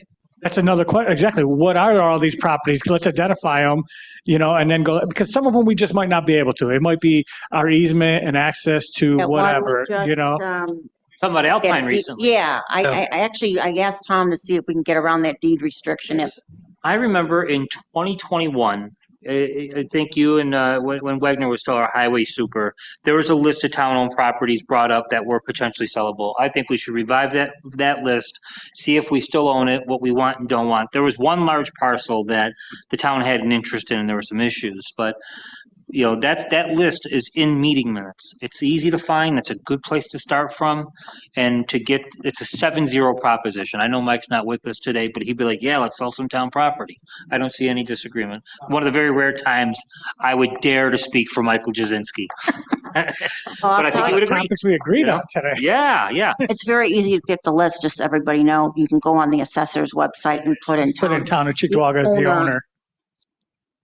All the properties would show up. I agree with that. Yeah, and we can get the total town list, but that list that I remember from a few years back was we had filtered through properties that we had no obvious interest in selling. So between what's online there with that list, we can add to it and get to the answer that we need there. So next I had here was page 47. That on page 47 is the budget for the Traffic Safety Committee. It's 2 lines. Any questions from town board members? To see that it is basically the budget's basically at cost on part-time regular. Office supplies are a few dollars extra. Not lighting the world on fire here. Total of $2,500 with 22 going into the paper. That would get us to page 51 for publicity, if there are no questions. Again, it's another budget line where it doesn't light the world on fire, but we did spend $3,300 in '24 on the media publicity line. The projected for this year is $2,500. Actual year to date's only $450. This budget projects putting just over $3,000 at $3,050 into these 2 budget lines. Is this for the Bee or newspapers or I don't know what media particular publicity expenses is were this? done against it. I'll say that my office is not asked to use this budget line in any instance for like press releases or anything like that. I would believe it's publications in the B newspaper. I'd be shocked if it was something other than that was the main driver of the cost, but you know. We have no idea what it is, who's using it. Go to Youth and Rec Senior Center if they're using it for any particular reason. Well, if we're looking at the year to date, it's really not being used at all. There's $450 spent on it for this past year. So if it is something we have and we could utilize it better and need it, then let's do it, because we all know communication out to the residents, it sucks. Not everybody is social media, not everybody is the Bee, not everyone is the Buffalo News. So we got to take different approaches to it. How do we take that approach to it? And we've got 12 different outlets here too. You know, seniors got their own email list, Youth and Rec has their own, but God forbid we had to get every single resident somehow to communicate stuff. We don't. So I don't know, you know, do we put that money towards a tool? I know, you know, Jay's working on an emergency communication tool, which is different because we don't want to abuse that tool and say, hey, we're missing garbage day. We don't want to put out an alert on that tool, you know, for emergency alerts, but we got to do something better because we can't even communicate right now. Hey, garbage day is not happening today because the only way it's put out is Facebook. And my neighbor next door, the 93-year-old, doesn't have Facebook. So she's wondering why my trash wasn't picked up. So maybe we see what it's used for and if we could utilize it better, or maybe we just don't need it, period. But Dennis, you look like you're on it. Trying to get this thing to work here. Based on our conversation earlier about the website enhancements, and you're talking about communication out to the public and creating portals and everything else, maybe that's something we could consider those funds for. Correct. Maybe it stays in the budget and then we put it to enhance the website piece of it all, which, you know, as we want more bells and whistles on it and to be more user friendly, the price is obviously going to go up versus the basic vanilla site we have now, which is a template and you're just plugging into the boxes. So yes, good call. Upgrade, improvement. Ryan Kraus know what we use it for? I'm trying to look it up right now. I was trying to buy him time by keeping rambling over here. I know it was a stall tactic. That's what it was. Yeah. I was going to go for a heart attack next to fake. I think I remember sometimes when the Chamber of Commerce would have. Yeah, that's an what I'm event seeing, Chamber of Commerce.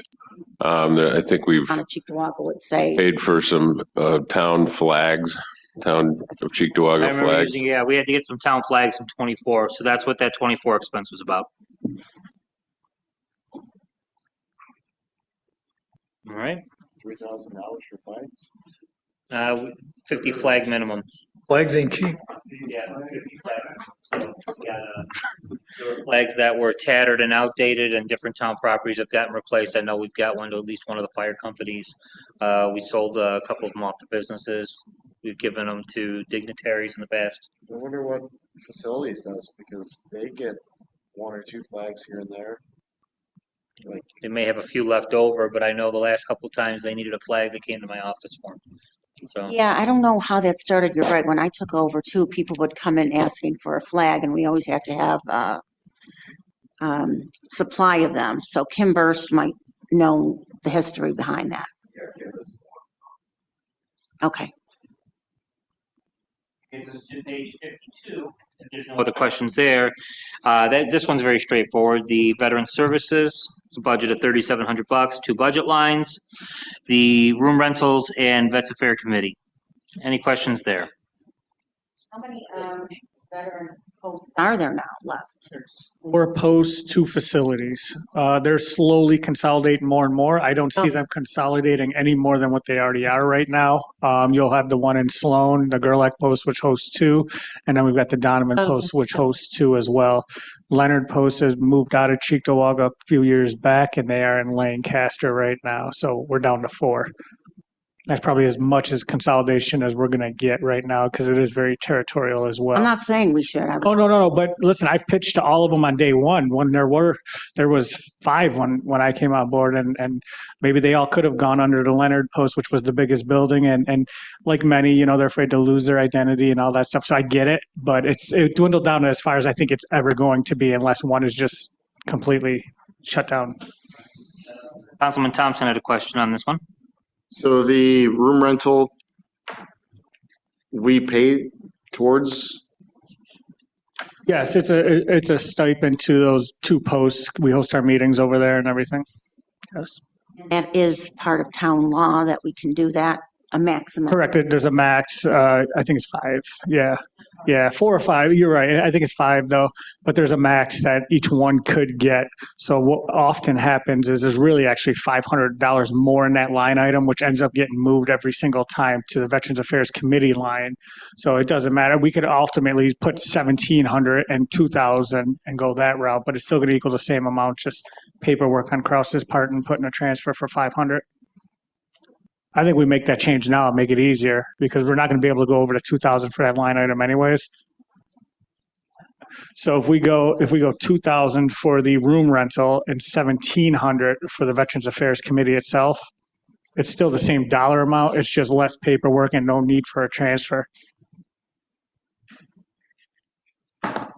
1,000 there, and then what, 1,700? 1,700 for the Veterans Affairs Committee because we don't have that 5th post. If I may, you guys, you'll need to do a resolution for that since we have the formally filed preliminary. Correct. This will come with all the amendments and everything we put in. Yeah.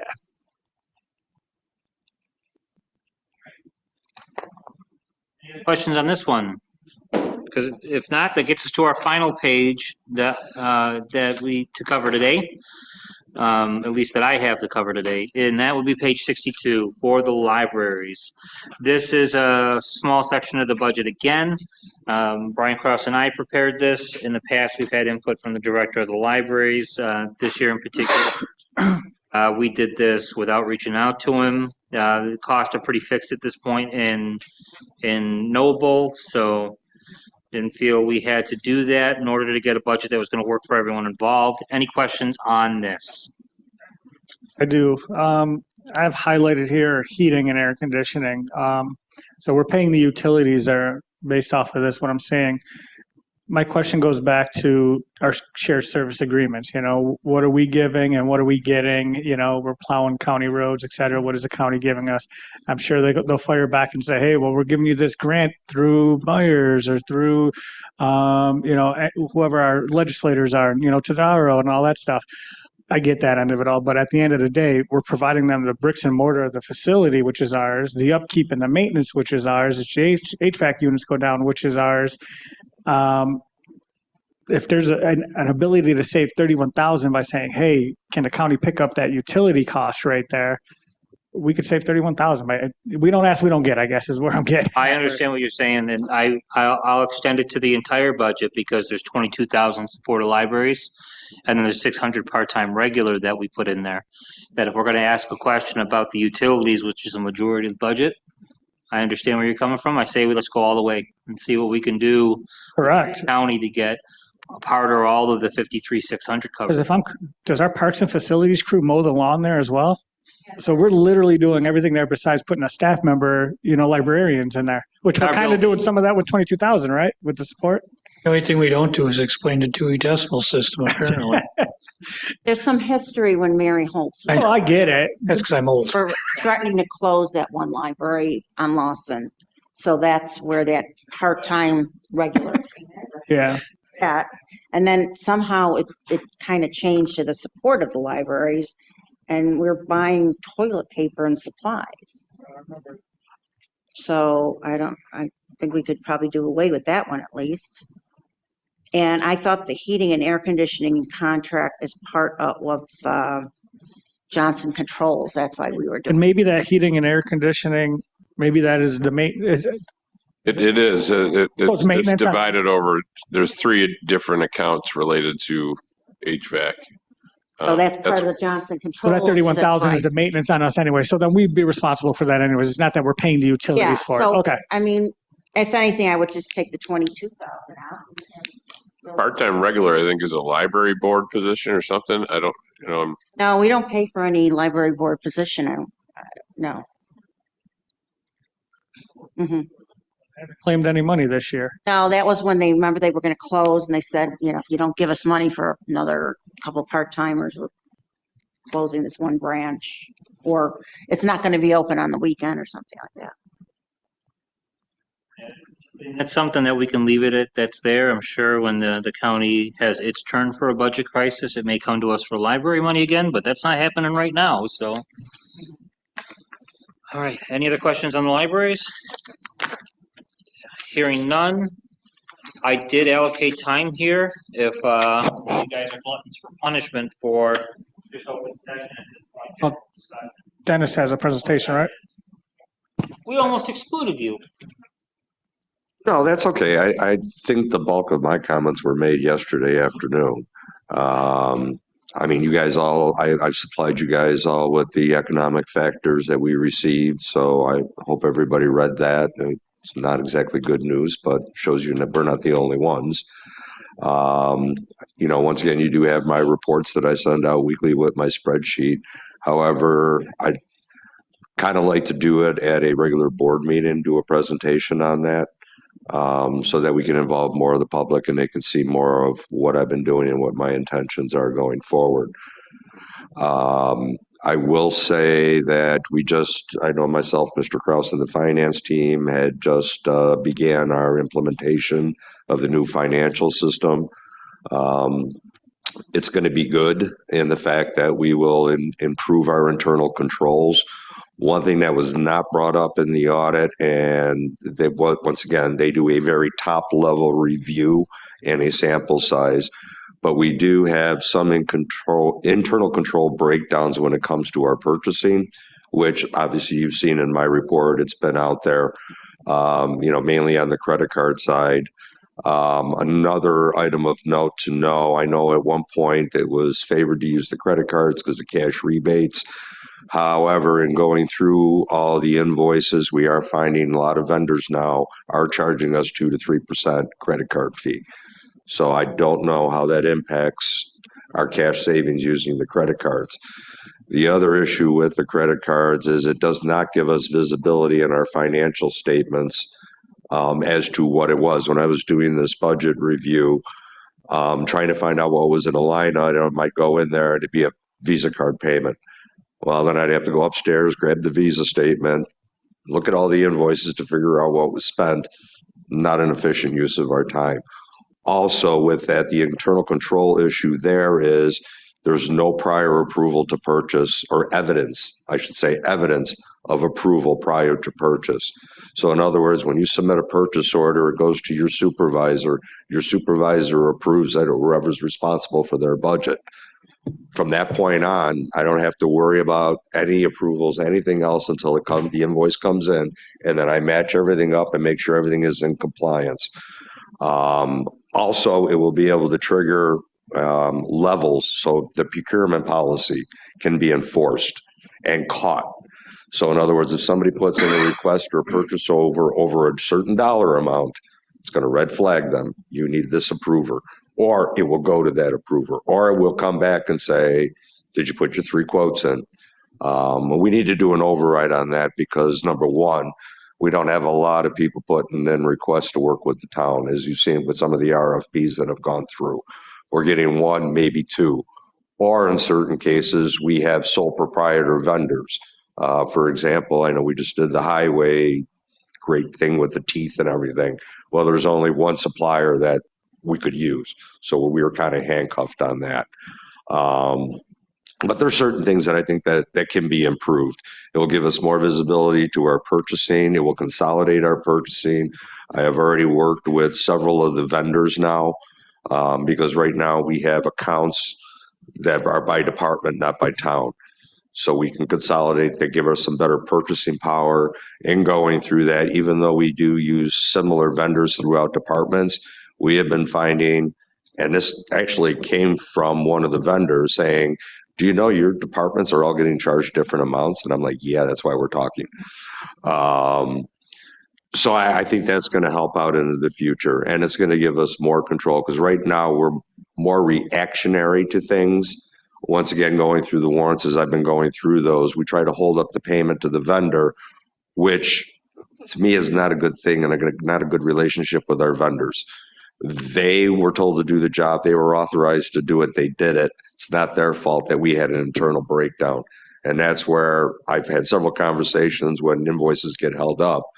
that's an internal issue that we need to address, but we cannot penalize the vendor, because if we ever want them to do work for us, guess what? They're not going to give us a break, because they're going to go, it's going to take me 6 months to get paid.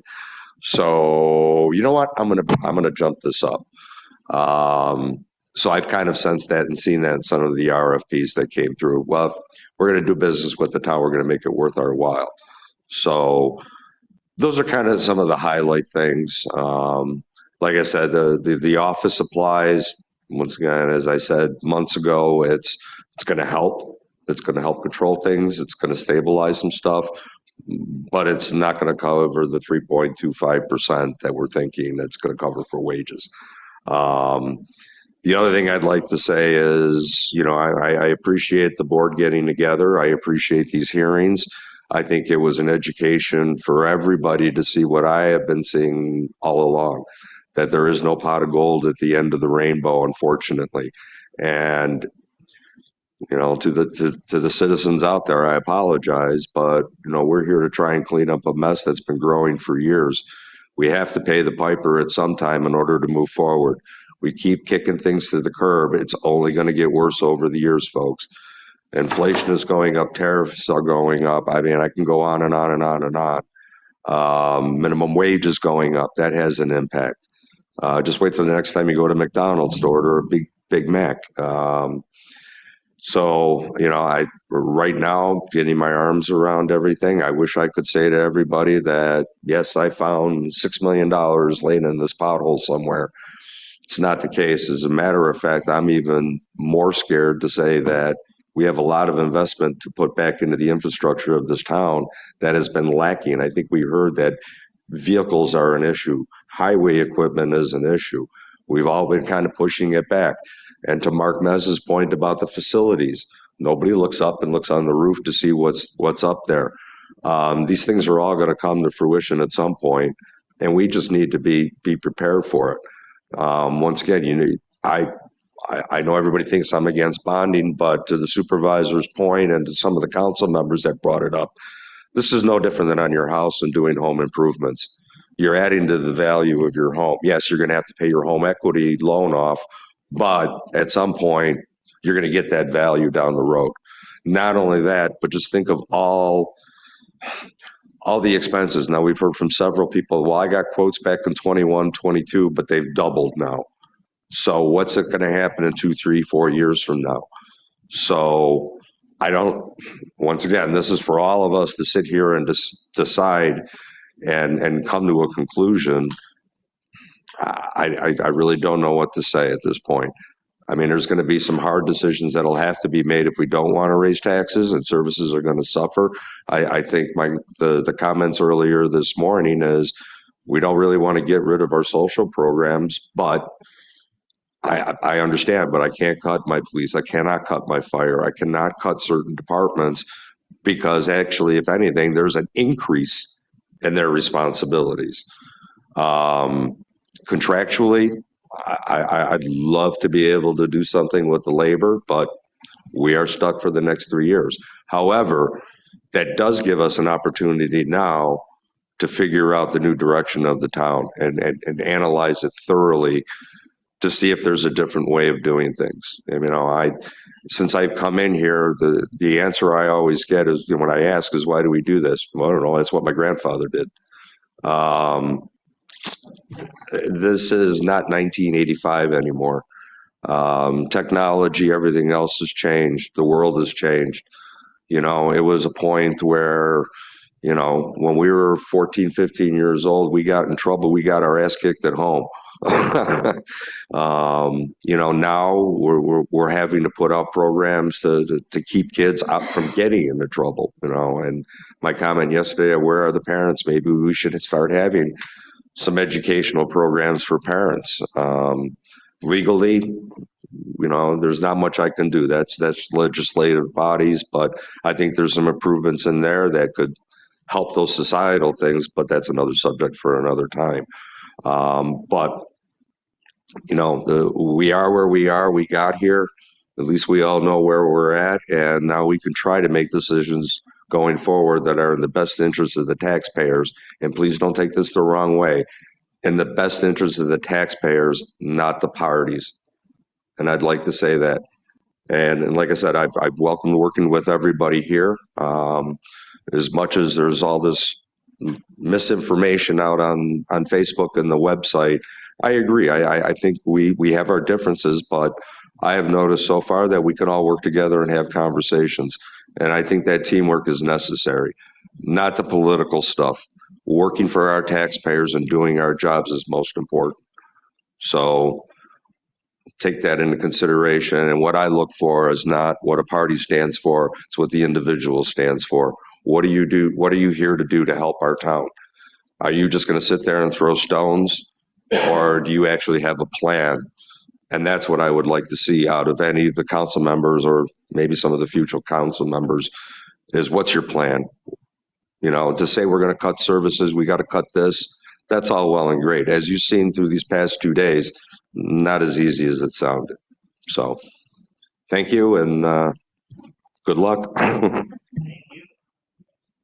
I just wanted to make mention of something and then throw it open up to the rest of the board. You know, going back to the 1% resolution that was passed, the dollar amount roughly to honor that, let's say, and to meet that request would be to cut from this budget here about $7.1 million. And I know I've mentioned that before. I spent some time the last few weeks and I tightened it up yesterday that if push came to shove and that was something that there was an insistence on doing, I don't see how it could be done without a commitment to cutting services. I think there's, on the appropriation side, I do think there's some work that can be done. And it gets back to the big question I've been stuck with. And Councilman Flipsy actually asked it earlier yesterday about how much money do you need for an emergency? And that's every time I look through this budget, that's what I've been thinking about. And that's why when you look through some of the expenditures, especially, excuse me, on like the payroll side, the Social Security, the healthcare, all of that, it's like, how much money do we need for an emergency? You know, we have extra money put into those budget lines because we don't know what the medical will be. But we know that the retirement will be relatively fixed and we have some extra. We know what Social Security would be, and we should have a little bit extra in there. But in the same vein, this budget prepares for building total reserve funds by $4 million compared to where they were last year. And a big chunk of that goes to growing the general fund. We do add to the highway fund, and we add a little bit to the Parktown fund. If we were to hold very strictly to the 15% balance in all funds, and let's say one of the decisions this board made was, Brian, you put too much money in the reserves for emergencies. We feel there's at 17.6, 17.7% of the year's operating expenses is too much. Let's get that down to 15. We could cut that. The things I'm saying I'm not endorsing or agreeing with. I'm just saying mathematically they're possible, and objectively they wouldn't hurt the town immediately, in my personal opinion. $1.7 million. That if we were to use 1.7 million in fund balance, that we wouldn't have to pass off as much of a tax increase to our residents now. We can use fund balance to do that, but it wouldn't address the expenditures or the actual costs. It just meant we wouldn't have to raise as much of the tax levy in the general fund. In my personal view, that kicks the can down the road a little later on. So we're making a trade-off that we can lessen what's being proposed now, but if we don't address the expenditure side, then this issue gets recreated later. One of the other expenses here was the equipment to the tune of $1.45 million with the new trucks for highway, the new parks vehicles, the new sanitation packer. If that's all funded on a cash basis here, there's two options there. There's wiping that out entirely, and you can take off more than 1 percentage point of a tax increase if we didn't buy any of that equipment in '26. Another option is the B word, bonding, that if we were to take out bonding to the tune of $1.45 million, we can spread that cost out over 10 years. The problem is your $325,000 truck for the highway department just got interest added to it. And, I was talking with some of you guys between sessions here and prior to these meetings, and, my philosophy on operating expenses, you never borrow the money. And I think there's broad agreement that if you're going to do a sewer project, for example, that benefits people for 50 years, you should probably borrow for that. But if you have the cash, use a little bit. These vehicles get to the gray area, and I'm increasingly coming to the side, looking at nearly $10 million of debt service of maybe we should do these in cash when we can. That's if we both wanted to have the vehicles and a lower tax increase now, putting out a bond to fund vehicle purchases would be a way to lessen that blow to people. Let's say the real interest on it was 30% for them. Let's say, just for the sake of argument, gets us to $1.7 million. The debt service would be $170,000 a year. That's less than the cost of one garbage packer, less than the cost of one dump truck, and you would get a street sweeper, all the vehicles I mentioned above, and a couple pickup trucks for the Parks Department, working that out. There is some money within retirement buyouts and other police-related lines that I mentioned yesterday that could yield us a reduction of $1 million in appropriations there. I don't like the idea. And then, as Chief Coons mentioned, there's a need for us part-time. I'd be willing to share those budget lines for the board's consideration. That gets you, we're talking over $4 million down. Sewer fund balance, there's 200,000 there. That would get you to the 15% minimum, but we know we have needs there. It's my opinion that we should keep that extra money in the budget to meet our needs as we go. The highway reserves, we should keep that for storms, but if we took out another 330,000, that would lower the pressure on the tax increase now. But if we do have a storm where we have to spend more overtime or get outside contractors in a limited way, we wouldn't have those revenues in the 26 operating budget for it. Question. Yeah. So we talked about earlier growing the fund balances for this upcoming year, but where can I find the amount of, I guess you'd call it the cost savings from monies not spent this year that were saved? Where's that money? What is the amount that we're planning on using for next year? Because I imagine it's being allocated somewhere. So do we know what that amount is? The way I'm hearing your question, the beginning of my answer would be we won't know until next year's audit, if we're talking about the 25 operating budget. If you look at 24's actual expenses and compare that to the budget, that can give you an idea, just to use the general fund to discuss what you're asking, because it would apply, the concept applies across each fund, that you can see in the general fund what we budgeted and what we actually spent if you pulled out last year's binder on that. And if you do that throughout this entire binder, I mean, there's money, there's a lot of it. And where is that being allocated for? We allocate it out as the plan, to say in the course of the year, like for next year, the plan is to have $63+ million in the general fund's budget to cover the policing, the dispatch, all the other things. And like any year, we don't expect to use all of it. But in my looking through 8 years of budgets in my basement like a madman, I've noticed a decline in the buffer for medical insurance, for instance, right? So we used to have well over $1 million set aside in excess of what we needed. Now we're down to $500,000. I also noticed that the overtime line was overspent. I also noticed that the retirement buyout was overspent in 3 years in a row. And that's a description. It's not a criticism of anybody. It's part of the budget. But we did have, just as much as we spent more on retirement buyouts than we thought, we had a little bit extra in the retirement line. So if we had an overage, we had money within the operating fund to cover it, and we didn't have to go to the reserves. So like the way I don't mean, I'm trying to answer the question. I don't mean to dance around it, but it's like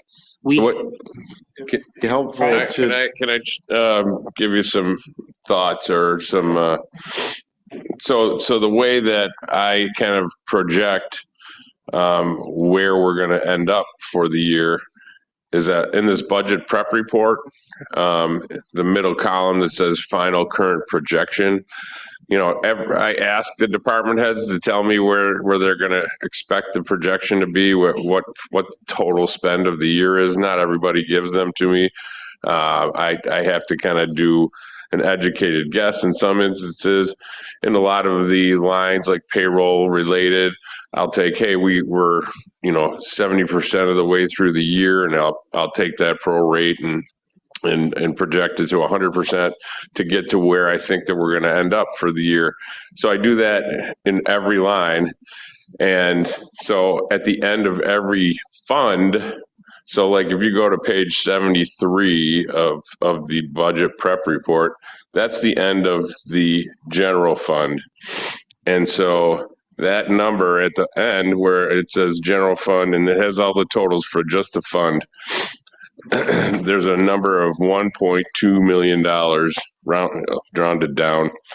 That means that we're going to spend more than we bring in this year of $1.2 million. That's my estimate right now based on the facts that I'm aware of at this preparation of the budget time. So, as I've stated, do people see where I'm at? Page 73, and the very last line is the total. So it's the total for the fund. So what that does is the line above it says total expenses. Okay, way up at the top where there's all the revenue are summarized. We summarize the revenue, and then this is the net of the revenue and expense. And so the expense exceeds the revenue by $1,206,926. Do you see that? Okay, so that's what I do in every fund. And, in some funds, well, I don't want to convolute it any more than that. So that's where I'm at with when I make my projections for the year. And so, as I've stated, for the last number of years, we've more or less used fund balance in each of those years. We continue to add to the amount of appropriated fund balance. We increase that. So therefore, my expectation is if we're spending more than we're bringing in now, we're going to spend more than that next year. Or, in 26, if we continue to appropriate more. So ultimately, I know what you're saying, Vern, is, there's lines there that there's way more money budgeted than what's the actual. But the bottom line is if you just take every single projection of where they're all actually going to come in, that's where my expectation is that we're going to spend more money than we're going to bring in this year. And I do that for every fund. So you have to go through every fund and look at the bottom line. It's generally summarized in that in the public budget book that we do the display of the fund balances, and that tells you, that most funds were using fund balance.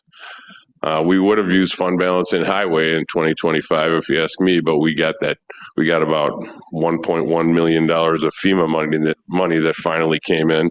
But that's a one-time, reimbursement. We did have huge expenses one time back when they actually happened. But so I guess what I continue to say is you're not replenishing any fund balances at the moment with your current plans. So you're going to continue to use your fund balances. Those are reserves. They're one-time pots of money. When they're gone, they're gone. And so then you will have to either raise taxes even more than 7%, or you're going to end up going financially bankrupt. So, I don't want to be the guy who's like banging the drum like that. Certainly, we've done this for a number of years where we've appropriated more fund balance, and we're using our reserves, and we don't use them to the full extent that we say could happen, but we do use them. So it's like you're taking out water on a ship, okay? Yeah, we're taking out a little water, we can handle it. Ship's pretty big, all good. Oh, we're taking out a little bit more. Oh, we're taking out a little bit more, Then you hit the iceberg, and whatever. So it's just a cautionary statement that I've been saying for years.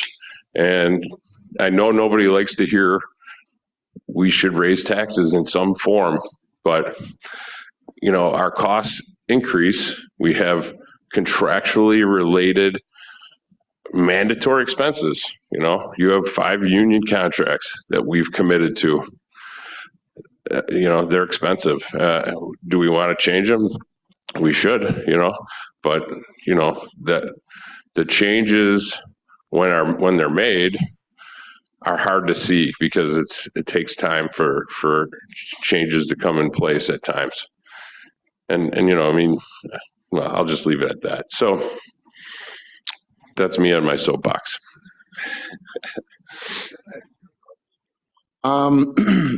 So one of the things, and maybe it's just the way that I think, is looking at one of these lines, and the page doesn't matter, but it's saying budget for $720. Actual is $140.99. Current projection, $700. So if you came to me and said, Vern, what do you think you're going to spend in this? Well, I'm budgeted for $700. Yeah, I'm going to spend the whole thing. So if we're going to each person and asking them, yeah, what do you think where do you project yourself to be at the end?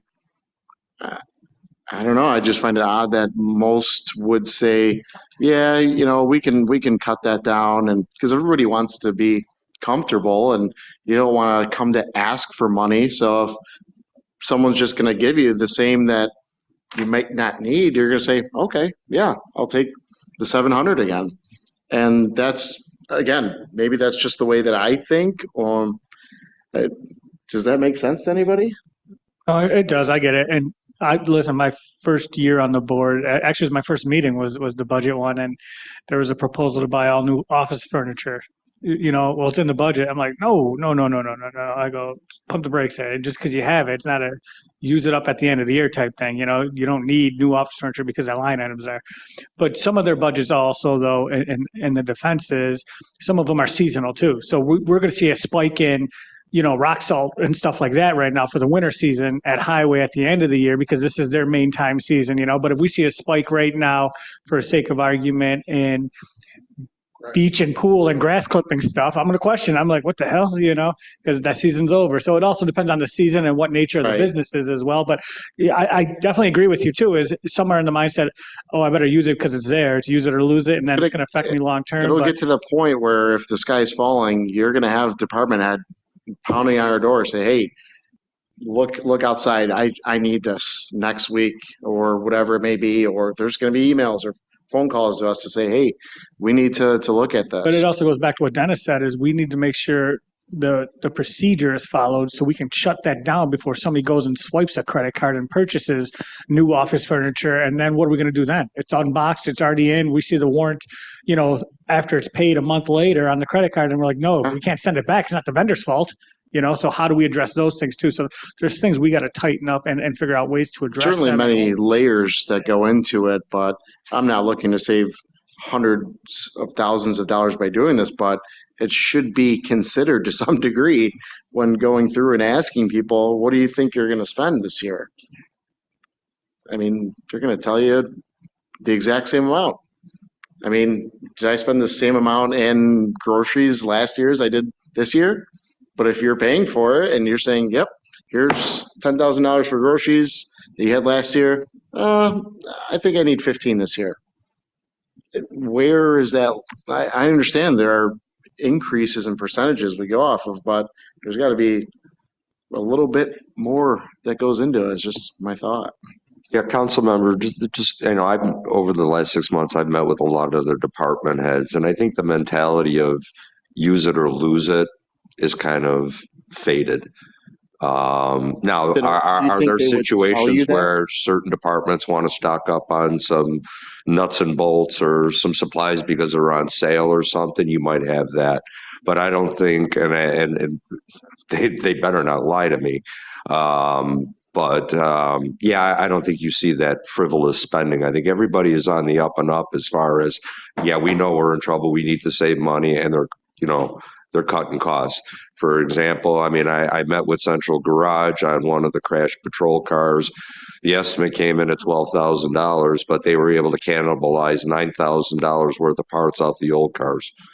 And believe it or not, those cars, you may see them as junk and saleable, but those cars are worth more in parts than they are together. So, yeah, I see the department heads really trying. Now, are there a few that I'm keeping my eye on? Absolutely. But I think everybody's intent is to do what's best for the taxpayers. So I think that old school mentality of, yeah, we need a new truck, let's just go out and buy it. As you can see today, they're formally requesting it and letting you know. They're not just going out and do that. So I once again, it is something that's always feared me with the way government sometimes works with budgets. But, in defense of that, I will stand up for them and I'll take the fall if they screw it up. But I think their hearts are in the right place. Yeah, no, I was not accusing any single one person or anything, but I just wanted I'm just saying, compared to when I first got on the board, there was an extreme purchase request, at the beginning. But, I tend to watch the October, November, and December, transfer of funds and requests and all that coming through because it's like a use it or lose it type thing. But they really have nothing to use anymore. To be completely frank on it. No, and one of the things that I've done during this budget process is I've asked the department heads, what do you absolutely positively need? But at the same point, I also wanted them to get it out there, what they're going to need going a couple of years down. So some of the stuff may have been like, we've seen the request for vehicles and everything else. Well, now it's for us to put a plan together, once again, reviewing what our inventory is, everything else. But one of the questions I asked is, what do you absolutely need for the end of the year to get you through if you're over budget?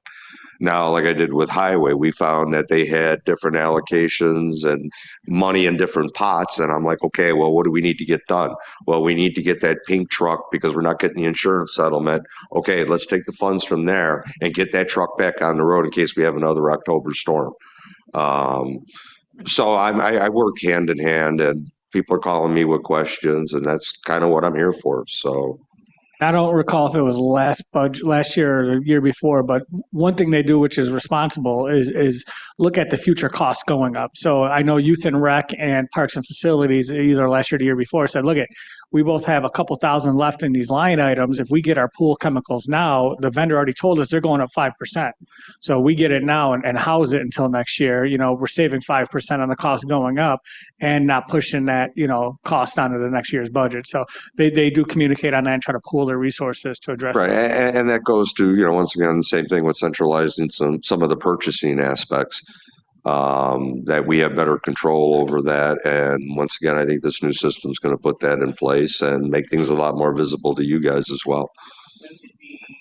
First day between 9 o'clock and lunch, we covered about 60% of the budget, around $69 million, getting to the question of use it or lose it kind of things. And a lot of that was payroll related. It was benefits. It was the pension and all that. And UKG is going to be helpful in more accurately measuring that those numbers are accurate. So I think we're going to see some savings on the payroll side once we get those time clocks across the board going on. And it's a great thing for us to advance. And that covers about half of that spending. That gets into IT with the subscriptions and the contracts that they have. A lot of the fixed costs, we went into the police department and we realized how much Chief Coon's budget is fixed by contracts and by subscription services like Axon or the agreements he has related to dog control and things for any of hardware or whatnot. On the other, the other half of the services, we started with senior services today, and the amount that Dawn is proposing for supply lines and expenses here is less in 2026 than it was in 2014. And we know supplies have gone up. Scott Colwell came before us yesterday, right after lunch, talked about the 5 lines that he can control, and they have been growing slower than inflation. Lou in the sewer talks about the limited number of lines he is able to deal with.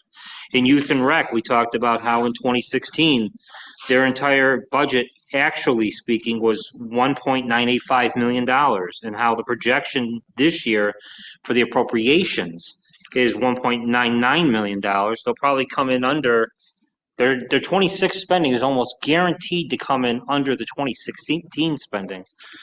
Despite all that, and we're seeing cost controls in all those areas, despite all that, I do think it's fair to say, if you give somebody $4,000, are they going to use it all? I think we need a little cushion in each departmental budget for certain things that may come up.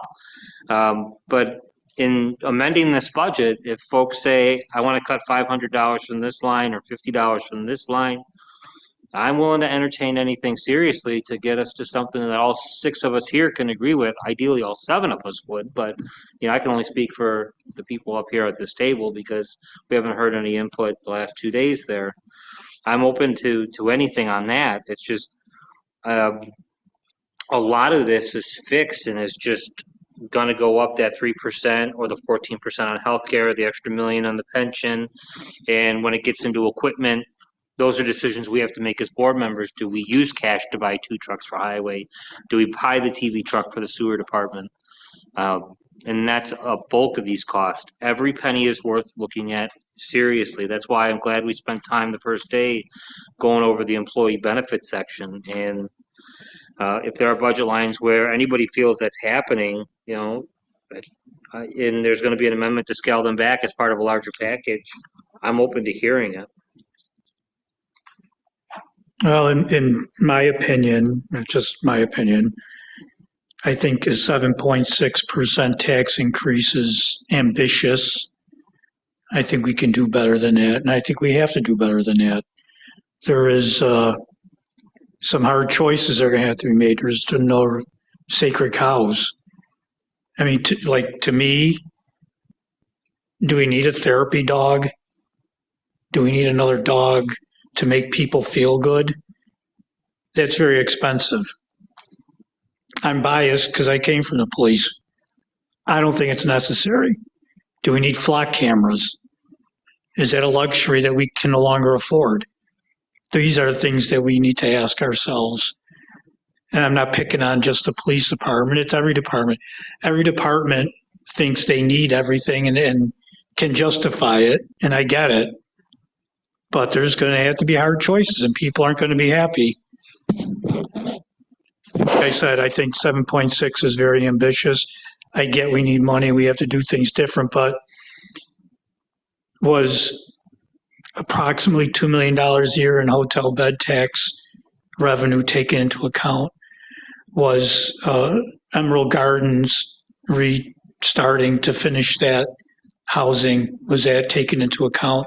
As well, it's supposed to be like $22 million. I know you can't bank on that, but we have tons of projects, not tons, but quite a few projects coming up, new buildings on Broadway, expansions. So there's going to be more revenue coming in. So I'm not a financial guy at all, but this is just my opinion. That's just what I think. On the hotel bed tax, I would love to say part of our revenues here will be $1 million or $2 million or $3 million for it. I'm pulling up right now what I call the Domino's Pizza tracker on the legislation. And it looks like, hold on, it's delivered to the governor, but it's not saying it was signed. So that's progress. The last time I talked to Assemblyman Chalinsky, which was just the other day, he said he saw one of the governor's aides, talked to her, what's going on with this? She didn't know. She was going to get back to the governor and try to tell her, hey, what's going on? But nobody has said anything. He was going to draft a letter to send to the governor's office to say, hey, they really need this. What's going on? I would hope it's not political. Maybe I'm naive at 62, but, Yeah, I reached out to the governor's office last month and through their local reps here, I sent a letter in and I followed up on that. I'll continue to do so. But it does look like a little bit of progress was about this being delivered to the governor instead of just being passed by the legislature. That's helpful. I mean, even in a first year projection of revenues, I don't know if we should go much higher than $500,000. I know we'd get more, but we don't want to count our chickens before they hatch. and I get that too. In that revenue, if the bill gets signed, let's say we pass a budget on the 20th and the bill gets signed on the 25th of November. That revenue that would come in through the final weeks of 25 and then 2026, we can talk about our capital projects with that. We could talk about delivering tax relief in the following year. There's a number of things you can do with that revenue that as it comes in. But we're going to be talking about heavy equipment and highway again. We're going to be talking about our aging buildings again. So whether or not we budget for it, that's something's going to be saying, hey, can that be the dollars to deal with this need, right? Councilmember Benchkowski? Okay, so we've been talking about cuts, but what about increasing revenues? Taking a look at our fees, we haven't upgraded any fees for a long time. Especially like building and plumbing fees. The clerk fees also, I had started a list a couple of years ago. I mean, we don't charge a landscaper fee or permit. But now more people are hiring landscapers and grass cutters. Years ago, nobody did. So I think just to even regulate it a little better, Amherst charges $35 for the first vehicle and $5 for an additional. This was a couple of years ago. We don't charge anything. But then our snowplow fee is only $25. Amherst was at $40 a couple of years ago. So there's different fees, or a solicitor's fee also. Food truck permits we had looked at a while ago. We never did that. So all I'm saying is maybe we should relook at some of those, and the building and plumbing fees and the containers for when we were talking to Scott Howell, I did find some of them we probably could look at. The other thing I wanted to mention is why couldn't we use some of the CHIPS money for highway equipment? I looked it up, and you can use it for certain highway equipment for a 10-year life on a piece of equipment. How the highway department uses CHIPS revenue, we could talk with the highway superintendent about. I'm not opposed to that. If the goal is to provide tax relief, we've got the opportunity to reduce that tax levy in the highway department, basically the equivalent of one piece of heavy equipment. Otherwise, all of the revenue for the highway department is coming from sales taxes, state aid, other sources. Right, and he's using it on this mini paving right now. But there's enough there. This year we got, I think, over $1 million combined that we could use some of it for equipment.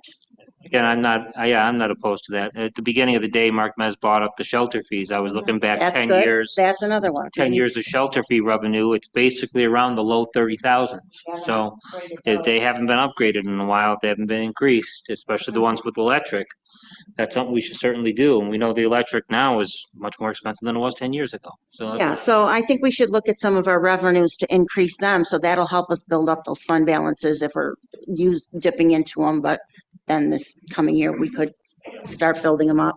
The other one was we still need to look at leasing some equipment versus bonding or purchasing outright, even pickup trucks. on that one, I know Dennis and Vern and I were talking a little bit about the heavy equipment. And the highway superintendent and I met with somebody that leases street sweepers. I got to follow up on that conversation, but it's my take on this is we heard from Enterprise what their plan was for, like, they wanted to turn over our equipment every 10 years. We get 12 or more. I think the average age of our fleet the last time we knew was around 12 years old. If you took the age of all the equipment and averaged it out, I think we get more. I mean, if we're going to lease it, once the lease period is over, do we buy something outright? And I could see the case to be made that it may cost us more in the long run that way. But if it's a stopgap to prevent a tax increase like this now, I can understand that.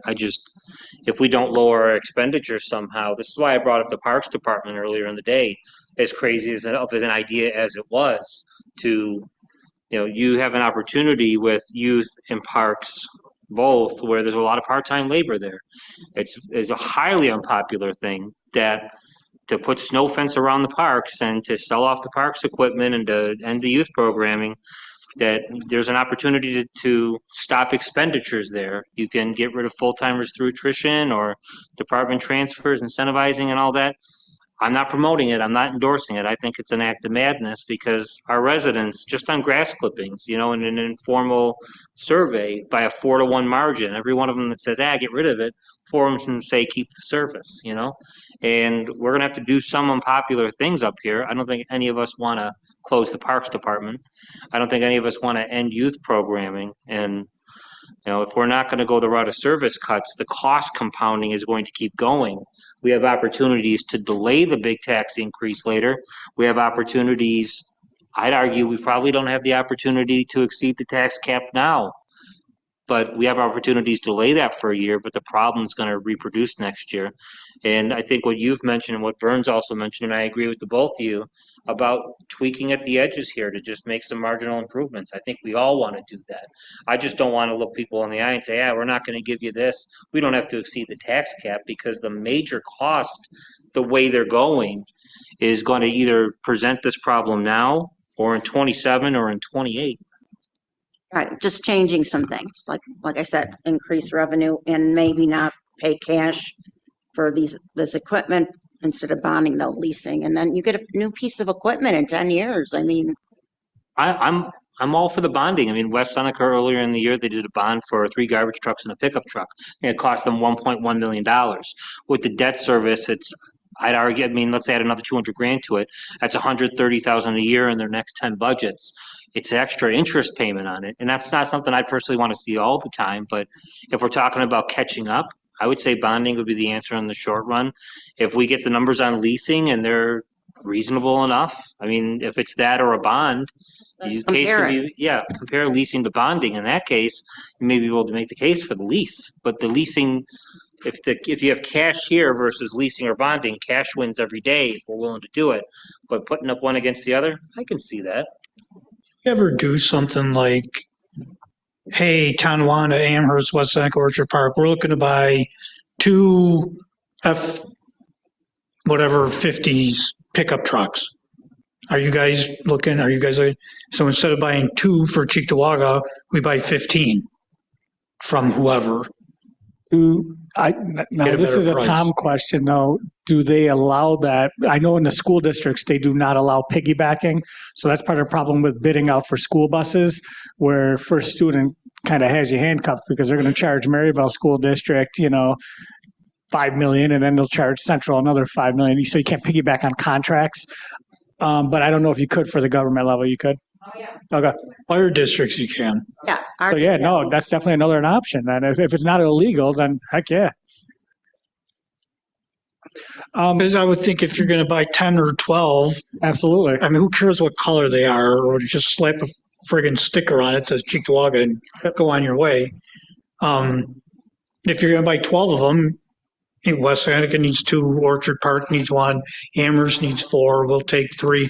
I would assume you get a better deal. Makes sense. I want to kind of piggyback. Like Tony said earlier, 7.6%, no way. I'm a no on that. We got to make cuts. I'm sure we all are going to make cuts. There's no doubt in our minds on that. But part of me is very concerned, even with our cuts, we'd still be over the 2.6%. So there is a resolution on Tuesday just to hold the public hearing for it, because by law, we have to have a public hearing if we are going to exceed it. If we don't have a public hearing, we are literally backed into a corner to get to that 2.58 is the number. So it's not saying we are going over the tax cap to have a public hearing, but I just don't want anybody to think, I'm not going to vote for a public hearing, and then we're backed into a corner. The public hearing is not saying, hey, we're all agreeing to a 7.65 tax increase, because I'm not agreeing to a 7.65. I've got a list of stuff here that I'm going to give to everybody and say, hey, here's my recommendations, and we combine them all and all that stuff. But I just don't want to see us get pigeonholed and backed into a corner because we decide not to pass that resolution for calling for a public hearing. So I think that we have enough fund balance too, if we had to. I think Brian did very well with keeping those fund balances strong. A lot carried on from the year before that you didn't spend, so you're building them up. I don't even need a public hearing because I know So I don't feel comfortable taking more out of the savings. And then now next year, we're looking at an 8% or 9%. All we're doing is kicking the can down the road. Controlling the spending, and it's. There's not much tough spending decision. to be done. I mean, we're making cuts on, we'll make the cuts on the spending that we were like, okay, we could cut that. But we're locked into contract increases. We're locked into contracts for maintenance and all that stuff. We have to chip away at this a little at a time. And maybe it is a 3% or 4%, you know, is being the increase, and chip away now and chip away next year and have a plan long term. This is the problem with government, is the fact that we just look January to December. We don't have long-term vision. How can we get out of this hole? This hole was not created over 1 year. This hole was created over many years, some of it before any of our times. And I'm not putting the blame just on one person, but a lot of this hole was created recently over the times. This is going to take time to chip away at it. How do you eat an elephant? One bite at a time. We're not going to go right in and take a big bite of this and say, hey, we're out of this mess here. But if we're chipping away 4%, you know, or 3%, you know, whatnot, we'll get out of it over a couple of years. But if we're going to do the exact same thought process of that, of saying we're going to take more out of the reserve to be good on this balance so we don't have to increase taxes, that's what got us into this mess over the last 8 to 10 years. And that's what we need to stop doing. Doing the same thing over and over and expecting different results is the definition of insanity. I'm not insane, at least not fully. I want to get out of this mess, all right? So I think the plan is to chip away at it rather than go all in also with a big bite, because that also hurts, you know. So that's why please carefully review that resolution, just calling for the public hearing, because I don't want to see us get back into a corner and then we're really SOL. Fund balance conversation is nuanced. I mean, if you look at, I'm just going to go over some of the smaller funds. Garbage funds at 15. And the lighting district's at 15. The sewers are at 16. You could take out a couple $100,000 and you're at the fund balance policies minimum. The drainage is over 15, but we had a couple projects, and I think it's in our best interest to leave that one there. And dollar amount wise, it's only, we're talking about the undesignated is only around 138,000. Hydrants, 77,000. They're basically at the minimum. We have, you know, we do have some room again in that general fund. I'm personally, like, if it were me making this budget, the budget that I presented here was presented here for a reason. It's like thinking about 2026 and the next 3 or 4 years ahead. What gets us set up to have some cushion, have some wiggle room, have some whatever it may be for the next 3 years. If we have a bad year where, let's say, the sales tax dollars go down, this budget would help us absorb that issue and not recreate the tax cap problem in the following budget. If the mortgage tax revenues were down for some reason, it would help with that, because there's a possibility both of those go down if you get a serious recession. You know, but going back to what was said before is, like, I personally might not be comfortable with it, but this body on a policy front does have this $1.7 million room in the general fund, at least, to say, if we don't want to hand the residents 7.6 now, you know, we get that down closer to 6%, under 6%, just by using more fund balance. Am I comfortable with it? No. Is that something that I would tell the board is an option? Absolutely, because it's there on paper and mathematically it's possible. That's the big opportunity there. The next biggest opportunity comes to dealing with the equipment and deferring some of those costs somehow, either by not buying it all or borrowing and spreading it out over a decade, you know, or leasing, if that's to a lesser extent, is a possibility. And that can knock off probably another 1.1 million from 1.5 to, you know, a debt service payment, or you can knock off the whole 1.4 by not doing it at all, as I mentioned earlier. That can cut the tax increase that's proposed in half. But you create this problem in 27 and 28 budgets, both of which I'll have to draft, where these issues reproduce themselves and come back and aren't fully dealt with. Because if we cut back the budget lines and we take the fund balance minimum in the general to 15%, we're going to have contractual increases happening within the general fund. We pay employees for, I think, all 5 unions within that. You know, we have our police officers, we have our dispatchers, captains and lieutenants, we have TCA and TCSU members, and we're going to have to, as a board, approve new contracts for all 5 of those groups for 2027. let's say the increase, let's just call it 2%, right? You would have these costs plus an additional 2% there, and then that gets onto pension and longevity and sick pay and holiday and all and overtime and all those other things. So while it's a possibility, I'd caution the board not to go whole hog on that or too far into it. Now, because it delays what we're going to have to do later. We cut an appropriation, but we don't actually cut an expenditure. Taking that 1.7 million out alone doesn't cut a dime of the actual spending. It only cuts the planned spending. The actual spending is all locked in still. What about, we didn't really touch at all on this head count. Did everybody look at this head count sheet at all? When you look at 2026, you're projected, the TCEA minimum staff number is at 223. I don't know how it's at 234 now, or it's going to be in 2026. Budgeted for 234. We don't have 234 on payroll right now. Yeah, why did you budget so much? The budgets previously were budgeting around 230, right, Brian? 230, 232 we were budgeting for? Yeah, I mean, a presentation should show you the numbers, but I mean, yeah, it's been relatively around 230. I mean, I know there's new positions budgeted in this current budget, so that's why it went up, a little bit. That's a lot. So to me, right there, you can cut some of that waste. And I don't know also the total amount, like when I look back at 2020, it was the total amount of employees, including union and non-union, was 237 in 2020. 21 was, 437, then 440. It's been climbing, and now in 2025, it's projected to be 451. That's a lot. That's a big increase, and that's where a big expense is too. And this is full-time. This is not part-time even. Take a look.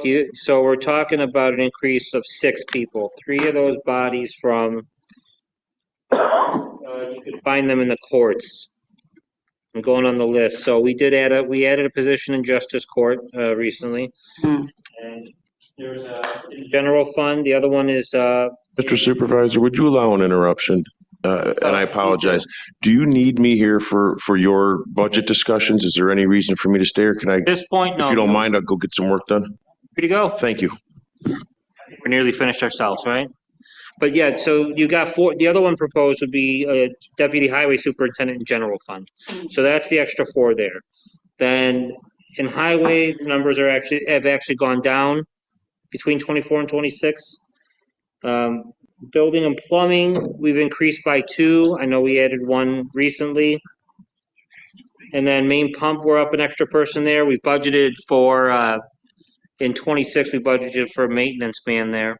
So that's a position that doesn't have to be budgeted for, but it's come up in discussions in labor management, and I believe it was raised in the reclassification meeting. And then other departments, there were an additional 2 bodies. So that's where that increase comes from. Right, but we really should double look at every addition to the budget. Do we really need to be adding more bodies to all these departments? Sometimes we just have to do more with less, is what I'm saying. I know we mentioned adding a part-timer into the dog budget there, associated with the police department, and that would add a body there. And yes, it's a part-timer, but it's extra cost. But a lot of the additions, we would have to talk to the judges about the additional 3 positions there and what that means. Because, from 24 to now, there's 3 additional positions there.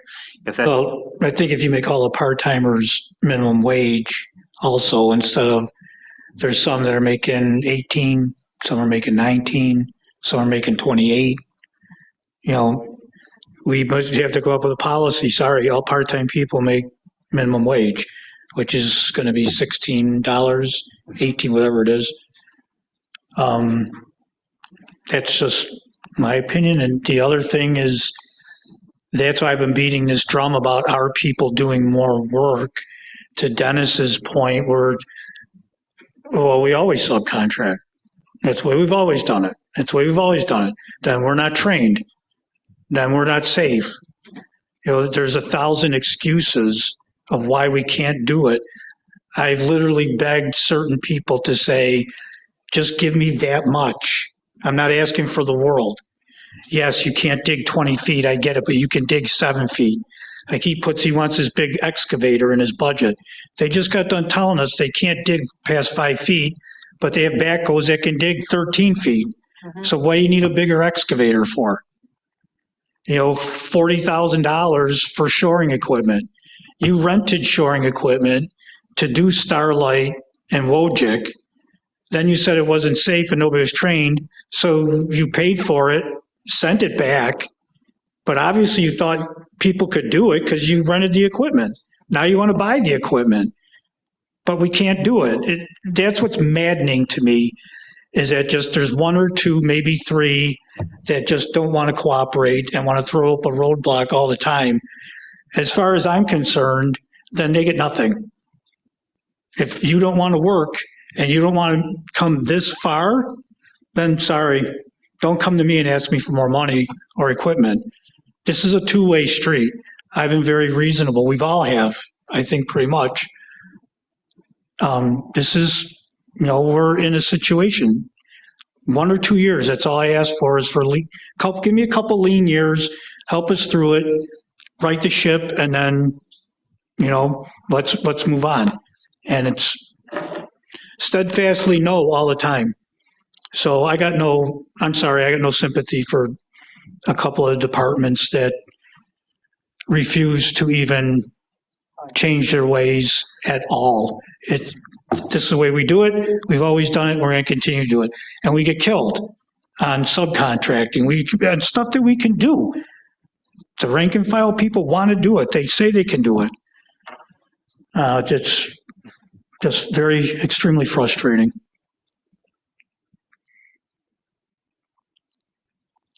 My rant's over. All right, sir. And with that, anything else from any other council members before we bring this meeting to a close today? Hearing none, seeing none, I do think that it is a fine and succinct point to make a motion to close the meeting. Do I have a second? Second from Ms. Bukowski. All in favor? Aye. Any opposed? We are adjourned.